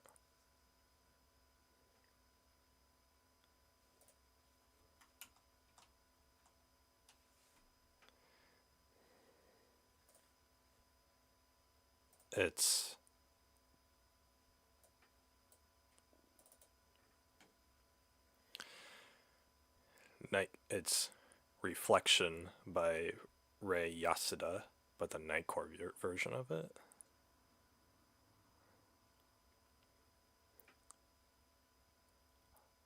All of these like anime songs, or not anime, but like Japanese songs, they put, Nightcore or not, they put some like cute anime girl on the cover and the thumbnail and stuff to get people to click it.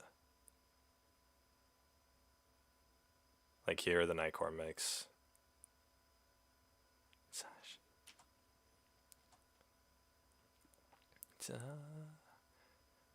このままで一生懸命悪で優しくないか一人でつないだ days. But yeah, I don't click on it because of the anime girl. Obviously, I just want good music to listen to.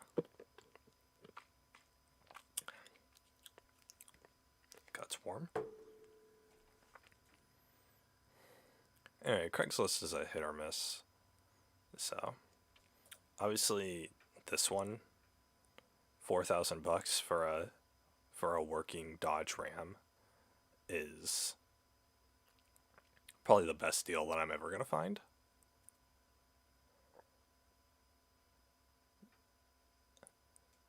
This was posted yesterday, so chances are this is going to be snagged up within the week.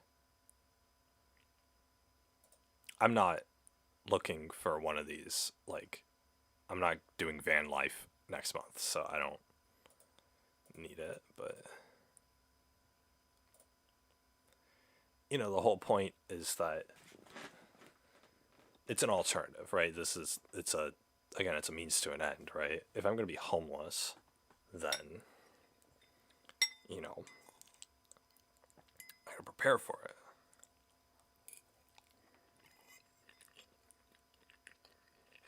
If I'm gonna get kicked out or whatever.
What?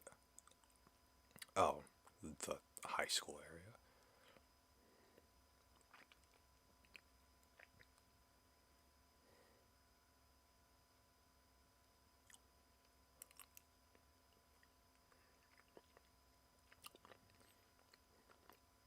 There's a bus stop right outside. There's a bus stop right next to the property. Oh, so the bus is gonna be passing by my house like every hour. That's actually not really that great.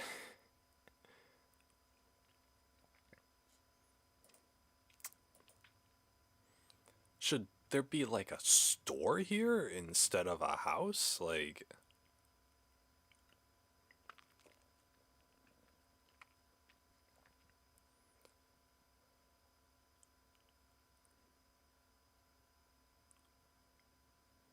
motivated seller.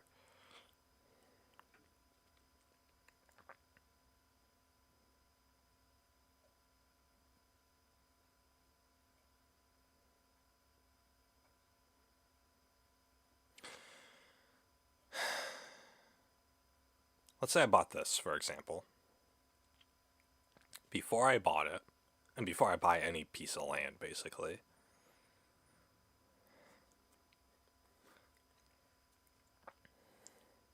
Sashi koega futari tadana ni kunel kamaneru des. Menu kisatsu tate.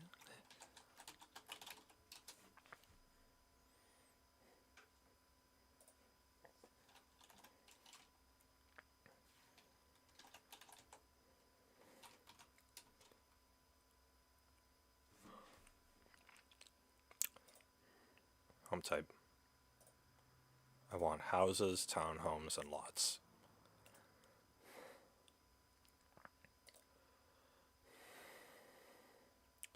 Multifamily, I don't need that much space. Manufactured and condos, you're gonna have to pay a monthly fee to whoever owns the land that your thing is on top of. And then apartments, you're gonna have to just rent them out, right?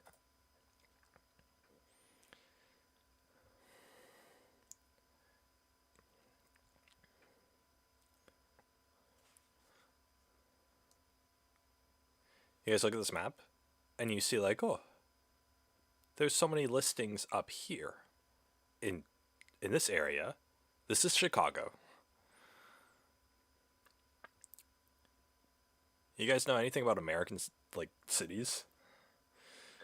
Chicago and Detroit are completely far gone. Like there's high rates of crime. It's inner city. It's like basically like downtown LA levels, or like imagine the worst kind of like the worst city conditions you can imagine. Chicago and Detroit, which Detroit is nearby here. Chicago and Detroit are basically your worst city conditions have become the entire city. That's what Chicago is. So there's high rates of crime. I think it's a majority black population there, which, not to be racist, but when you have an area that has a majority black population, it's way more likely that it's just going to be ghettos and gangs and crime and violence. So you kind of want to stay away from that.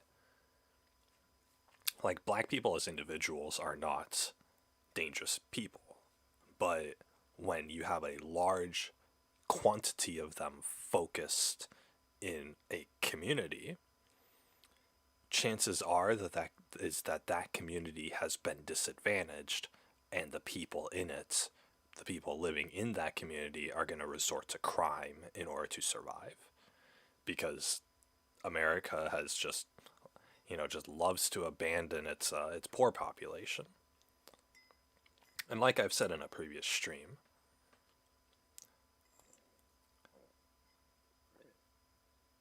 black people aren't poor because they're black. Black people are poor because they're poor. There exists a poor class in, a lower class in America, and that just happened to be black people. That was the group that became disadvantaged.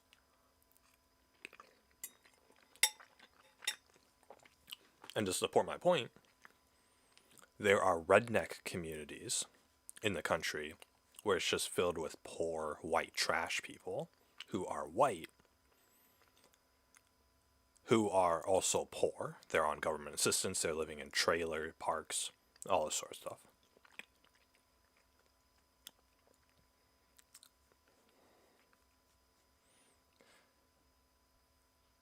And those are white people. So it's just that it happens to be more black people than white people that end up being poor and disadvantaged. So,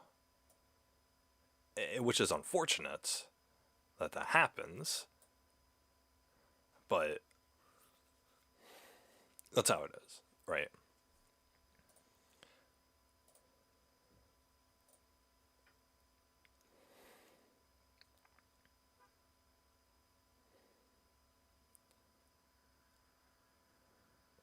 There's a listing up here a few days ago. It was a nice plot of land nestled in between a couple buildings in a residential area. It had all the utility hookups and stuff, and it was only like $6,000. And it looks like it got sold. I thought, oh no, it's right here. Oh, hell yeah. Why don't I have this bookmarked? Here it is.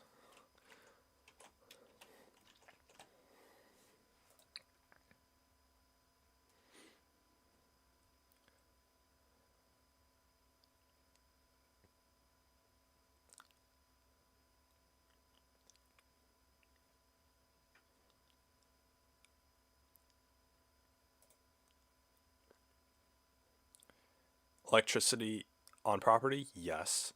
Sewer, public sewer. Water, public. Utilities available. Electricity, natural gas connected. Amazing. It's already got all the utilities. You guys don't know how many thousands of dollars that saves me if I can get something that already has the utilities on it. The annual tax amount is $1,000. I don't know why. I don't know why the tax is so high. Anyway, you guys can see this, right? It's obviously an empty plot of land.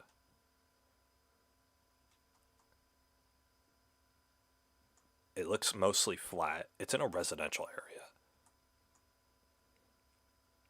But this would be a pretty nice spot for a house, right? No shade from the trees or anything, but honestly, with my rock wool insulation that I was talking about earlier, it's right. You're not, I'm. if I can get a cheap plot of land and building plans approved for a tiny house, then I am going to dump extra money into that to make it as like airtight, insulated, passive housing that I can come up with. I've been looking a lot into passive housing, which is basically just it reduces the way that the house is built. The way that the house is built means that there are no drafts. The the air quality is continually fresh and filtered. It's energy efficient, meaning that so basically you guys think, okay, houses nowadays, why does your house get hot in the summer and cold during the winter? Why does that happen? It's 2020. It's 2022. Shouldn't we have figured out how to keep the weather out of our houses? Well, we have. We have figured that out. It's just that most houses in America are not built with the materials and the methods in order to make that possible. Right? The house the house that I'm living in was built in the 50s.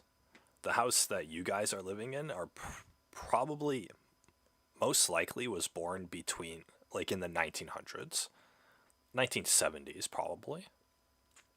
A lot of suburbs sprouted up in the 60s or the 70s, so they built a bunch of houses and they just left them. So suburbs, townhomes, things like that. So the house that you live in, it's probably 50 years old.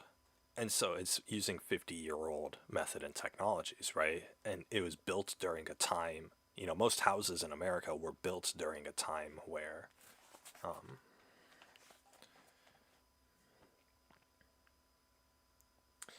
took my headphones off and Kiwi recoiled back. Most houses in America were built 50 years ago, but also during a time where we were just trying to get houses built, right? There were more potential home buyers than there were homes. So, the construction companies just want to churn out homes, which means that they built them quick and on lower standards. And so there are going to be a lot of issues that come from that, right? Not to say that your house is going to collapse anytime soon, but there's going to be a lot of these issues.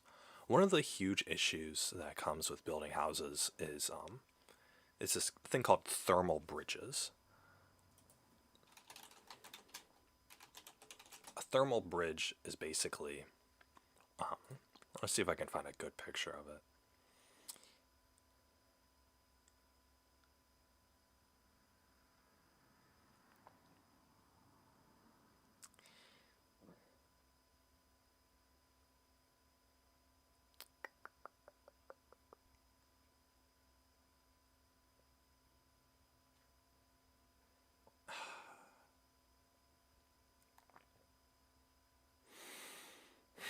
Can't really find a good picture of it.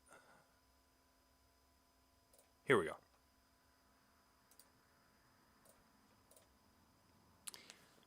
Go to a room in your house, and on your phone there's an app that lets you see, or there's machines designed for this too, that can basically detect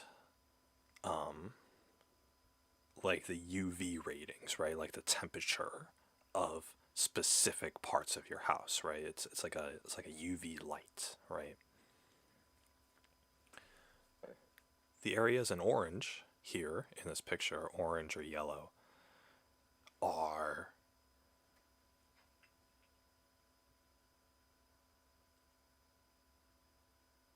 wait a second.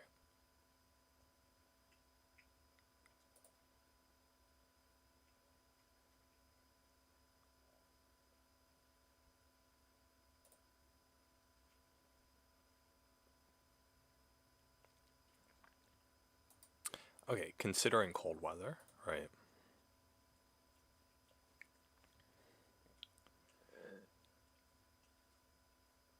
Or, I mean, you don't even have to.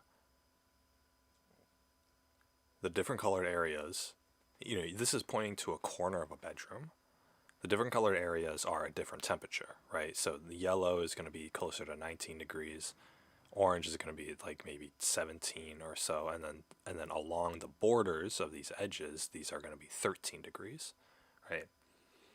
Not that the numbers matter, but the whole point is that it's colder along these edges compared to in the center of the room.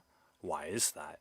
Well, because the walls themselves have a lot of insulation in them, meaning that they're keeping the temperature out, right? So if it's cold outside, then these walls are going to be warm, and if it's warm outside, these walls are going to be cool, right? Because they have proper insulation. These edges, however, are not. These edges don't have proper insulation, they don't have proper sealing, which means that the temperature from the outside can more directly affect these edges. You can think about it like a draft. If these blue lines, blue and pink, they're basically drafts in the house where the temperature, maybe not a wind, but a temperature difference can seep through these corners. You go over here to this image, it's the same thing, right? The actual walls are pretty solid, but the corners here are areas where the heat can enter the house during the summer, or the cold can enter during the winter. Even though the walls themselves are blocking out the majority of the outside temperature, some of that outside temperature is still getting into the house through these cracks. And these different colorations in like the corners and the seams, those are called thermal bridges. Basically, a thermal bridge is it's a bridge for the temperature to travel through. So if it's cold outside, these thermal bridges are going to let that cold through the cracks, through the draft, into your house. Same with the summer. If it's hot outside, then these cracks are going to, these thermal bridges, these imperfections in the build where they didn't seal it properly, are going to travel into your house, right? I mean, imagine it's nice and warm and cozy in your room during a cold winter day, and then somebody opens a window. And then all that cold air gets in, and all of a sudden you're freezing, right? That's essentially what this is doing, right? You have all these thermal bridges in a house, and that's letting all of it in, right? It's the same as a window during the summer, right? It could be nice and comfy in your room, but then there's sunlight coming through the window, and now you're screwed. So there's a lot of places where thermal bridges can enter, or can be. There's ceilings, there's those corners, there's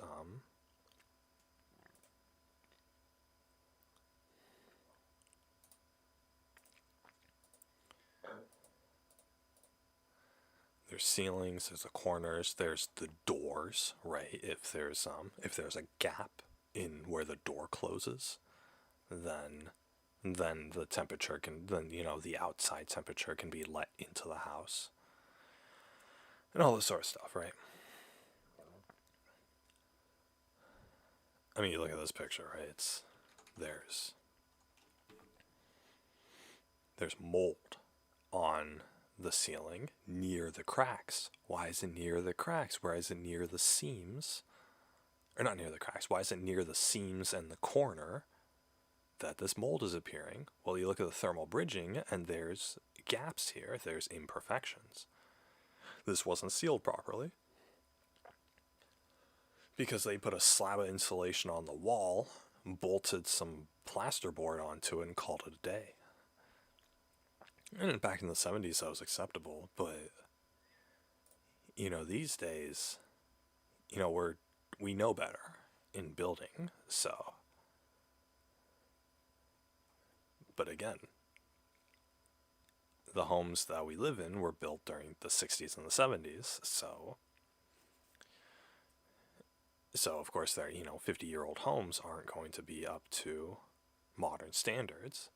And so what does thermal bridging mean? Well, if the hot temperature during the summer and the cold temperature during the winter can get into your house through the seams and the corners and wherever else that they built incorrectly, and it gets into your home, well, you're going to have to counteract that, right? You're going to have to turn on the AC. You're going to have to turn on the heater. And that's going to increase, and that's going to cost money, right? I mean, I just talked to somebody on the phone. I was calling about building or whatever. This was weeks ago.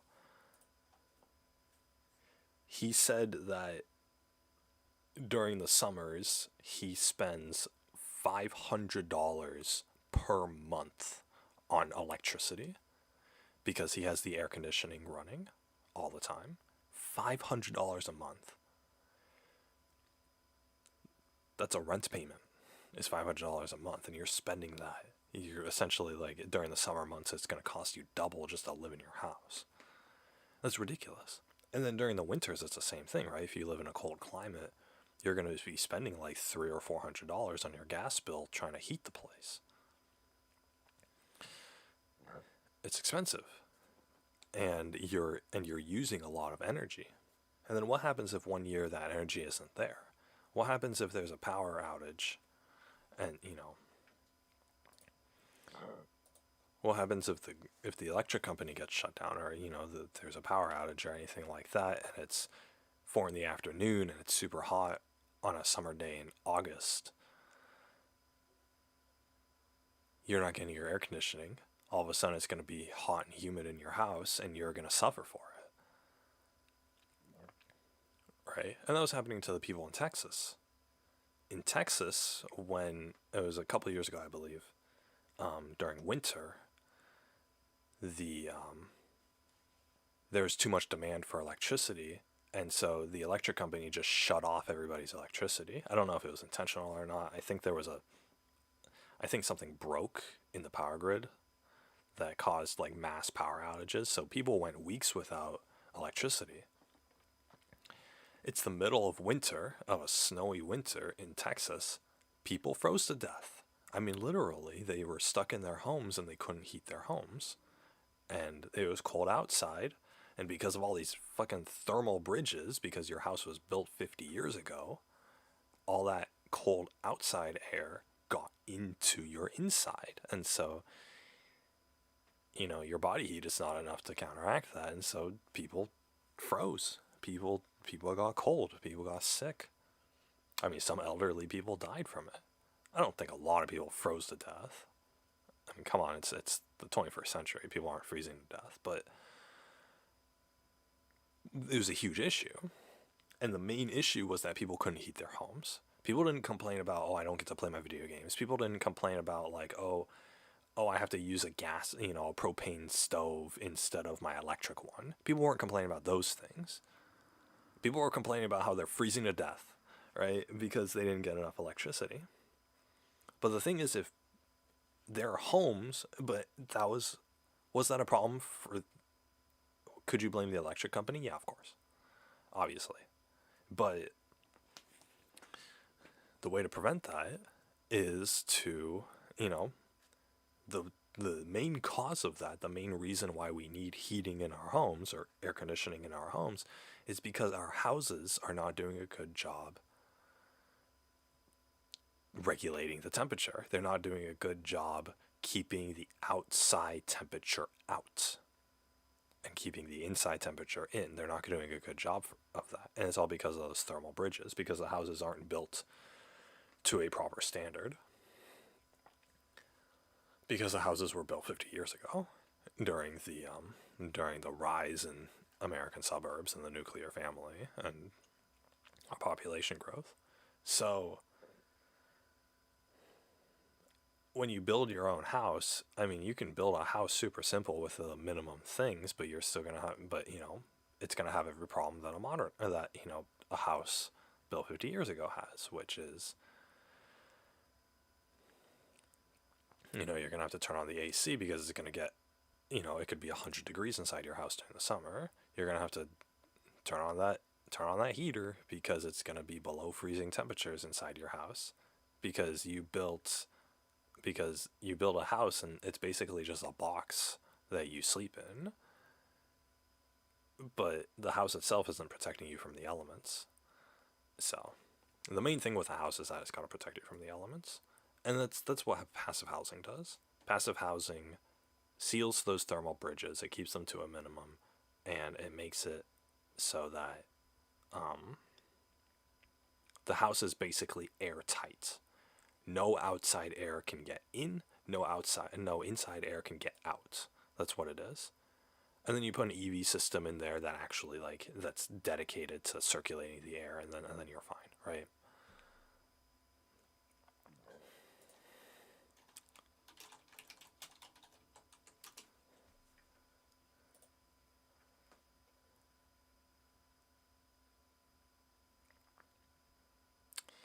Are there going to be any good images for this to explain the concept?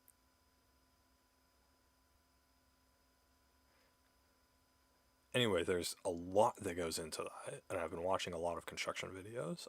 I have kind of a general idea on how it works. I don't think I'm good enough to put into practice yet.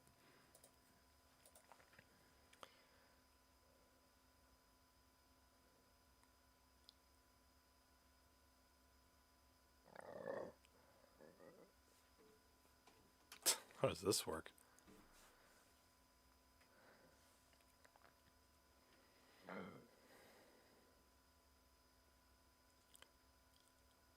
Why is the sun in a different position? Depending on the season, that doesn't make any sense.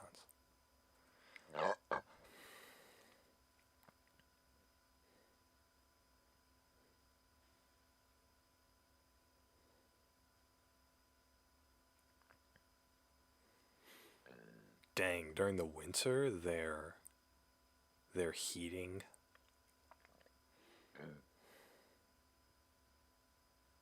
They're heating water through solar panels and then running that water through the floor so that the heat emanates up. Oh my god.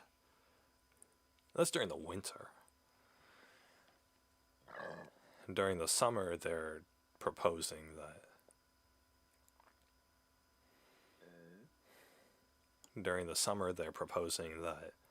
the way this house is built means that the sun isn't going to hit the inside of the house through the windows, but you can still use the vents to vent out warm air. Okay,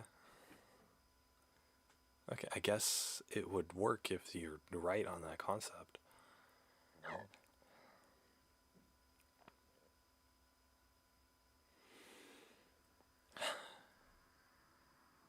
A lot of passive housing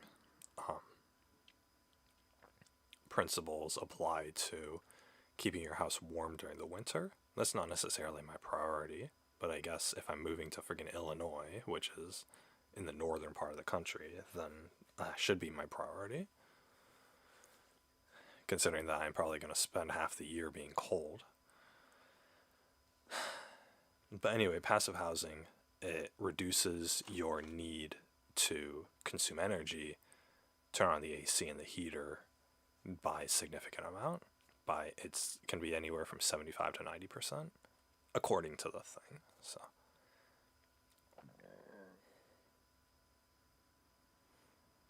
and there's a lot of different things you can do to achieve that.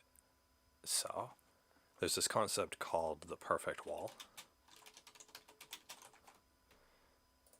I have all these things bookmarked.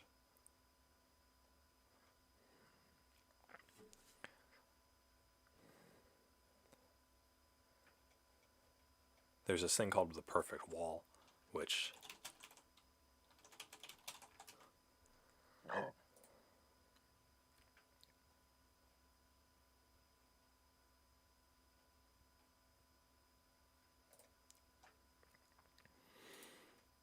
basically what they do is they put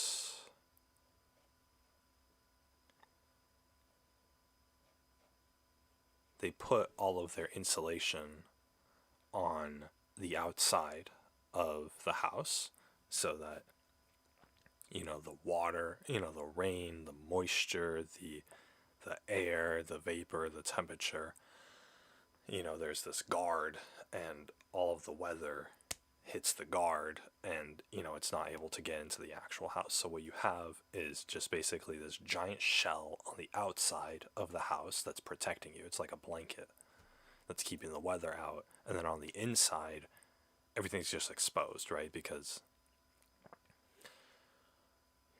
you don't need insulation on the inside of the house because it's all on the outside. It's all doing its job for you. Everything on the outside of the house is doing the job for you. So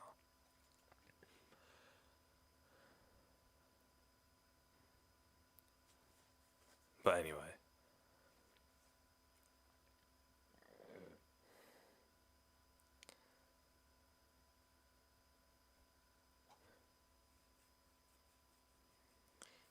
basically when you build a house, god dang, then you need to consider rain control, air control, vapor control, and thermal control. Basically, you have 4 layers of a wall. You're keeping the rain out, you're keeping the air out, you're keeping the vapor from the air out, and then you're keeping the temperature out. And that goes in order, right? Obviously rain first because, rain's the heaviest thing. You don't want that anywhere on the outside. And then air is next because, if you get a gust of wind, you don't want that gust of wind on the outside of your house coming inside, right? Because what if it's hot outside and it's going to bring hot air in? Or what if it's cold outside? What if there's a winter storm, right? You don't want that coming in. So you need that rain and the air control. And then vapor control, right? That's how mold produces, right? Because vapor, right, those water particles in the air that we can't see can seep into your home, and then they can get trapped in your house, in the walls of your house, and then they can create mold, which is a huge problem with amateur built homes. So that's something that I have to consider. Is it going to get moldy because it was built poorly? Well, if you have a vapor control layer, then that's not going to happen. And then, of course, a thermal control layer, right? The rain, the air, the vapor, that all brings in a certain temperature from the outside. And you want to block out that temperature, right? You don't want the inside of your house to be affected by the outside temperature. So basically what they propose is you have the structure itself, the frame, and then you have those 4 layers, right? The rain, air, vapor, and thermal layers. And then you have your outside cladding. That's just the whatever's on the outside of your house, whatever people see from the street. And that's basically it. That's the whole concept. And then they get into a little more detail here. I've seen videos on this, but like with this picture, you build a house, and starting from the inside out, you have a board. They use gypsum board, but like you look at your walls in your room, and that's a board, right? That's most likely that's plasterboard or OBS that makes up the walls of your house. That's what you see with your eyes right now, looking around the room, right? That's I look at my wall, and that's what it is, right? There's no wall back there, but that's the wall itself of my house. That's OBS or plasterboard, either one. And then they have a fresh coat of paint. It's a vapor semi-permeable wall, so it can let the vapor in and out, kind of, but it controls it. And then this person, for residentials, they want you to insulate, so you can't really go no insulation on this. I mean, you can, but to delegate it, you don't have to. But they put insulation here. And then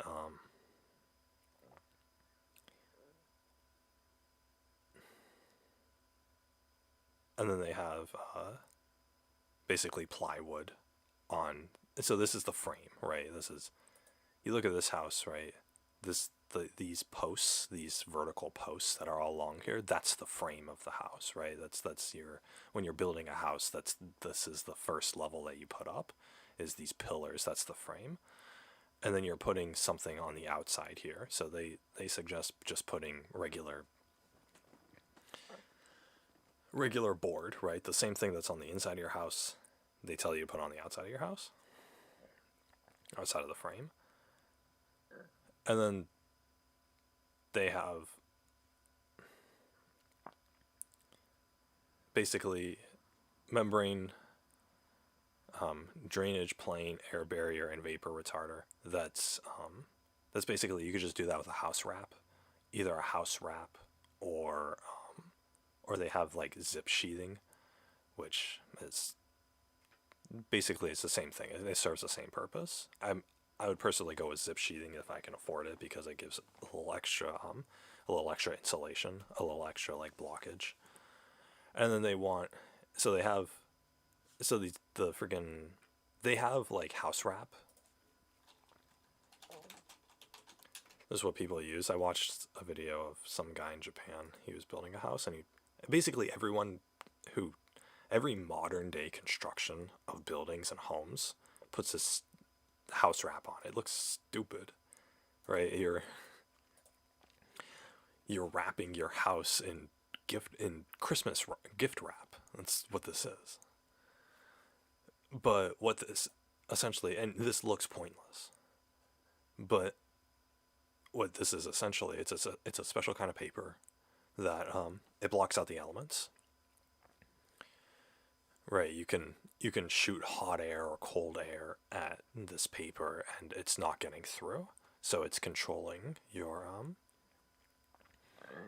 it's keeping all of the outside air and all the outside vapor out of your house. So that's what this house wrap does. There's also zip sheathing.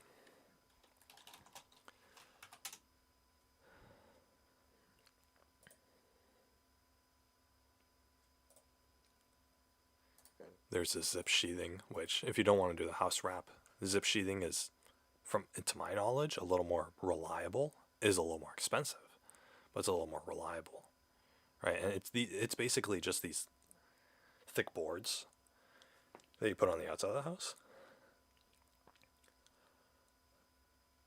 So you're gonna have your vertical pillars as the frame. You're going to put plywood or gypsum board or OBS on, like some kind of board onto the frame, and to cover it up, and then you're going to put zip sheathing all around it, and then you're going to seal that properly. There's specific seals and specific techniques that you got to do in order to do that. So this zip sheathing also keeps the weather out. It keeps the air and the vapor and the thermal out of the house. But it's basically just these thick boards that you buy like hundreds of square feet worth of these boards, and then you just put them all up on your house, right? And you make sure you seal them properly so that there are no thermal bridges. So that's your control layer. And then that's the majority of your control layer. And then on top of that, so on top of that zip sheathing, you're gonna put insulation on the outside of the house. Most people don't put insulation on the outside of the house. You ask people, oh, where does the insulation in your house go? Most people are gonna say on the inside of your house. Inside all of our walls in like the rooms and the houses that we live in, you go into the wall, and I mean, unless you boil in your room every day during the summer, there's going to be insulation in there. So honestly, like, if you were to go to your wall and if you were to tear down the first layer of your wall, you would see insulation there. It would most likely be a foam insulation. It would just be this white foam material that's there. I'm sure either white or like a yellow kind of like meshy material that you see in air conditioning systems. I'm sure if you guys if you guys have attics, then you've probably seen this yellow foam material before.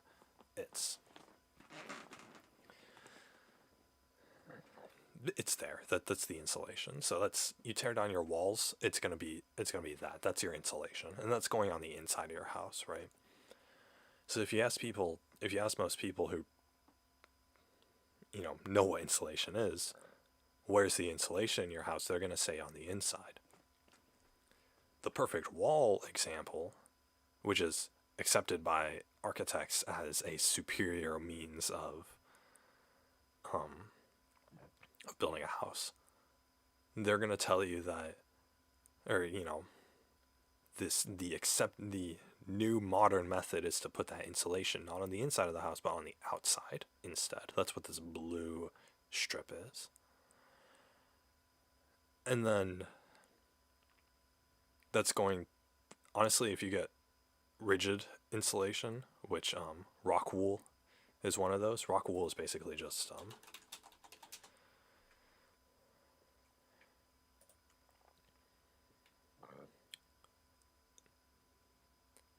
it's just a stuff, and you're pretty much just fitting it. It's basically just cut and fit the stuff into whatever, right? On the inside or on the outside. I just watched a video by them. They're installing it on the outside, but this is, I would do both. But this is what it is, right? This is insulation. It's going to keep out the weather, or it's going to keep out the temperature. It's going to keep out the noise, right? This stuff is extremely soundproof. So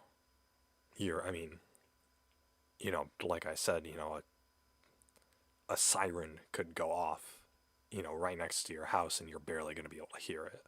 Like, that's how soundproof it is. You will still be able to hear it faintly if it's something that loud, but the hustle and bustle of everyday life happening outside of your house isn't going to bother you at all with this kind of insulation in your house, which makes it worth the extra price, because rock wool is actually a little more expensive.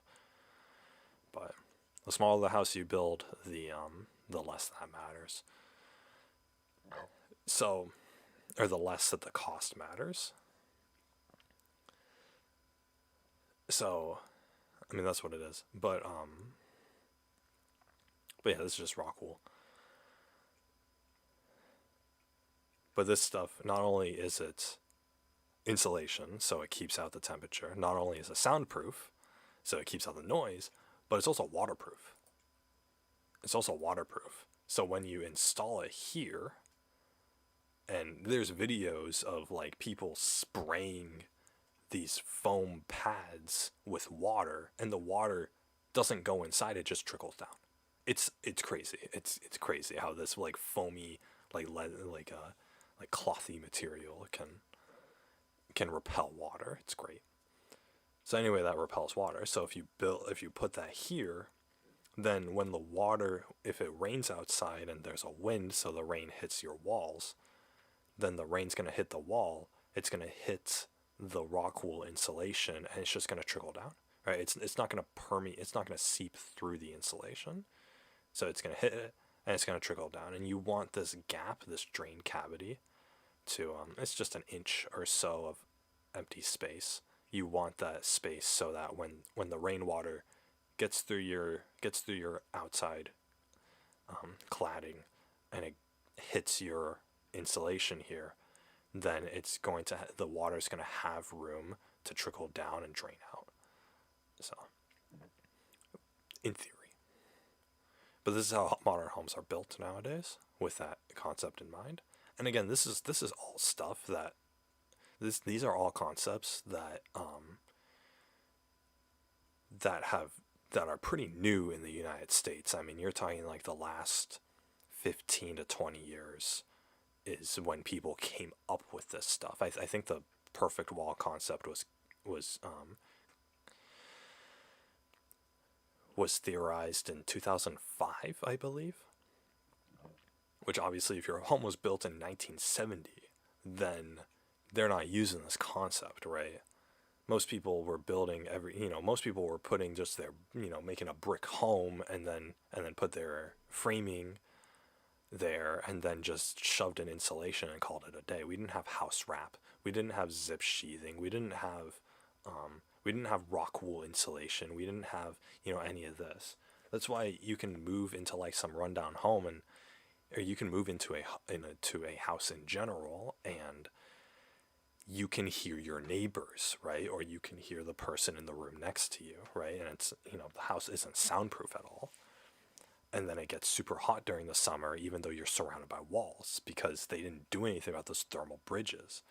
You know, you can get mold on your ceiling or in the seams in between your walls because they didn't block that out properly, right?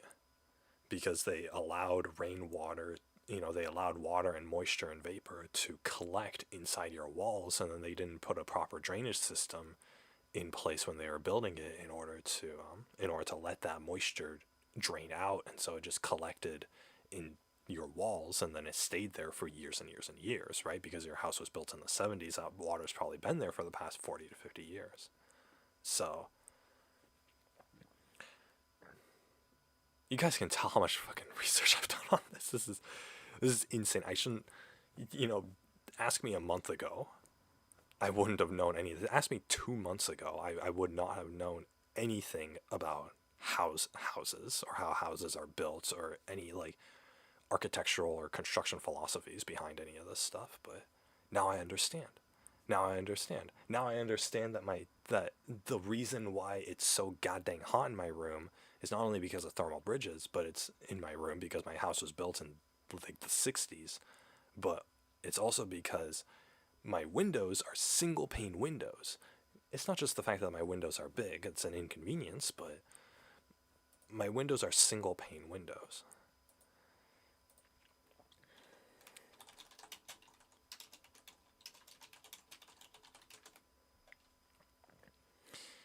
Single pane windows are basically just it's one thing of glass, right? It's one thing of glass, and the heat comes in through the one thing of glass, and that's it, right? There's no barrier there. Whereas I don't even think they make single pane windows anymore. Whereas nowadays they have double pane and triple pane windows. Basically what that is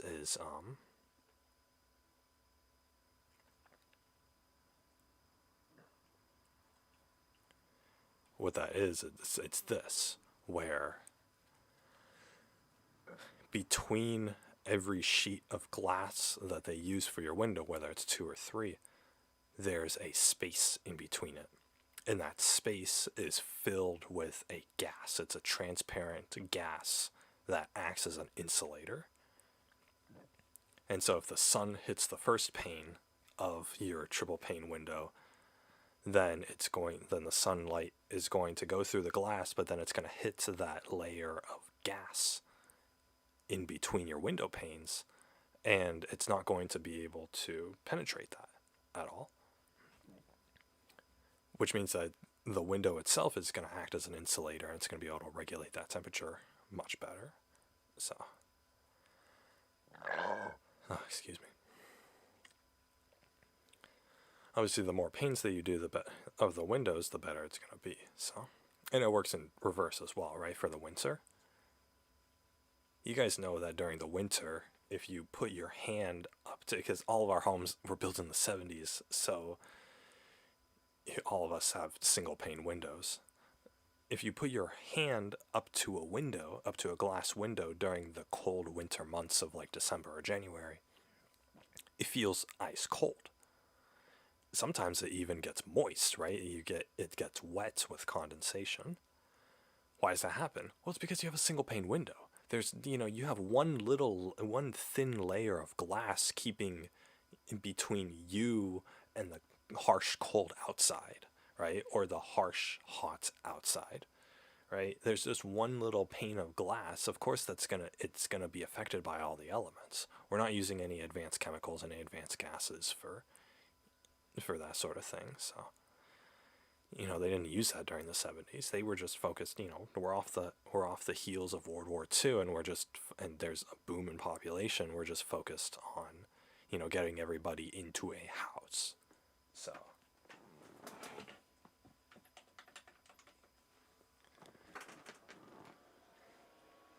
but 50 years later from that, and we're realizing that, okay, most of the stuff we were doing back then wasn't good, right? The house that was built,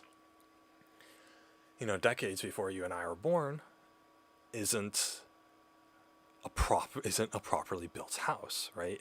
It's holding up, and maybe your house doesn't experience mold. Mine doesn't, but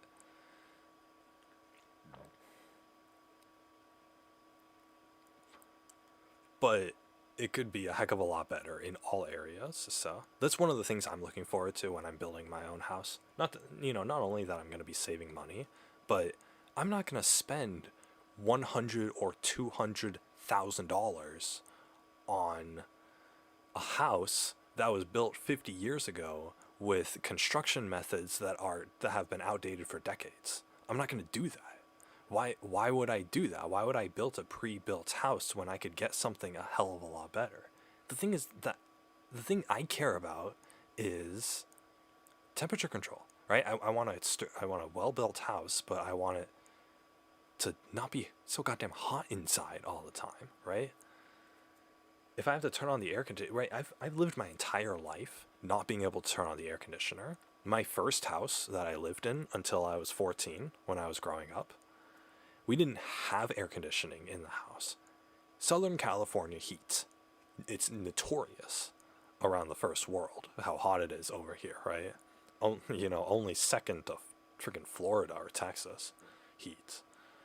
But anyway, it's so goddamn hot in the state, right? It can get up to like 95 to 100 degrees for months at a time here. It's ridiculous.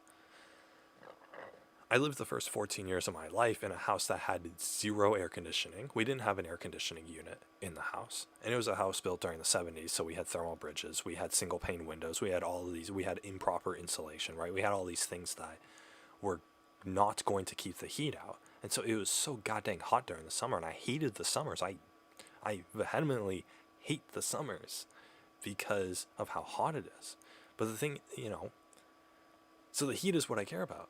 And even here at this new house that I live in, we can't afford to turn on the air conditioner, right? It's too much money. It's going to be too much money to get it fixed or get it checked or whatever. And it's going to be, it's going to be hundreds of dollars every month to leave it on. So we got to use fans. But the problem with a fan is that if you're not directly in front of the fan, if you walk away from your fan for like 5 seconds, you're going to start sweating. I mean, that's the problem. And so you basically, as a kid and even now, I lived my entire life in front of a constantly circulating fan, which also eats up the electricity. So, and I'm still hot, I'm still uncomfortable, and I can't do anything.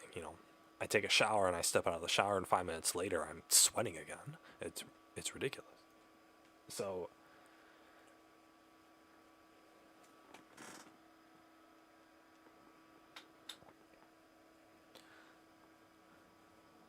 it's a huge issue. Weather is a huge issue.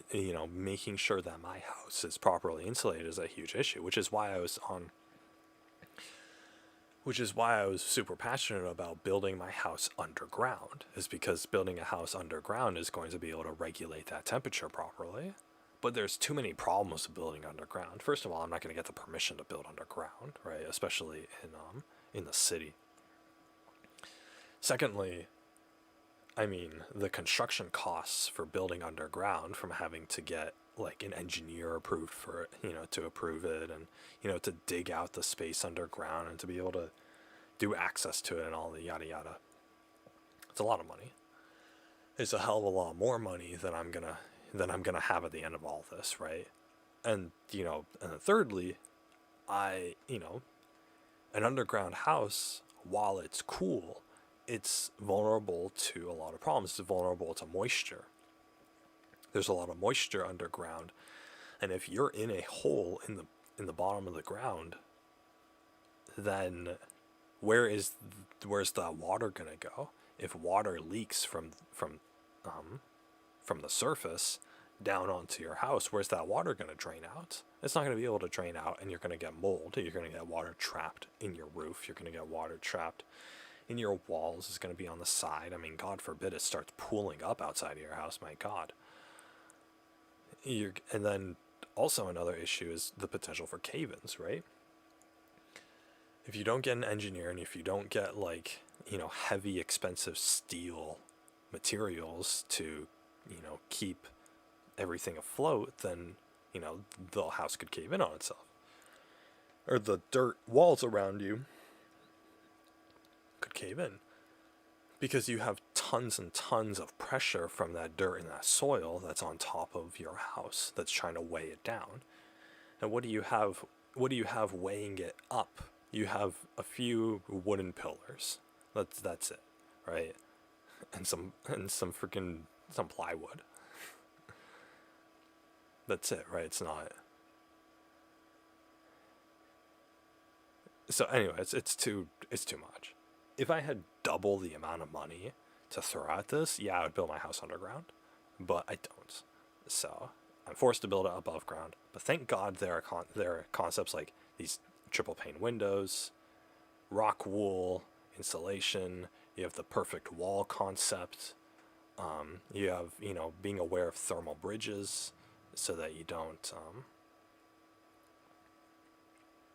so that heat can't get in. You have all this stuff that you can do to prevent to still weatherproof and temperature proof your house without having to build underground. So after an entire life of having to deal with the heat of the summer here, and admittedly not that much experience dealing with the cold of a winter climate, I'm gonna want to prepare for both of them. So put my money where my mouth is. Something like this is going to definitely be necessary, for sure. The problem is that it's really difficult to build this stuff to standard. If I was, I can do it myself, build a house, right? In fact, I could build one in my backyard and probably have it done in a month. But the thing is, it's going to not consider any of these. It's going to not consider any of these advanced concepts, right? Thermal bridges are a huge one. I'm still learning how to properly prevent thermal bridges from occurring and whatnot. So I've been watching this guy, Matt Riegler or something. I don't know. He's some middle-aged man. He has a build show on YouTube. Whoopie-doo, right? He's a millionaire. But he's basically, I've been watching a lot of his videos and trying to learn all this stuff, so at least get, an introductory knowledge. And then he gives reference to, like, the perfect wall, which I read up on, and passive housing, which is, another thing, and then this rock wool insulation, but yeah. Anyway, these windows, obviously you can get a single pane window from the dump, right? You can go to your local dump and get a single pane window that's repurposed.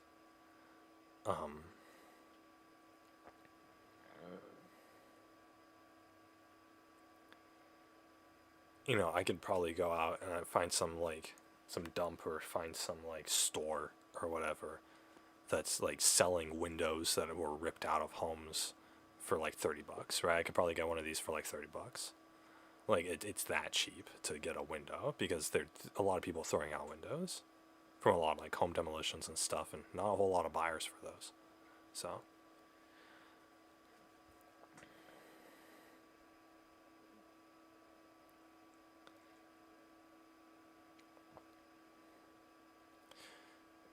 it's considered an older style of window that is a little rarer to find on the market.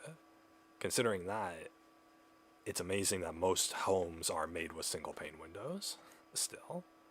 In fact, honestly, if I was a homeowner, and I already owned my home, my first thing that I would do, especially here, is I would swap out all the single pane windows in my house with double pane ones, like immediately.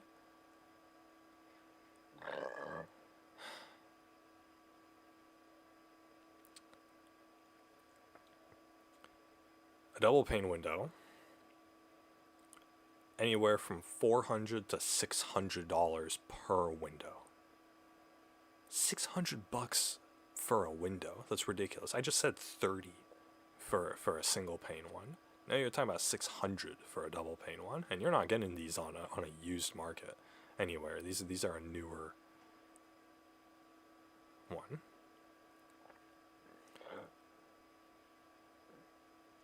The air in between the panes traps winter's colder temperatures or summer's heat in between the two windows and forms a barrier that blocks the heat and cold from affecting your home. The energy savings over a single pane window can be as much as 24% in cold climates and 18% in hot ones. It's less energy costs and less noise, which can be an important consideration if you live on a busy street.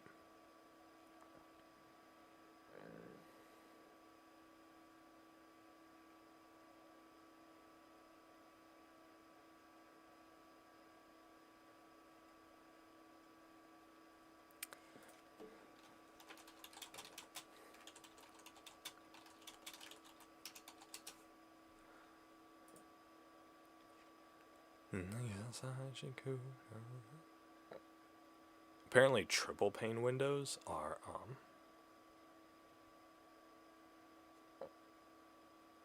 triple pane. So double pane reflects 90% of energy out and lets 10% through. A triple pane one blocks 97% energy out with 3% coming through. That's pretty nice. That's a pretty nice upgrade. So you're blocking out either way, you're blocking out most of the heat and the cold that's trying to get into your house.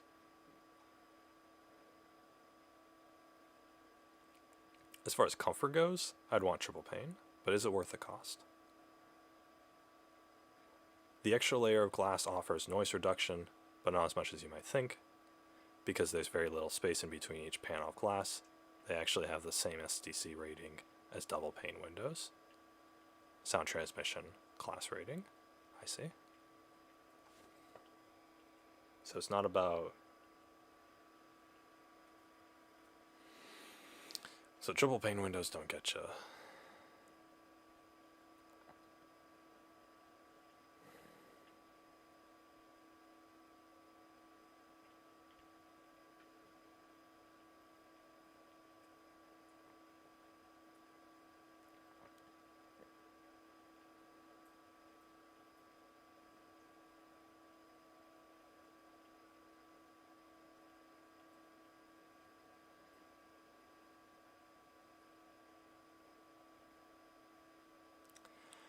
They do not have prices. Okay.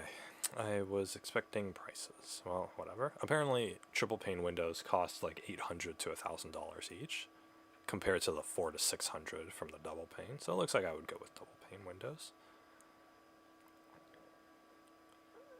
considering that it's almost half the cost of the triple pane. Or I could save $1,000 with that. But yeah, anyway. Rockwool on outside.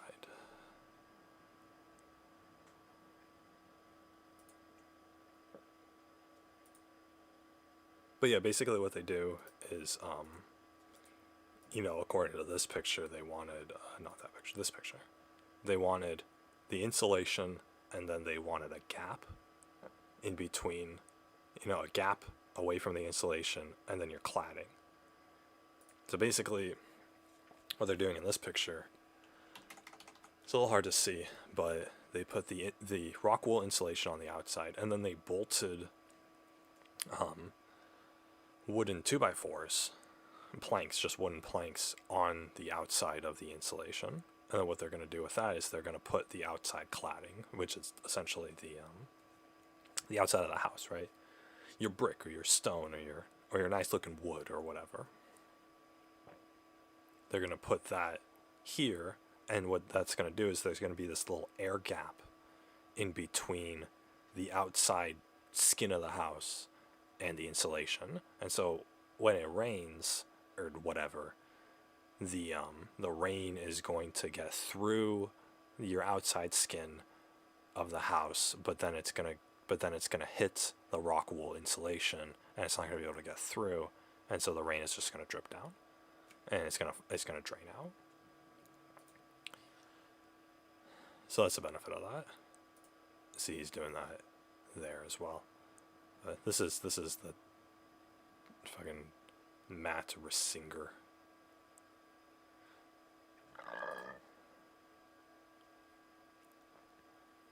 You look up any construction video and you're gonna find him. He seems to be like number one in the YouTube sphere on this. So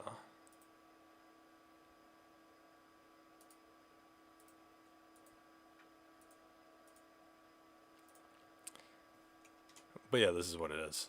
They have the house wrap on the outside, and then they put the rock wool insulation on the outside, and then they put all of these wooden posts, and then they're putting the outside, the outside, the outer cladding of the house, the what you actually see on the outside of homes. They're putting that on top of the wood, of the wooden planks, and the wood is nice there because it makes building it easier, because you have something to nail the exterior of the house onto, right?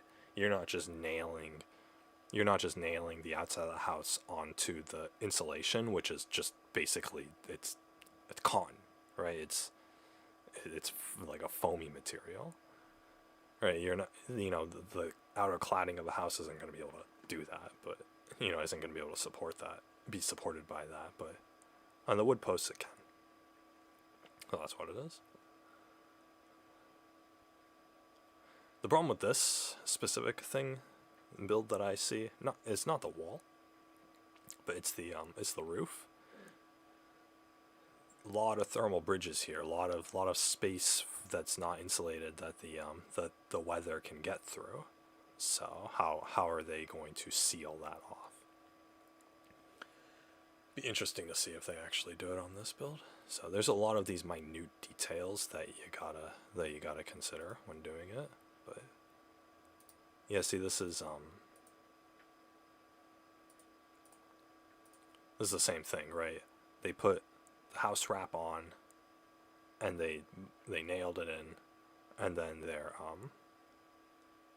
they're putting the rock wool insulation on top, and then they're gonna have and the roof is slanted. They're gonna have a little bit of a gap, and then they're going to, with probably wooden planks, and then they're going to put the actual roof cladding on top. So actually, I don't think this roof is slanted. It gets really complicated when you build. I would never want to be like a real builder, like an architect or a planner or anything, because it gets real complicated. Most people who build their own custom homes are like millionaires, and so they want like a 2-story home with all of these concepts applied. I can barely like conceptualize this stuff for a single box of a house, right? The kind of house that I want is it's basically a box, right? It's a tiny home.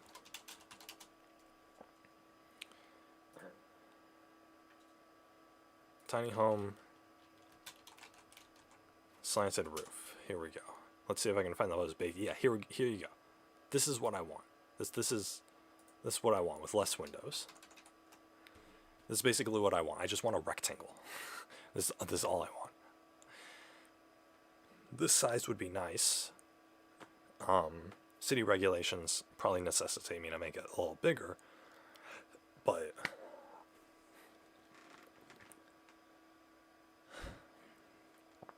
this is what I want, right?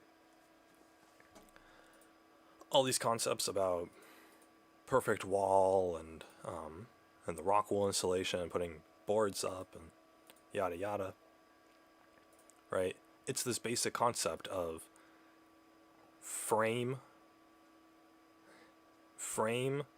sheathing, weatherproof insulation gap, wooden planks for a gap, and then the exterior, right?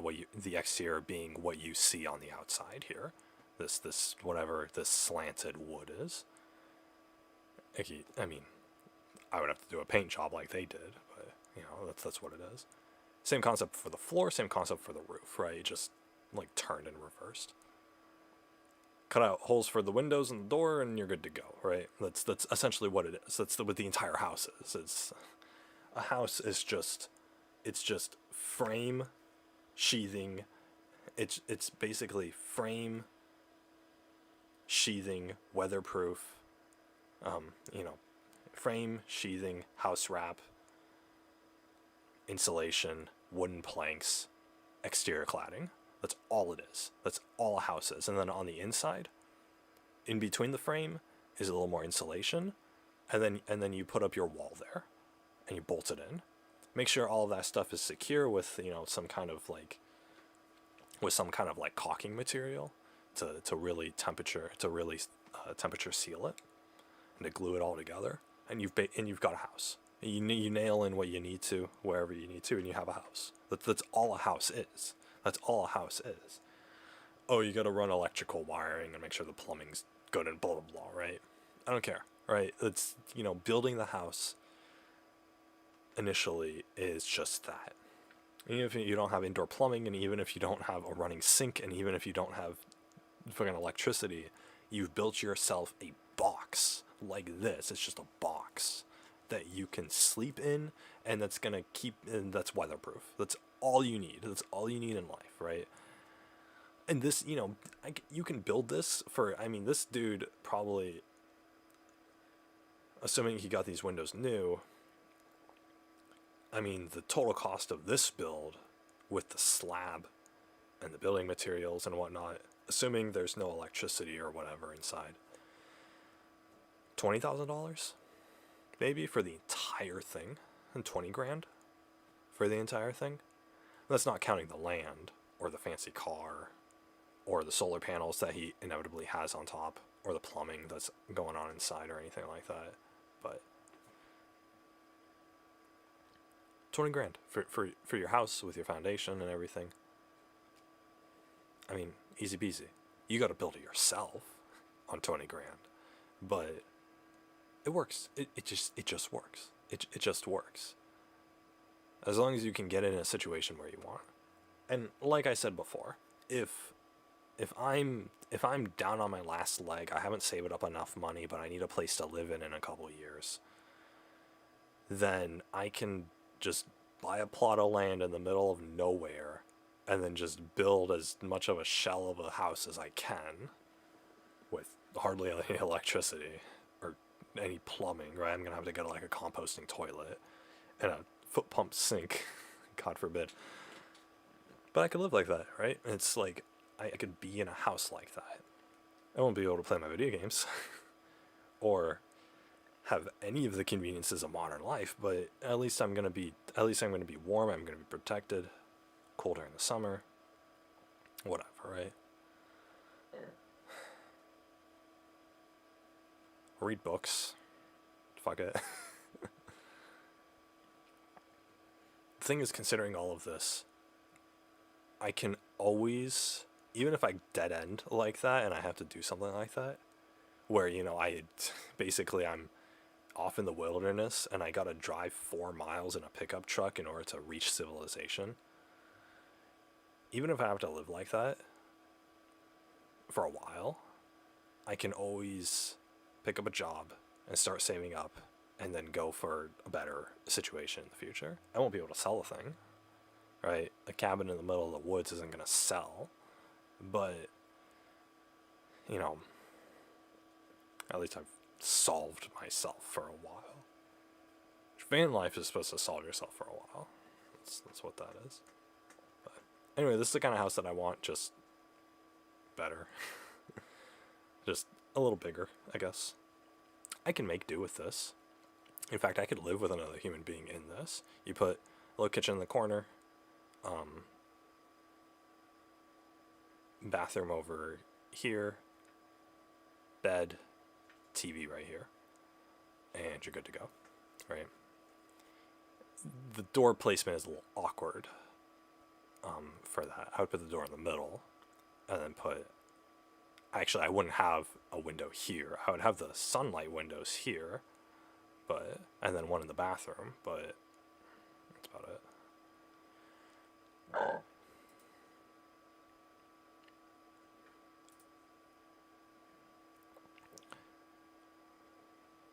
When you look up tiny homes, most of the time you get homes that are built on trailers, which a trailer's fine, but you gotta lug it around everywhere. I'm not a good driver. That's my one disadvantage here, and it's a huge disadvantage. I'm not a good driver, so van life or tiny house life where I lug the thing around all the time, it's not like I'm not gonna be able to do it, right? It's like I'm gonna have a real hard time being able to transport this and drive it around everywhere. Honestly, like if I had a tiny home and I built it like here and I needed to transport it somewhere, I would hire a driver with a truck to deliver it somewhere. And I would just plant it and then just live in it like that, which I wouldn't mind doing. But back up a truck trailer costs a bunch of money. I'd rather build a foundation and just build it on site. But the problem with building something on site is that depending on where you live, might not be able to get those materials shipped to you. The building materials shipped to you. So, but yeah, you see this? It's just, look at that. It's just, they had a trailer, they put a floor on it, and then they put up a bunch of wooden posts for the framing. And that's it. That's it, easy peasy, right? They're gonna put it on the roof, and then they're gonna not build it properly, properly. They're not gonna do the perfect wall method. They're not going to do this on the outside. They should. I'm sure some people do, but these people definitely aren't. DIY people, when they build tiny homes, they're building it as just like a side project. And so they're not looking at it from like a long-term construction project. They're just looking at they just Google how to build a house, and then they just build a house, right? Which is fine, and it gets the job done. But it's going to be hot during the summer and cold during the winter, and you're going to be spending money and you're going to be spending energy trying to heat and cool the place. Whenever you need to, so, which for a tiny house like this isn't necessarily like a bad thing. If you have a house this small, one portable air conditioner is going to make the entire place pretty cool, right? And you can power that air conditioner off a couple of solar panels on the roof, so it's not going to be that bad. Same thing with heating. You have a little like space heater, and that's like $300 at Walmart, and you plug it into your solar power, and you're going to be able to heat the whole place for the whole winter, even if you're getting some days that don't have snow or that don't have sun. So it's not like the worst thing in the world to not have a passive house, an energy efficient house.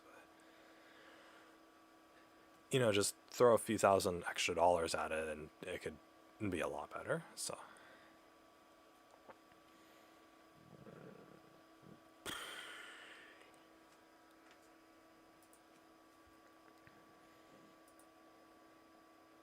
bam, bam, bam, bam, bam.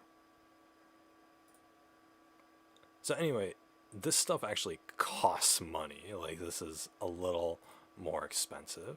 If you're going with zip sheathing, it's pretty pricey.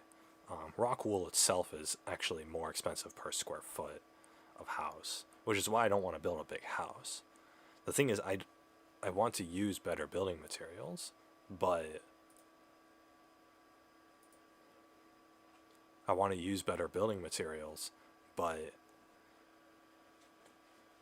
they charge you per square foot, essentially, or the price is per square foot.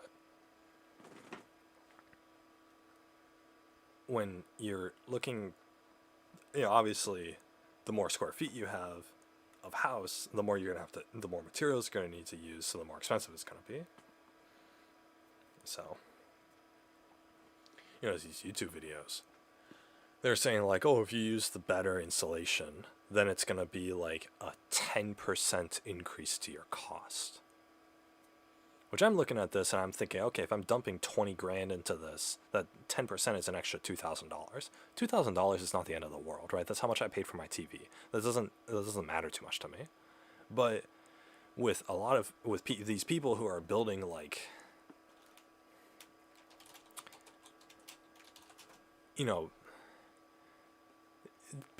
most people who are getting their own houses built are building something like this, right? They're building something that, they're building a house that looks like a giant modern day house. I mean, this thing is probably 2,000 square feet, right? 5 times the size of what I want for my house, and it has 2 stories, which doubles the cost, and they're paying for all the labor. So, you think about how much would this house cost to build? You're probably looking at like $250,000. And so if you're talking about like, oh, upgrade your insulation for 10% extra, that's an extra $25,000 on your cost. 25 grand, that can buy you a pretty nice car. I mean, that can almost buy you a Tesla. So what? Upgrade your insulation? Not even just to put insulation in there, to get an upgrade on it. That's, for $25,000 for an upgrade, you're probably not going to spend that money, right? You're probably like, man, I'm already breaking the bank. I'm already spending $250,000 on this. I already have insulation. Why do I need this better specific insulation, right? Why do I need the specific zip sheathing to surround my house in when I can just use house wrap for cheaper? Why do I, yada yada, right? Why do I need all these upgrades that are going to cost me tens of thousands of dollars? And so it is a point of concern. But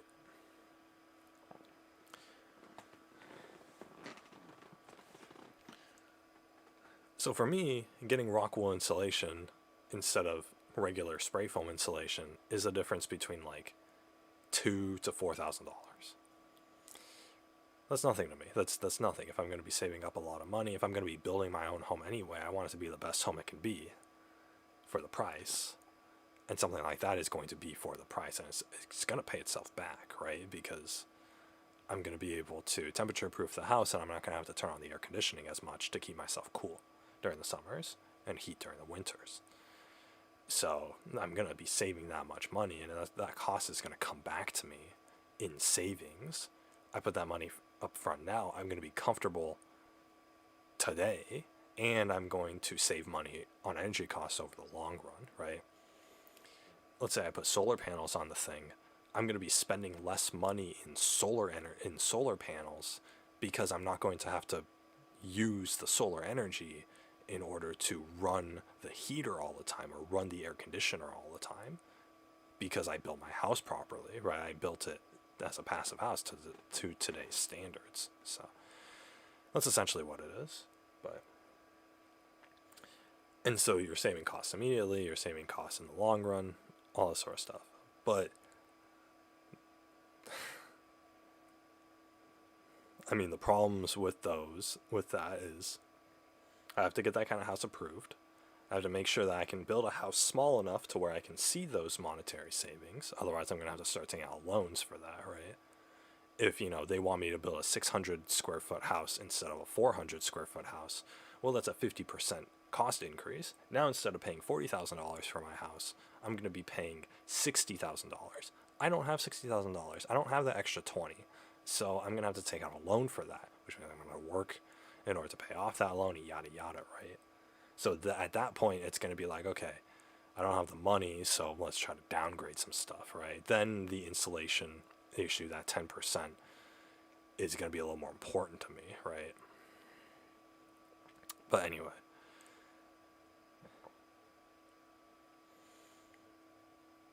What was I going to say? Oh, yeah. And the other issue is I got to be able to build a house properly.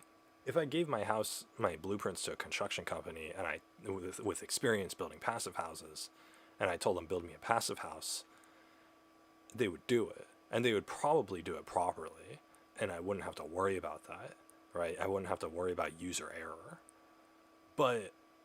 or human error while building it. But the thing is, if I'm going to be building it myself, it's my first construction project. And I'm betting my livelihood on the fact that my amateurish skills are going to be able to succeed with this. So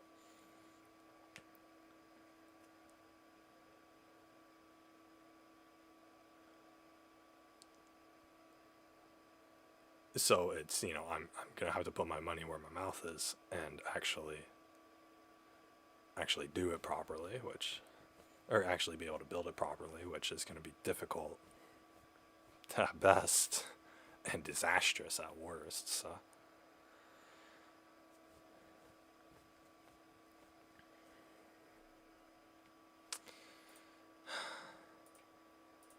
but yeah, anyway, I've been kind of despairing over create QR code. I've kind of been despairing over the prospect of I don't know. I've been despairing over the fact that I might not be able to save up enough money for this, number one, by my deadline. My deadline's in 2 years. And number two, I'm probably not going to be able to finish building this in time. I gave myself a 3-month timeline. According to the tiny home website or whatever, it takes 2 years to build a tiny home. Or not 2 years, 2 months of full-time labor. I'd put more than full-time labor at it, and I'm estimating for an extra month, but I feel like I'm going to be biting off way more than I can chew with this, and I feel like I'm not going to be able to do it, finish this properly at all, what's the consequence of not being able to save up enough money and not being able to finish this in time? Let's say I'm able to procure just barely enough money to build this house, to buy the land and to get everything approved, and then to get all the building materials so that I can do it myself, and to hire the plumber and the electrician and the HVAC person that's going to install my air circulation system. Let's say I have enough money to do all of that. Barely. Or let's say I got to take out a small loan of $1 million. Let's say I got to take out a small loan in order to cover the costs, and I just got to work my butt off for a year in order to pay for that. Let's say I get barely enough money in order to do this. By May of 2024, I'm going to start construction on my house. It'll probably take me more than 3 months to build it. In fact, accounting for weather, it's probably going to take me like half a year to build it, at least. I'm going to need a place to stay for that half a year.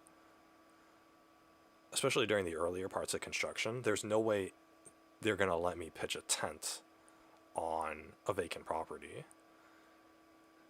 on just a little piece of land in the middle of the suburb, or in the middle of a neighborhood, and let me just stay there like that. There's no way. I mean, I could rent like a pod storage container and just live in that discreetly, but it's going to be really hard to pull off, and I'm going to have to go eat out all the time. But I mean, worst comes to worst, I'm going to have to either get a van and just park the van on the property and, live out of the van, or I'm going to have to get an apartment for a year. Which I don't mind getting an apartment for a year, but that's extra cost. Let's say I get this property in Collinsville. I like this area. I like this property. It's a nice blank slate, right? I could put a foundation on top of here, and I could plop a house on top. Pretty good. I'm sure it's near a Home Depot or a Lowe's, so I can get all the building materials shipped to me, whatever.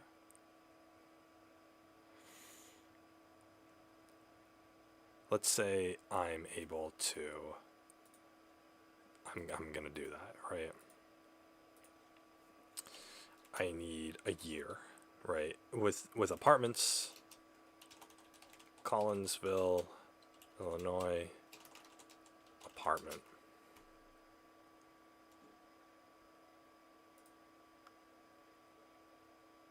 They typically sign you on for a 1-year lease, either a 6-month or a 1-year lease. If I could get a 6-month, that'd be good. But typically it's a 1-year lease.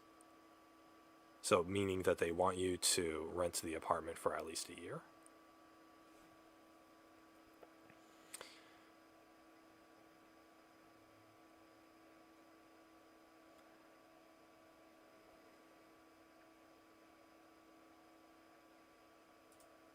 This one, $750 for the basic amenities. I just need somewhere to legally live in, right?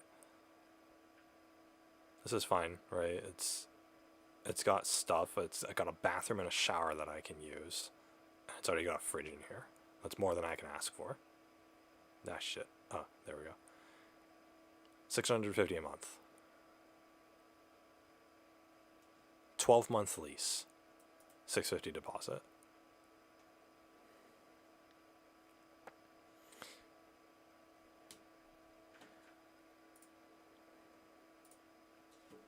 Handy dandy calculator.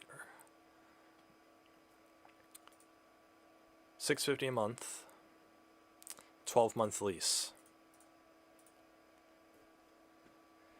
$8,000. It's gonna cost me $8,000 to live in this area for a year while I'm constructing the house. Not the worst, albeit not the worst.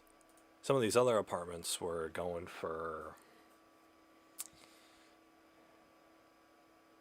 $650.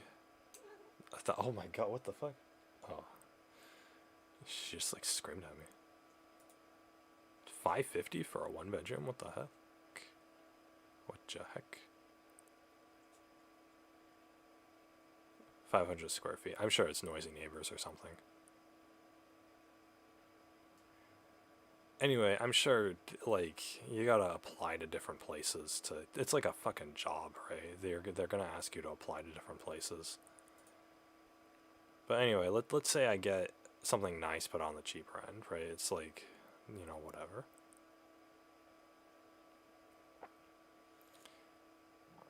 $725. Let's say my actual cost is going to be $725.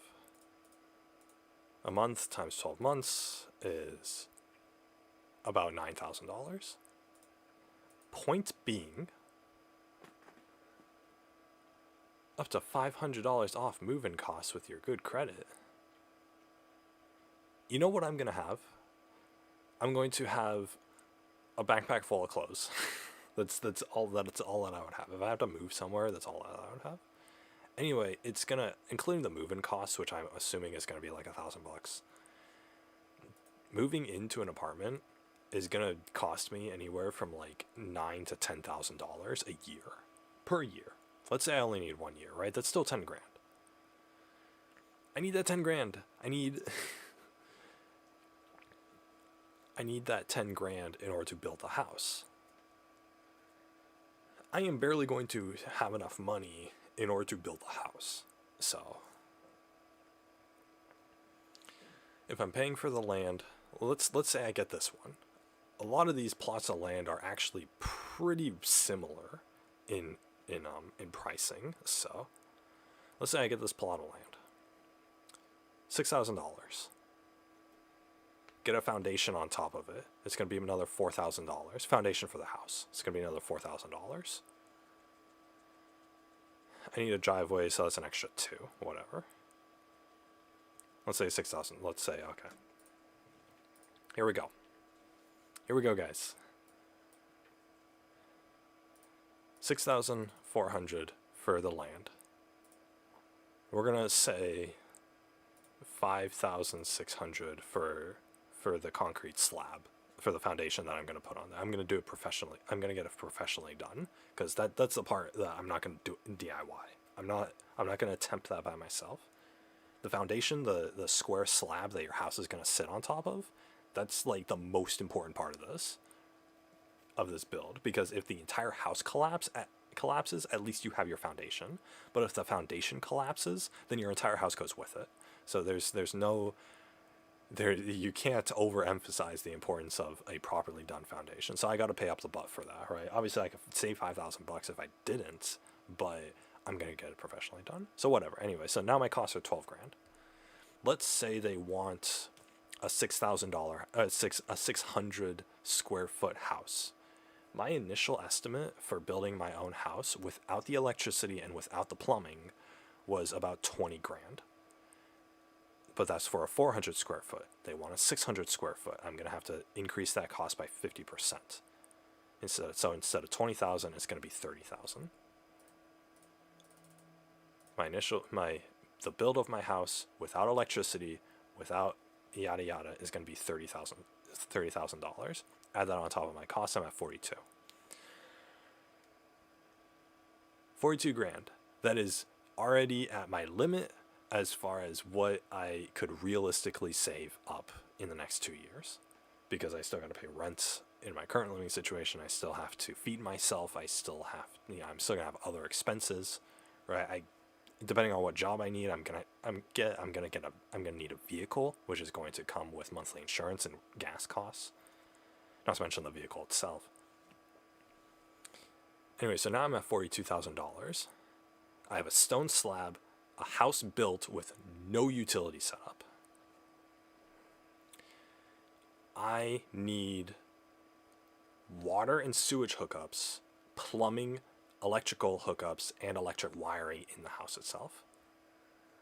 Electric wiring, I'm going to assume the labor for hooking it up the material should be pretty cheap, but the labor for hooking it up is probably going to be pretty expensive. So I'm going to estimate $3,500 for the electricity. And then for the water hookup, that should only be, okay, I need the plumbing done too.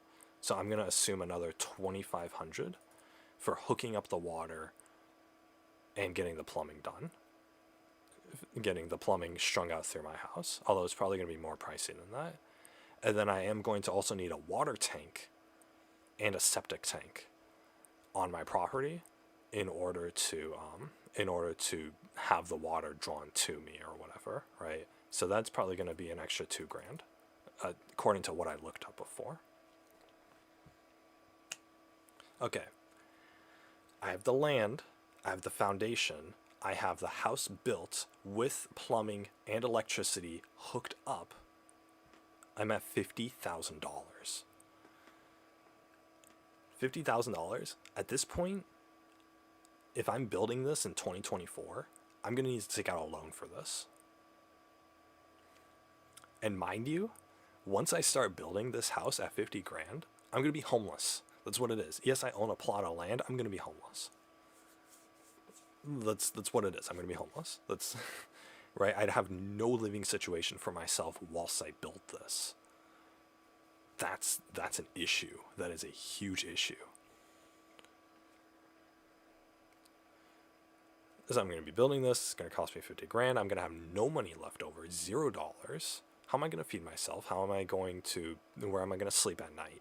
This is a huge issue. If I get an apartment, however, then I can do that. An apartment is $10,000 for the year, right? It's a 12-month lease. It's going to cost money to break the lease, although if I finish this quick enough, then I can afford to do that. But let's assume that I'm going to stay in the apartment the entire year. That way I can maybe work a part-time job to recoup some of these costs and also give myself a lot of extra time for the actual building of the house. $10,000. Me doing this is going to cost me 60 grand. I will not have 60 grand. You guys want to know how much money I'm going to have? I'm in California. Let's say I spend the next 2 years working a full-time job.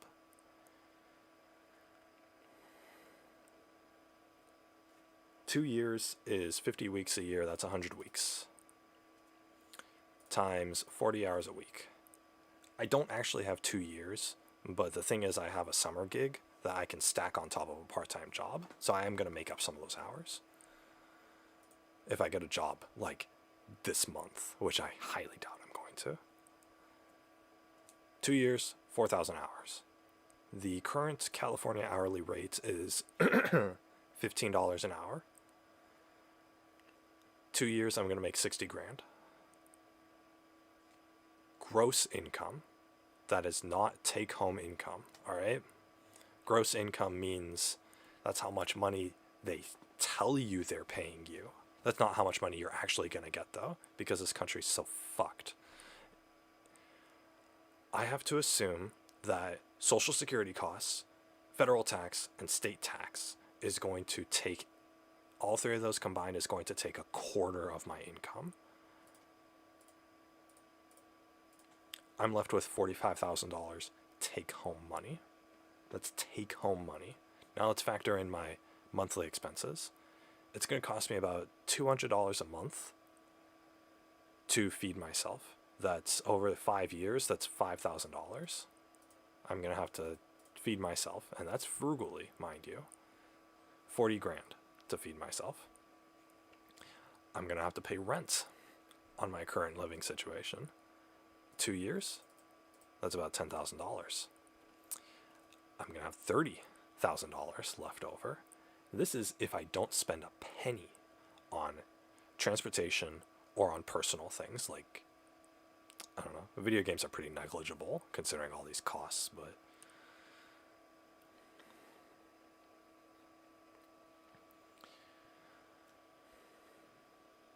there you go.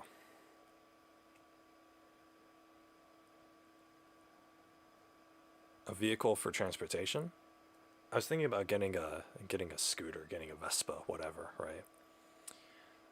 The vehicle itself is going to be $2,500, and then I'm going to need insurance every month, which should be cheap because it's a small vehicle. But then I'm also going to need gas, which is going to be pretty cheap because these things are pretty fuel efficient. But I still have to assume about $50 a month for those two expenses on top of the $2,500 I'm paying for the scooter. So $50 a month for 2 years is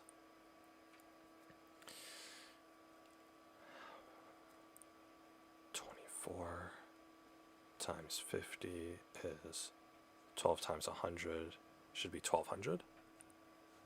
So $1,200 for insurance and gas costs, $2,500 for the actual vehicle. Now I'm at about $26,000 that I can save. So my $60,000 that I was going to make in money, in wages, has turned into 26. If I get a job tomorrow, I can start saving up. So my current savings is 13,000. Now I'm at 39. If I cut costs somewhere, I can probably boost this up to 40. Let's boost this up to 40 just to make an even number. So see, at the end of 2 years, May of 2024, I mean, and you know what, fuck it, if I'm going to have to get an apartment, I can start later. I can probably, like, do July or August. Although having to build in Illinois during the winter months is going to be terrible. So I might not do that. I mean, it depends on my employment situation. It depends on if I really need to save up that much money or that much more money. But as you guys can see, if I save up as much as I can, despite my expenses currently, these are not like, right, you guys saw, I got dicked on the taxes, right? They took away 15 grand just on taxes and Social Security benefit, right? We gotta give Social Security benefits to the fucking illegal immigrants that are in the sanctuary cities in Los Angeles, and to all the homeless people that we're paying to be homeless, right, and who are unemployed. That's where my money's going to. That's the majority of the cost of my taxes. So it's so goddamn high in the state, it's ridiculous. It's so goddamn high in the country too. But that's my Social Security contribution, because they're promising me that, oh, you contribute this much to Social Security, and you know, we're gonna give that back to you when you get on Social Security. it's a false promise. This entire country is going to go to hell before I reach retirement age. So I'm not getting that money back. But whatever, it's the law. I can't avoid it. So at my best, I can save 40 grand. That's the 26 that I have from my job, or that I earn over 2 years, on top of the 10, on top of the 13 that I have in my savings account right now. I believe I have 13. I don't know. I don't really remember. It's probably lower than that, to be honest, but for the sake of argument, we'll just work at these numbers. I'm going to have 40 grand in the bank at the end of 2 years. My house cost with a year of living in apartments is going to be 60. That's not good. That is not good at all.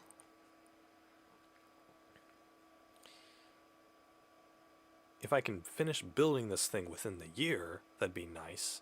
But the timing on this suggests that I'm not going to be able to. Or the timing, it's really ill-timed. If I had worked this past year, I would have saved all of this. Or I would have not fallen victim to all of this. But can't drink.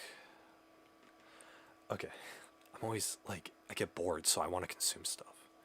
But it's going to make me sick. See, this is the problem, right? This is a huge problem. It's going to cost me 60 grand in order to live for a year in Illinois whilst building my house. I'm only going to have 40. Unless $20,000 falls out of the goddamn sky, then I'm not. Then I'm screwed, right? This plan cannot come to fruition. What are my alternatives? My alternatives are I can stay here and work an extra year. I will be able to then afford all of this. I don't want to. I have a 2 year, I've given myself a 2 year time limit. I need to do this. Option B, I can somehow get another part-time job while I'm working full-time somewhere, and then I can work extra hours and get extra money. That'll bring me a little closer. It won't bring me to the finish line, but it'll bring me a little closer. If I worked weekends, if I got an ideal situation and I was able to get 8 hours on the weekends, let's say, either one full-time shift or 2 part-time shifts, 8 hours a weekend times 50 weekends a year times 2 years, right? That's going to be 800 hours times $15 an hour is going to be $12,000 extra dollars. Minus they're going to dick me out of a quarter of that because they love their immigrants. So I'm going to come home with $9,000 if I work every weekend for the next 2 years on top of all the weekdays. I'm going to get an extra $9,000. That's how the numbers work out. That's going to bring me a bit closer. That's going to pay for that apartment for the year while I build that place. But it's not going to quite make it, right? You guys see what the problem is here. Option C is that once I move to Illinois, once I move to this area or wherever I'm gonna build this, I get a job in Illinois. It could be part-time, it could be full-time, whatever. I get a job. Minimum wage in Illinois is $12 an hour.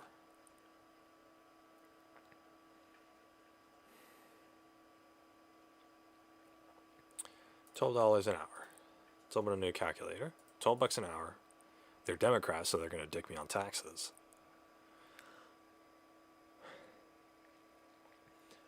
By the way, this is assuming that the tax rate is actually a quarter of my income and not any more than that. So if it becomes like 28 or 30%, then I'm completely screwed. $12 an hour. Let's say I get something part-time, right? Because that's what it's going to be. 20 hours, that's 240. a week. Wait. No, that's $240 a year. Wait a second. $12 an hour times, oh yeah, $20, 20 hours a week times 50 weeks a year. If I work part-time, I'll be able to save up another $12,000. They're going to take away some from taxes, so I can get another 9. So if I take this figure,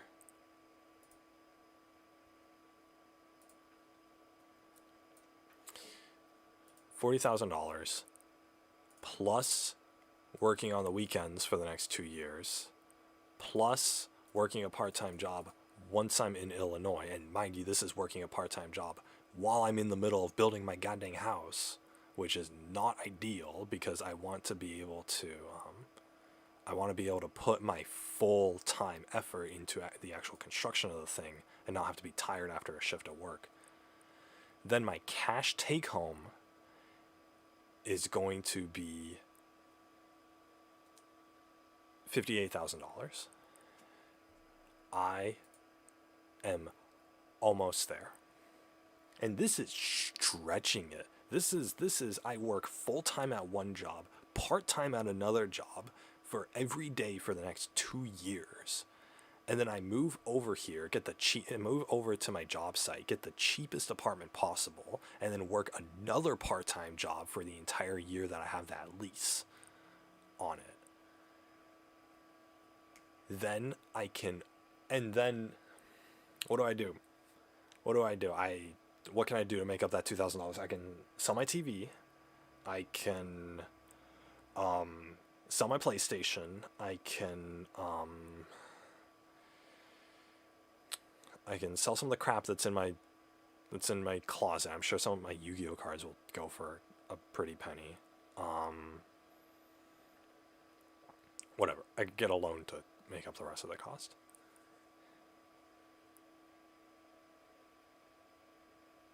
This is not good.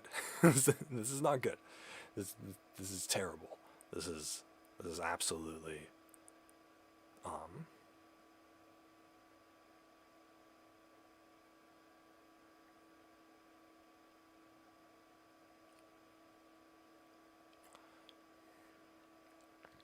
obviously at this point I'm gonna have to take out a loan, right? I'm gonna have to borrow money from the bank, which I can do. I can take out a loan. It's gonna be stupid interest rates. I'm gonna be paying back like,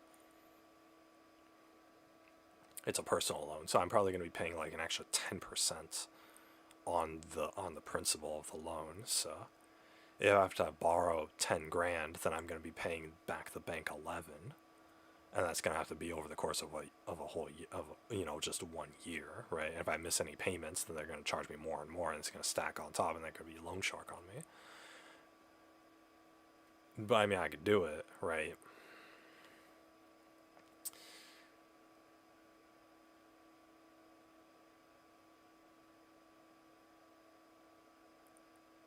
So anyway, I'm super discouraged about this because the numbers just don't work out in my favor.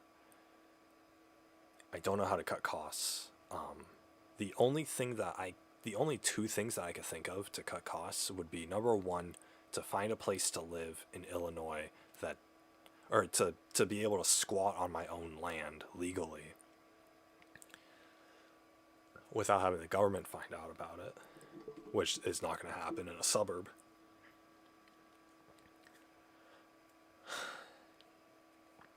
Or number two, I get a full-time job while I'm in Illinois, and that way I'll make double the money, double the income.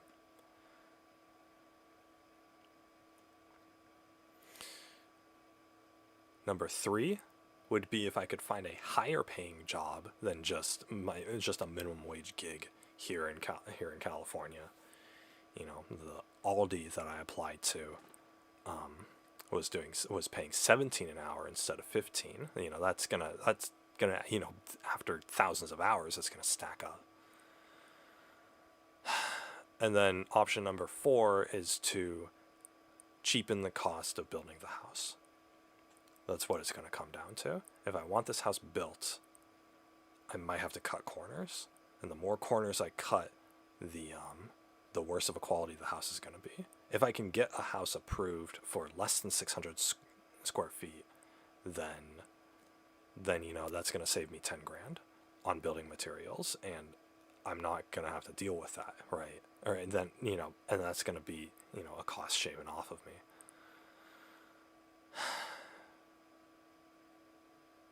And then if I could get lower rates on some of this stuff, although I think I probably underestimated the cost of the electrician and the plumber.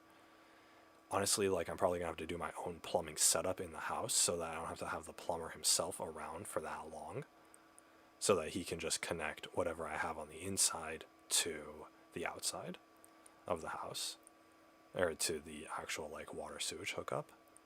But I would have to learn how to plumb at that point. So, and then the electrical wiring would be the same thing. The electrician would just simply bring the wire from the street lines to the entrance of the house, where it would connect with a setup that I've already done. And then that's about it. I can't think of anywhere else to cut costs other than, like, the build of the house itself. I could get cheaper building materials, right? The fact that I have, like, a house wrap is going to be advantageous to me, but it's going to be less insulation, which is going to be increased heating costs. Oh, I didn't even fucking account for HVAC. Fuck. To install an air conditioning system and a heating system, which the heating system is probably required by code, I'm going to need to hire a professional for that. Even if I bring the heater in myself, right? You know, oh, it can't just be a stove heater or whatever, right? Oh, we can't have residents freezing to death. So I'm going to have to bring in an HVAC person. HVAC installation costs.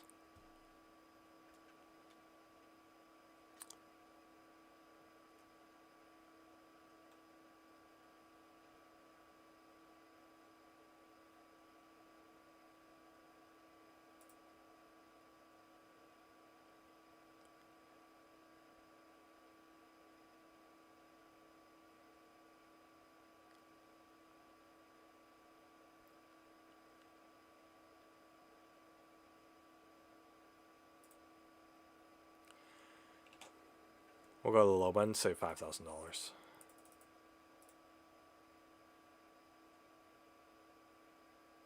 HVAC repair specialist charge. Oh, I see. We'll say $5,000. There you go. There you go. Now, the absolute maximum that I can do will not even hit the bare minimum that is required. That's the kind of situation I'm in.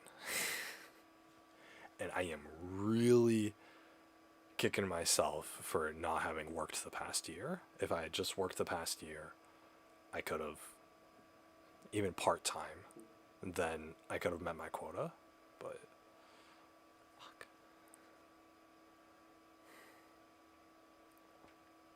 Whatever.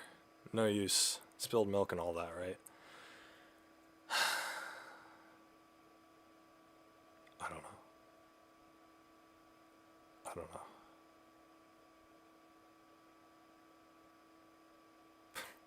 You know what I could do? I could live in the apartment for 2 years instead of 1. Get a full-time job that will actually cover the cost of the apartment and allow me to save extra money. And then that'll recoup the costs. The thing is, if I have to take out a loan for this, then I'm going to have to work full-time to pay it back. That's what it is. It's the bare minimum. I'm going to have to, Monday through Friday, 8 to 5, plus transportation time, I'm I'm gonna have to work my butt off at some job that I hate in order to pay this off. I don't want to do that. I don't want to be like, the whole point of this is to put myself in a position where I don't need to do that.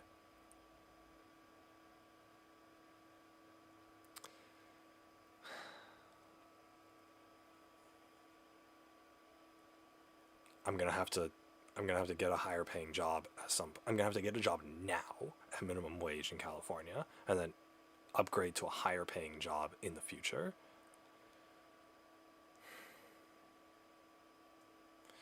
And then I'm gonna have to do the same in Illinois. I'm gonna have to use, I don't even know what the job market in Illinois is gonna be like, especially 2 years from now.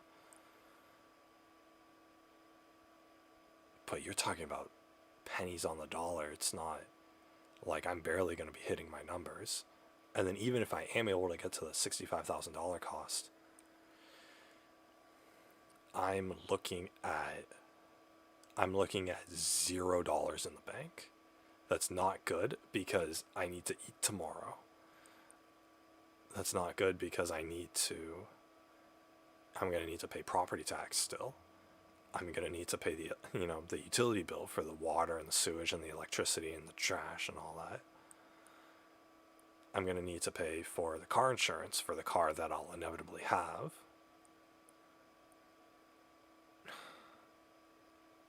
I mean, there's living expenses that go beyond, because all of this 65 grand, that is solely to avoid having to pay rent or a mortgage payment. That's it. It doesn't, which is 90% of people's cost of living, but you got another 10% there. You got another, slab of that necessitates you to do that. So, God, I can see the numbers in the most idealistic, advantageous situation. The numbers will work out. Barely. I mean, I will be pennies away from bankruptcy at this point. But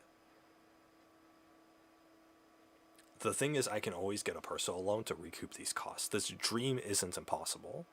And in fact, it's doable, but the amount of debt that I might have to put myself into in order to achieve this isn't ideal. Because if I have to borrow money from the bank, then I'm going to have to pay that money back, which means that I'm going to have to work a job in order to afford those monthly payments.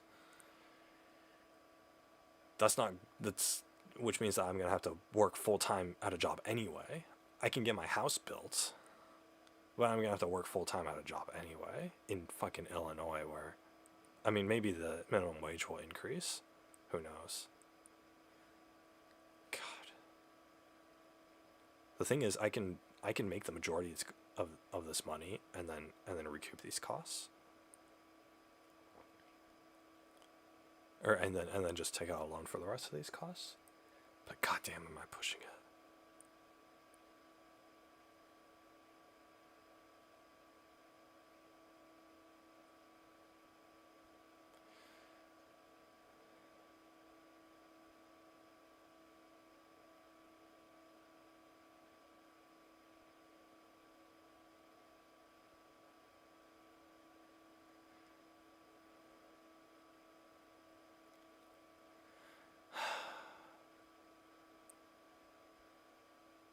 By the way, this problem goes away if I can get approval for a smaller house.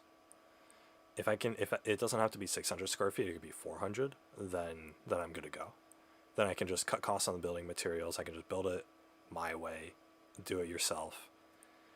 Set up the wiring and just have an electrician check it. Set up the plumbing and just have a plumber check it. Whatever, right? Hell, I don't even have to install a fucking air conditioning system in my house. There's no way in Illinois they're going to require you to have an AC unit in a new construction. They're probably going to require you to have a heater, but I might not have to buy an AC unit. The air conditioning installation is for like one of those central air conditioning ones, right? where you go to the thermostat and you turn down the temperature and it's going to air condition your whole house. I don't need one of those. If I'm building a house this small, then I can just get a portable air conditioner and just draw the hose to the window vent, and then just do that, right? I can just and then I can just use that to air condition my house. You guys fucking screw this. $5,000 portable air conditioner. Here it is. Home Depot, $400 for 11,000 BCU. Come on, Home Depot, save me. Nope. 11,000 BCU. This is for how much square footage?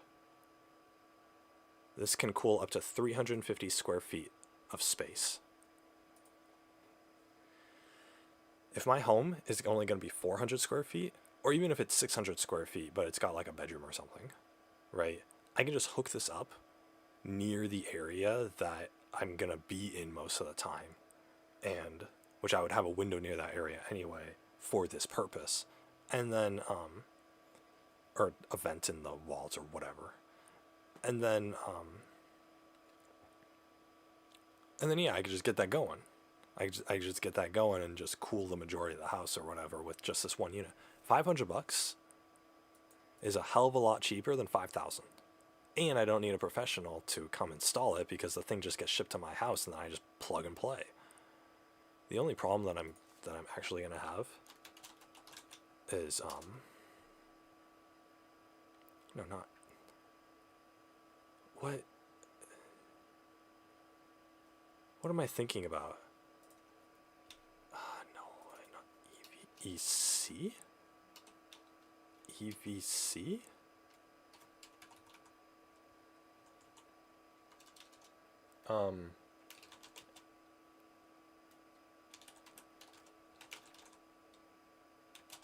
Air circulation system. What are these called? HRV. Hey, there it is. HRV.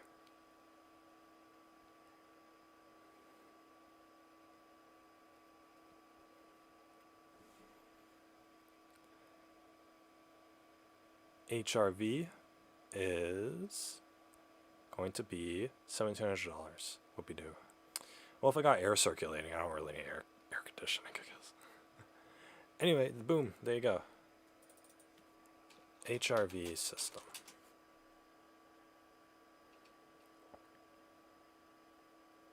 Heat recovering ventilators or energy recovering ventilation. So basically these it's basically just this machine that you put and you just slap it on the side of your house, and it's going to it pulls air from the out. Right, if I'm building an airtight house, then I need air circulation, otherwise I'm going to suffocate. So this pulls air from the outside and it goes through a ventilator, and then it pushes the fresh air inside. And then like this model is for the winter, so this is a heat recovery ventilator. So with this one, it's gonna draw in cold air. It draws in, okay, it takes the warm air in the house, into the stale warm air into the ventilator, and then it uses the heat from the stale warm air from the house, and it combines that with the cold but fresh air from the outside, and it makes the fresh air nice and warm, and it makes the stale air cold, and it pushes out the stale air, and it gives you fresh hot air, essentially. An EVR system works on the same concept, except it's the opposite, right? It's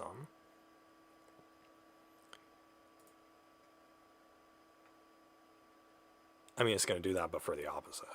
I believe an ERV system will do both, heat and cool air, depending on what your conditions are. So, ERV system cost to install. It's roughly $2,000. There you go. I don't need a fucking HVAC person. I don't need central air in my house because I'm not gonna have a big house.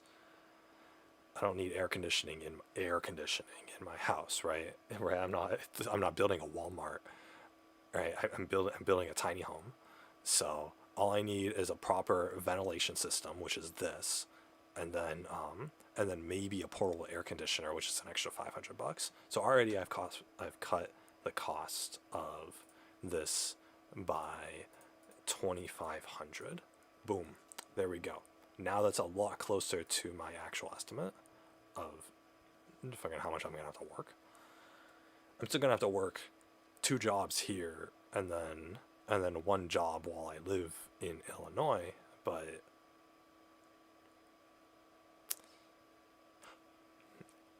I mean, it depends on the approval process for the actual house, so there might be hidden costs I'm not looking at. I'm pretty sure there are hidden costs I'm not looking at. I can't think of anything though. Water hookup, electric hookup,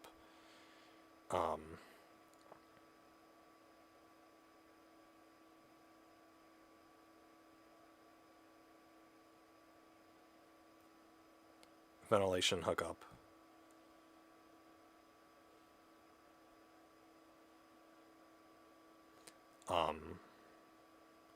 And the cost of the house total. I'm just trying to imagine the space built out. Whatever. I don't want to look at these numbers anymore. There's no point in like dwelling over it. I just have to do the best I can and see where I am in 2 years. You know what? If I gotta stay here at this house for an extra few months just to save up a little bit more money, then I might do that. Then I might have to do that. It's gonna be a hell of a situation here, but I might just do that, or I might have to do that. So.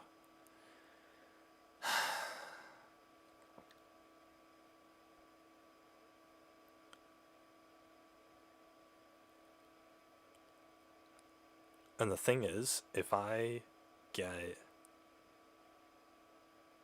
let's say I move out of here in August and I go to Illinois in August. I'm saying Illinois, but honestly, depending on the market and the zoning rules and all of this sort of stuff, it might be any state or any area, right?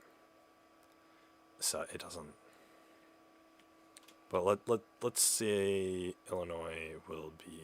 I don't want that window. I want this window.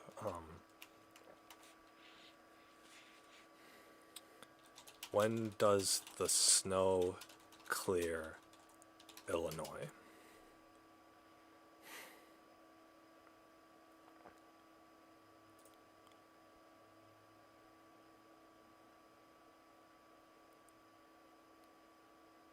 The season's last snowfall most often happens in April. Chicago is normally free of snow from May to September. Okay. Let's say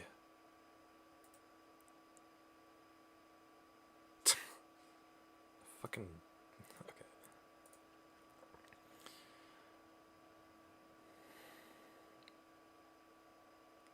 Let's say I move out in August. Okay. That might be my last deadline there. And let's say I move out in August and I get an apartment in Illinois. I'm going to be in that apartment until the following August, which means that if I start construction in April, I mean the end of April, if I can get that stone slab put in at the foundation, put in at the end of April, then I can start construction in May. 1 to 3 months of being able to work on the house. So a year, I'm going to spend the majority of the winter over there, and then I'm going to be able to work on the house for 3 months until my lease is up. And then by that point in the build, 3 months might not necessarily finish the house, but what it's going to do is it's going to allow me to build the frame and the outer walling and probably the roof. That's all I need. The inside can be crap. The outside could be not finished. That's all I need. Because at that point, I'm gonna fucking live in it, right? I get kicked out of the apartment. I'm gonna go live in the half-finished house.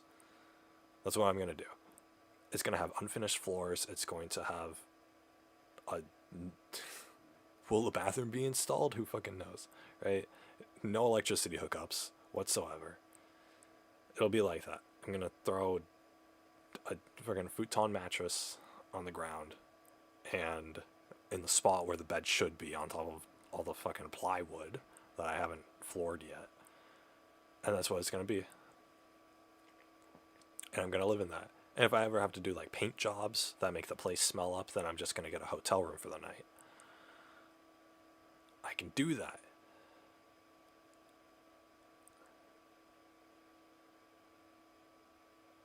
I can do that. But it's really inconvenient to have to move out in August of 2024. That is super inconvenient because I won't get any time to build. In fact, the best that I could do in this situation is I could get the foundation built in September before it starts snowing, and then just leave the foundation there for God's a year, or for several months. I'm gonna have to go through the entire winter without building. It's not ideal. I mean, I could build some during that time, I guess. I could go out in like... They said the first snow happens in like November. So I could spend September... I could get the stone foundation, the concrete foundation built in September. And then October, I could spend that doing the flooring and the floor base and the framing with no insulation installed. And then once I get that step done, then I just leave an unfinished house. I put a tarp over it, and I just wait until April when it stops snowing. And then I can go out there and finish it. So if I cut it close, this is cutting it close, holy hell. But if I cut it close, I might be able to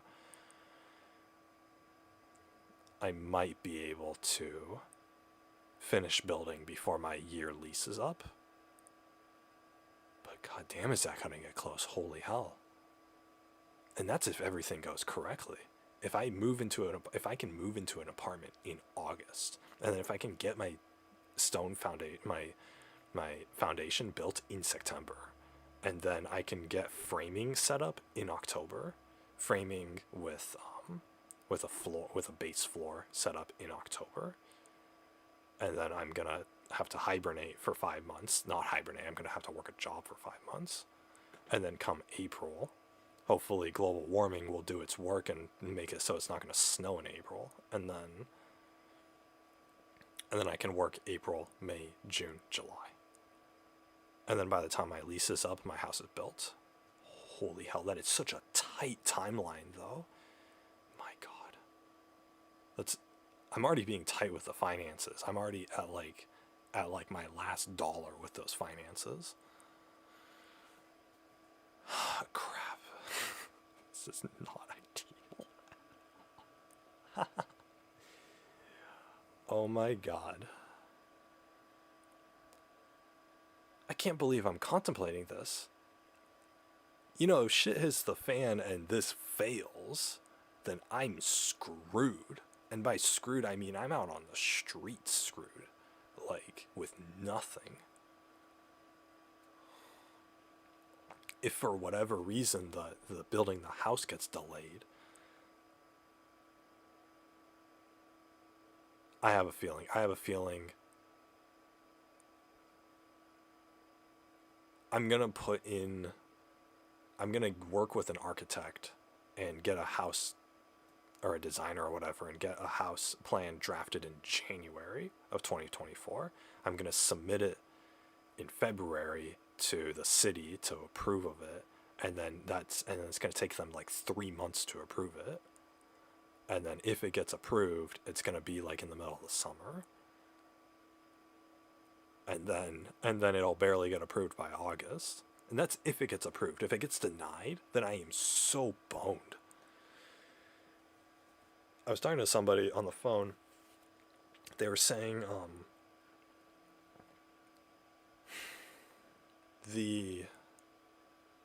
it could take months for a housing plan to get approved. And the thing is, it could not get approved. After all those months of waiting, it could not get approved by the city. That would be the fucking worst. That would be the absolute worst. So I might actually have to do it earlier than that. But the thing is, if it doesn't get approved, then that means I'm going to have to build essentially a bigger house. I'm not going to have the time or the money for that. I don't even know what the building code is for Illinois.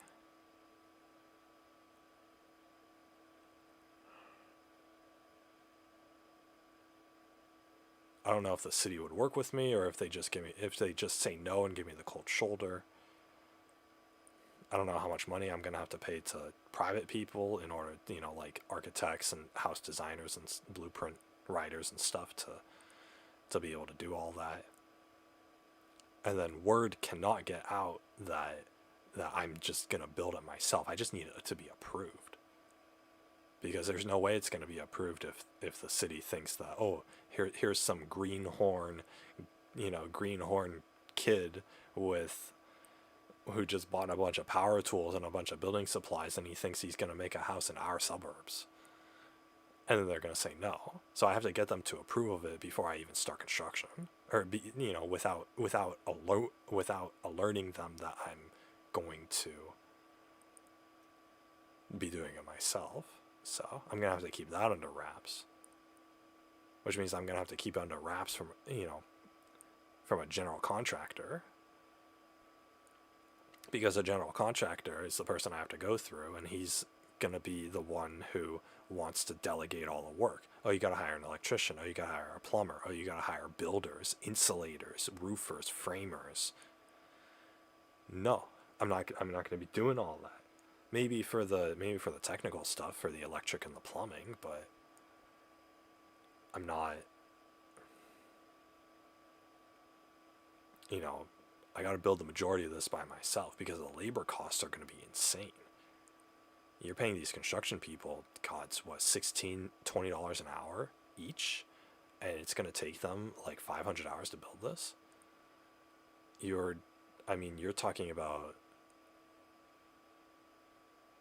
an extra 10 grand at least. Not to mention all the premiums that you're gonna have to pay the construction company who's giving you the workers to do it. So that's gonna be at least another $5. So that's another $15,000 to actually have it built by like professionals, right? They're just people. They're probably people younger than I am who just have a little more experience building stuff. So, and they're not going to build it in the way that I want it to be built. That's the whole point of this. So whatever. This is not looking. I am really stretching it. The thing is, if I don't make this deadline, if I can't move into the house by August of 2025 in any capacity, right, when my lease is up for the apartment, then I'm going to have to get another year-long lease, which is going to be another 10 grand, which is going to mean that I'm going to be stuck in this apartment having to work a job in order to pay the bills.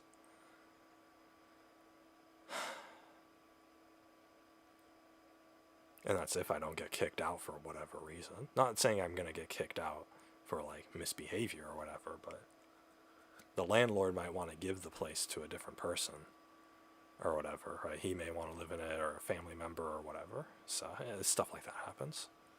So a 12-year lease protects the landlord as much as it protects the tenant. Basically saying, okay, you're allowed to live in here for these 12 months and I won't kick you out for anything. And it's not too bad, right? I won't just kick you out for no reason. Throat's getting dry.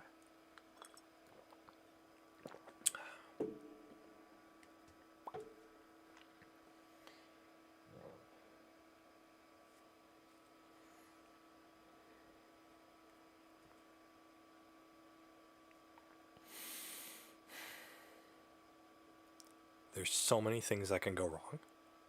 I mean, just so many things. It could rain the entire month of May. And then that's a whole month that I can't work on the construction of the place.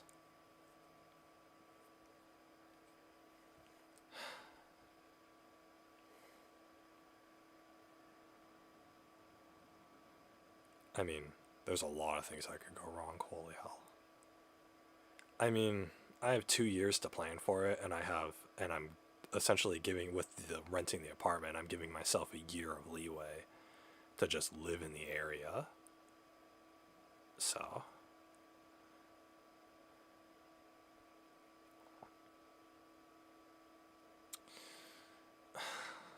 this is so insanely stressful. Again, it's a challenge.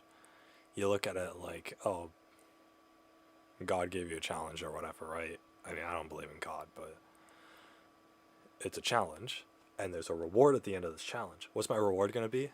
Well, $65,000 later, 3 years of my life working my butt off, and my reward is going to be I don't have to pay rent for the rest of my life.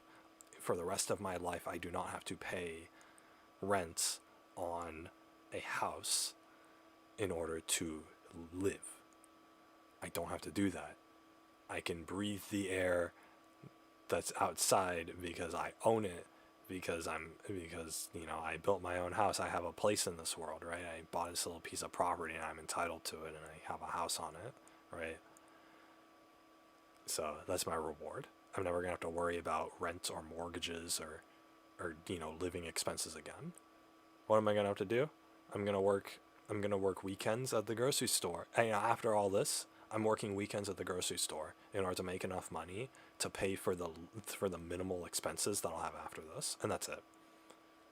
Feed myself, go on food stamps, pay for car insurance and property tax and whatever. And then I'm good to go. And really, I will be good to go. I will be able to live the rest of my life living a minimalist lifestyle in a house that I built myself, that's up to a standard that I approve of. And I'll be fine. As long as my wife doesn't have kids, then I'm fine, right? I don't have to worry about this anymore. I don't have to worry about living expenses. Rent is like 90% of your living expenses, which means that for every 1 hour of work that you do at a job, you gotta work another 9 hours at that same job in order to pay rent for that. I won't have to do that. I won't have to do that. Oh my God, I won't have to do that.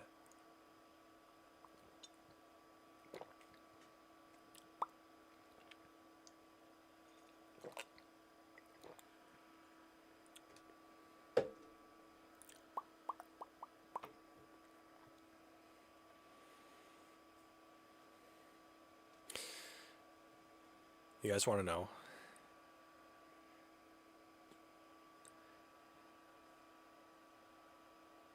I'm getting a pretty good deal here on rents, but I still have to pay it. I started paying rent when I got my job, and I still pay it. Even though I don't have a job, but 7 years I've been having to pay for rent. That's $40,000. I've had to pay $40,000 in rent over the past 7 years. $40,000 I could have built this house. That could have built this entire house and made me rent free. But no, I had the privilege of living for 7 years, and it's cost me that much money, $40,000 for 7 years. And then another 7 years from now, it's going to be that same amount. And another 7 years from now, it's going to be that same amount. If I move out of this house, it's going to be more expensive than that. It's going to be $50,000 or $60,000 depending on the area. I mean, here in California, it could even be $100,000 for 7 years. I mean, it's stupid. It's absolutely stupid. And where does all this money go? It goes into some landlord's pocket. That's where it goes. He has his own expenses, but that's what it is.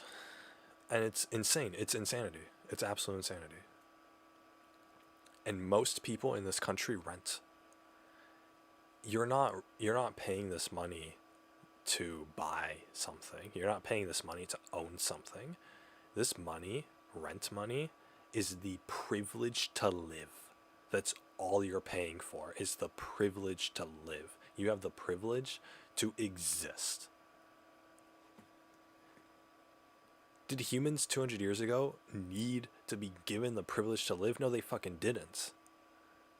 Because there was enough land available to where they could just go off on their own, right?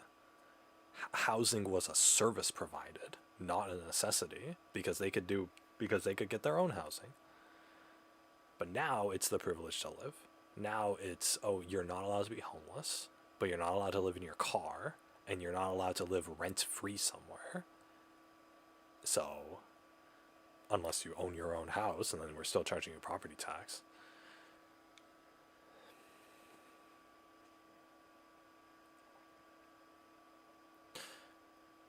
So, it's the privilege to live.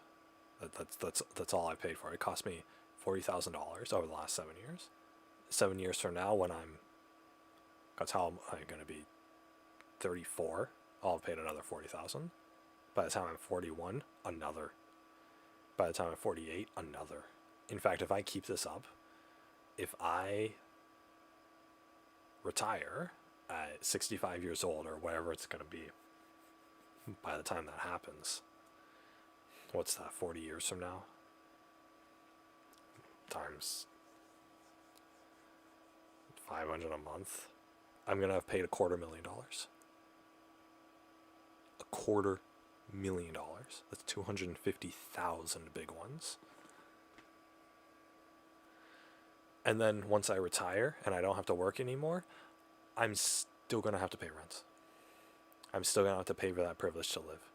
And if I don't, you get kicked out. You go to California, you go to New York, you go to Florida, where there's huge homeless populations. Those people couldn't afford the privilege to live, and so they're cast out onto the street. That's how it is. That's how it is, and that's how it'll be for quite a while now. So it's insanity. If I don't do something like this, I'm going to be trapped in that same cycle that everyone else is trapped in. That's not a future I can afford to have.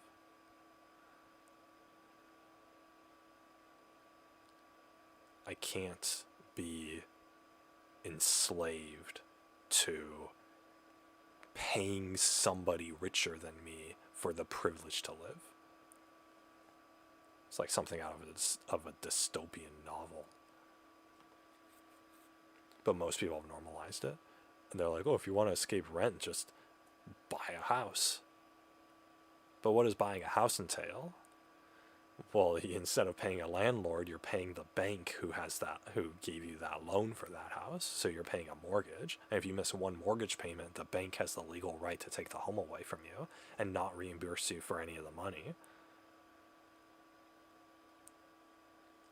Because you have to pay the bank for the privilege to live. That's all it is. And you technically own the house, except you have to pay property tax on that at an inflated rate depending on where you live.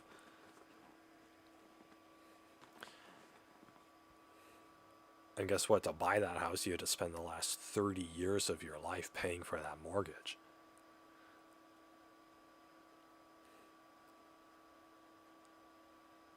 It's not realistic.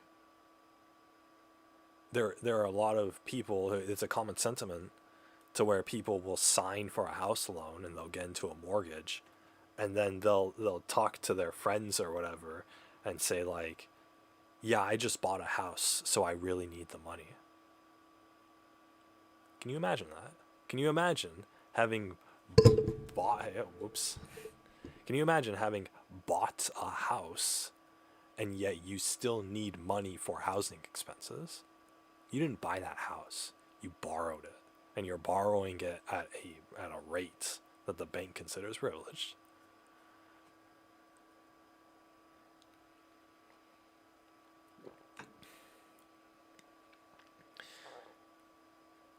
And the banks are multi-billion-dollar corporations, mind you, that own these homes, and they make it impossible for you to be able to afford all this stuff. Right? They're not going to forgive you for one missed mortgage payment. In fact, it gives them the legal right to take away your house from you so that they can make more money reselling it to somebody else. And that's how it works. I mean, landlords, it's the same thing, right? You're renting forever. I mean, my parents have rented forever. They're not prospective homeowners. And they've rented their whole lives. I mean, you're talking to the tune of hundreds of thousands of dollars that they've paid. They could have bought several houses with that kind of money, but instead they're coming out the other end with nothing because they didn't buy a house. They didn't build a house. They didn't do any of that. They just paid somebody else for the privilege to live. What a joke. What an absolute joke. And if you're doing it out of necessity, then yeah, obviously, you can't laugh that off, but you're trapping yourself in it. Like, goddamn, I'd rather be homeless than have to be beholden to this stuff, right? I'd rather give up everything I have than be beholden to this, because at least I would own what's on my back. At least I wouldn't be throwing money into the fire, and at least I would be able to save up for a situation where I can afford to own something of my own. You build your own house, you own that, right? Yeah, sure, you gotta pay property tax on it, whatever. You miss enough of those and they'll probably take your house illegally because it's this fucking country, but it's property tax is minimal compared to whatever. This property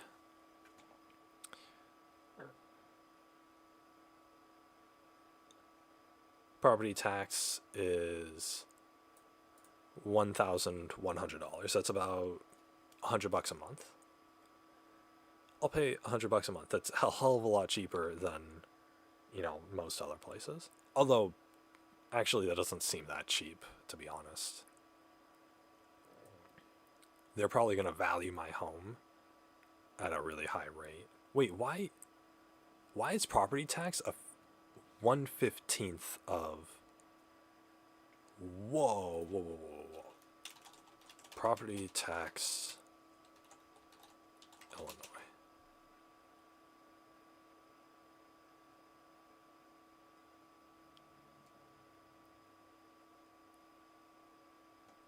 I don't give a shit what the average is. I want to know what the percentage for Illinois is.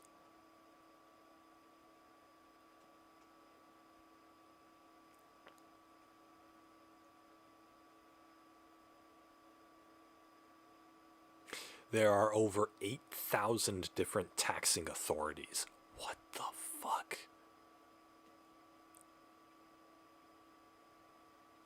You have people, you know what this means, right? You have people whose sole job is just to take money from people.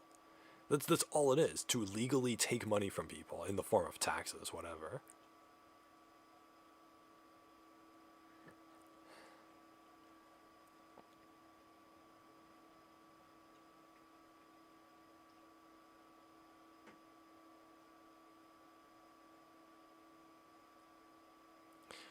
You have a bunch of people sitting around just assessing the value of properties.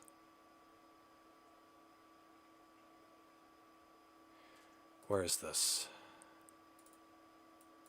Collinsville. Madison County. Ah, shit. Madison County might be the 600 square foot place. Why are there so many counties in Illinois? It's such a small. Wait, there's no Madison County. Oh, here it is. Average effective property tax rate is 2% of the value. Wait a second. This is...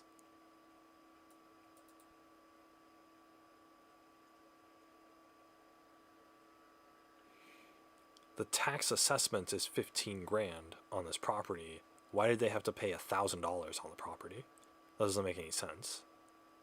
1,000 isn't 2% of 15. Anyway, whatever. I'm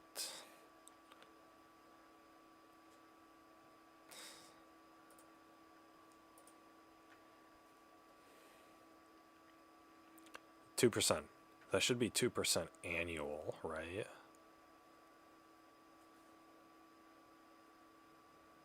Total value of a property with a district. Holy shit, they are. It is so complicated. Look how fucking complicated this is.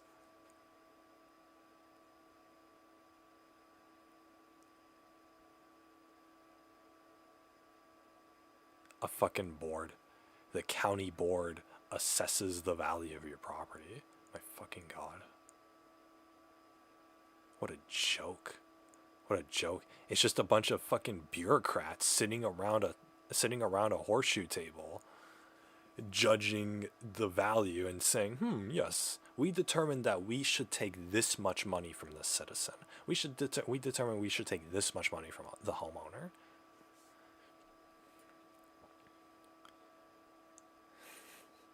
God damn.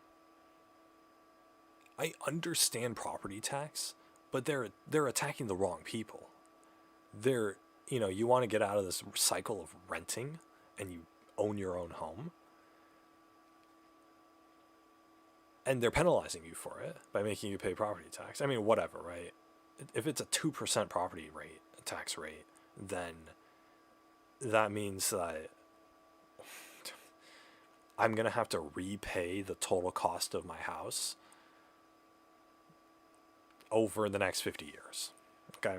So let's say my house is actually valued at $50,000 or at $50,000, which I doubt it's going to be, but let's just say. I'm sure they're going to rate it higher just to dick me over. Which, I mean, honestly, if they do, I could just sell it at that value and then make a killing off of that, but whatever. 2%. 2% of a $50,000 valuation would be $1,000 a year. That's about $100 a month. So I'm still going to have to pay $100 a month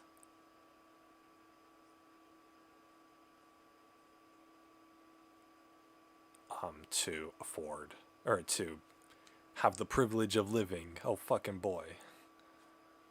But it's a lot less than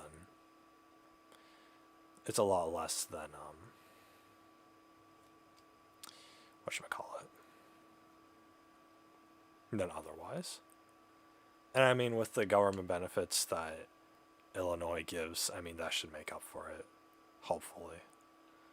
I mean, if I can get any kind of food stamps, so that recoups the cost. The minimum wage is pretty high. I mean, $100 is, I mean, gross income. It's 1 day's work. So let's say 2.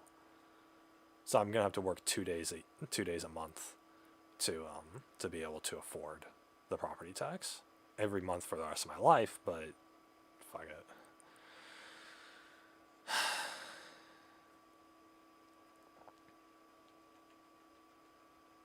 Considering the rent costs of this place, like,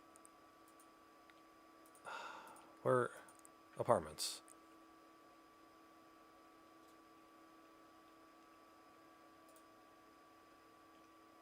This place, it's $600 a month for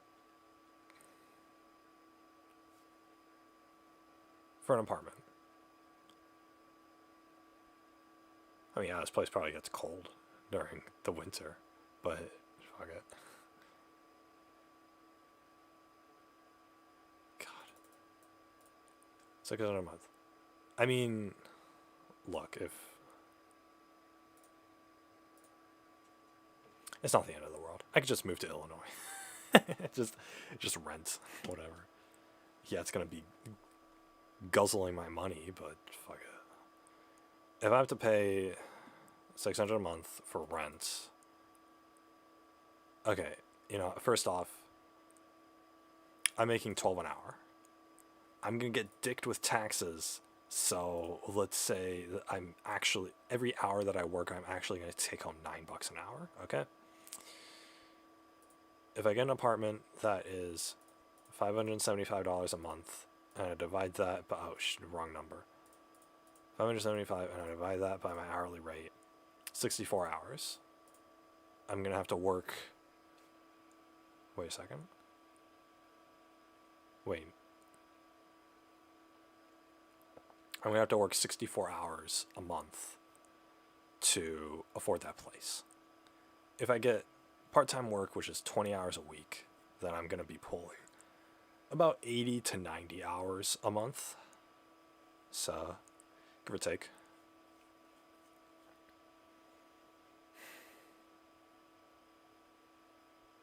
That's if I can get the hours at a part-time job. So.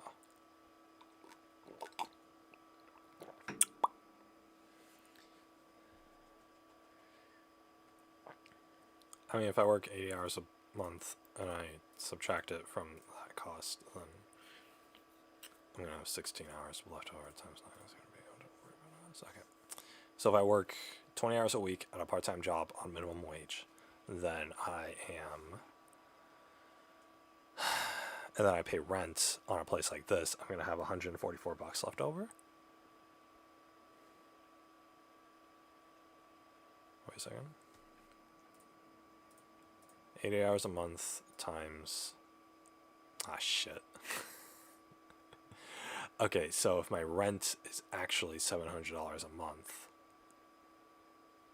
which is kind of the price in a lot of these. Yeah, like I wouldn't even be able to pay rent in a place like this. Holy hell. And I'm going to be broke. So... God damn, and these are the cheapest places. What's the next county over? Caseyville?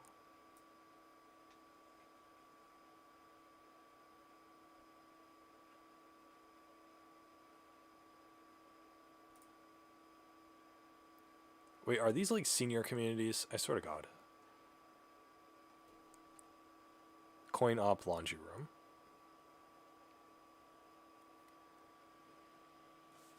Most utilities are furnished. Yeah, but they're not paid for. Wait. Heat, hot water, water, sewer, and trash pickup are included in the rent. Oh, hell yeah. If I can get the heat included in the rent, that's pretty fucking nice. Wait. Is it included as in... Is it included as in they cover the cost? Or is it included as in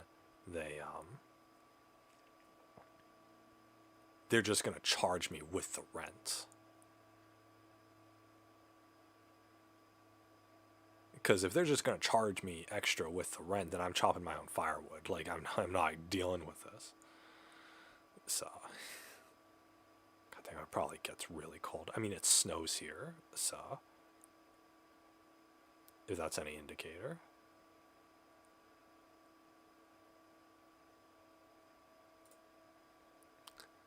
This place is completely barren. Okay, fridge included. That's nice. Hopefully the fridge doesn't have like cockroaches in it or something.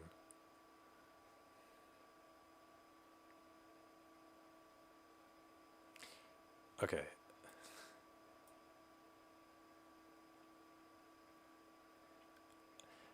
Like month one, day one, I'm gonna have to apply for food stamps. Like, there's no way I'm feeding myself on a part-time job, even with the lowest of the low income here.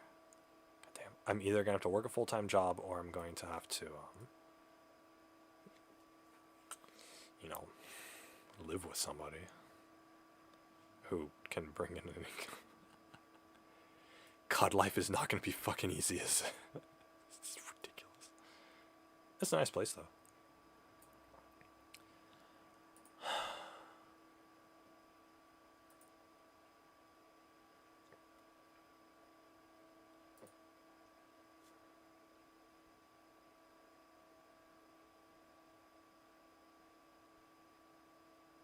Lease options 1 month? Oh, damn, they'll let me do 1 month at a time? That just might work. Well, there's no way this specific one is going to be available in the next 2 years. This area is considered car dependent, and most areas will require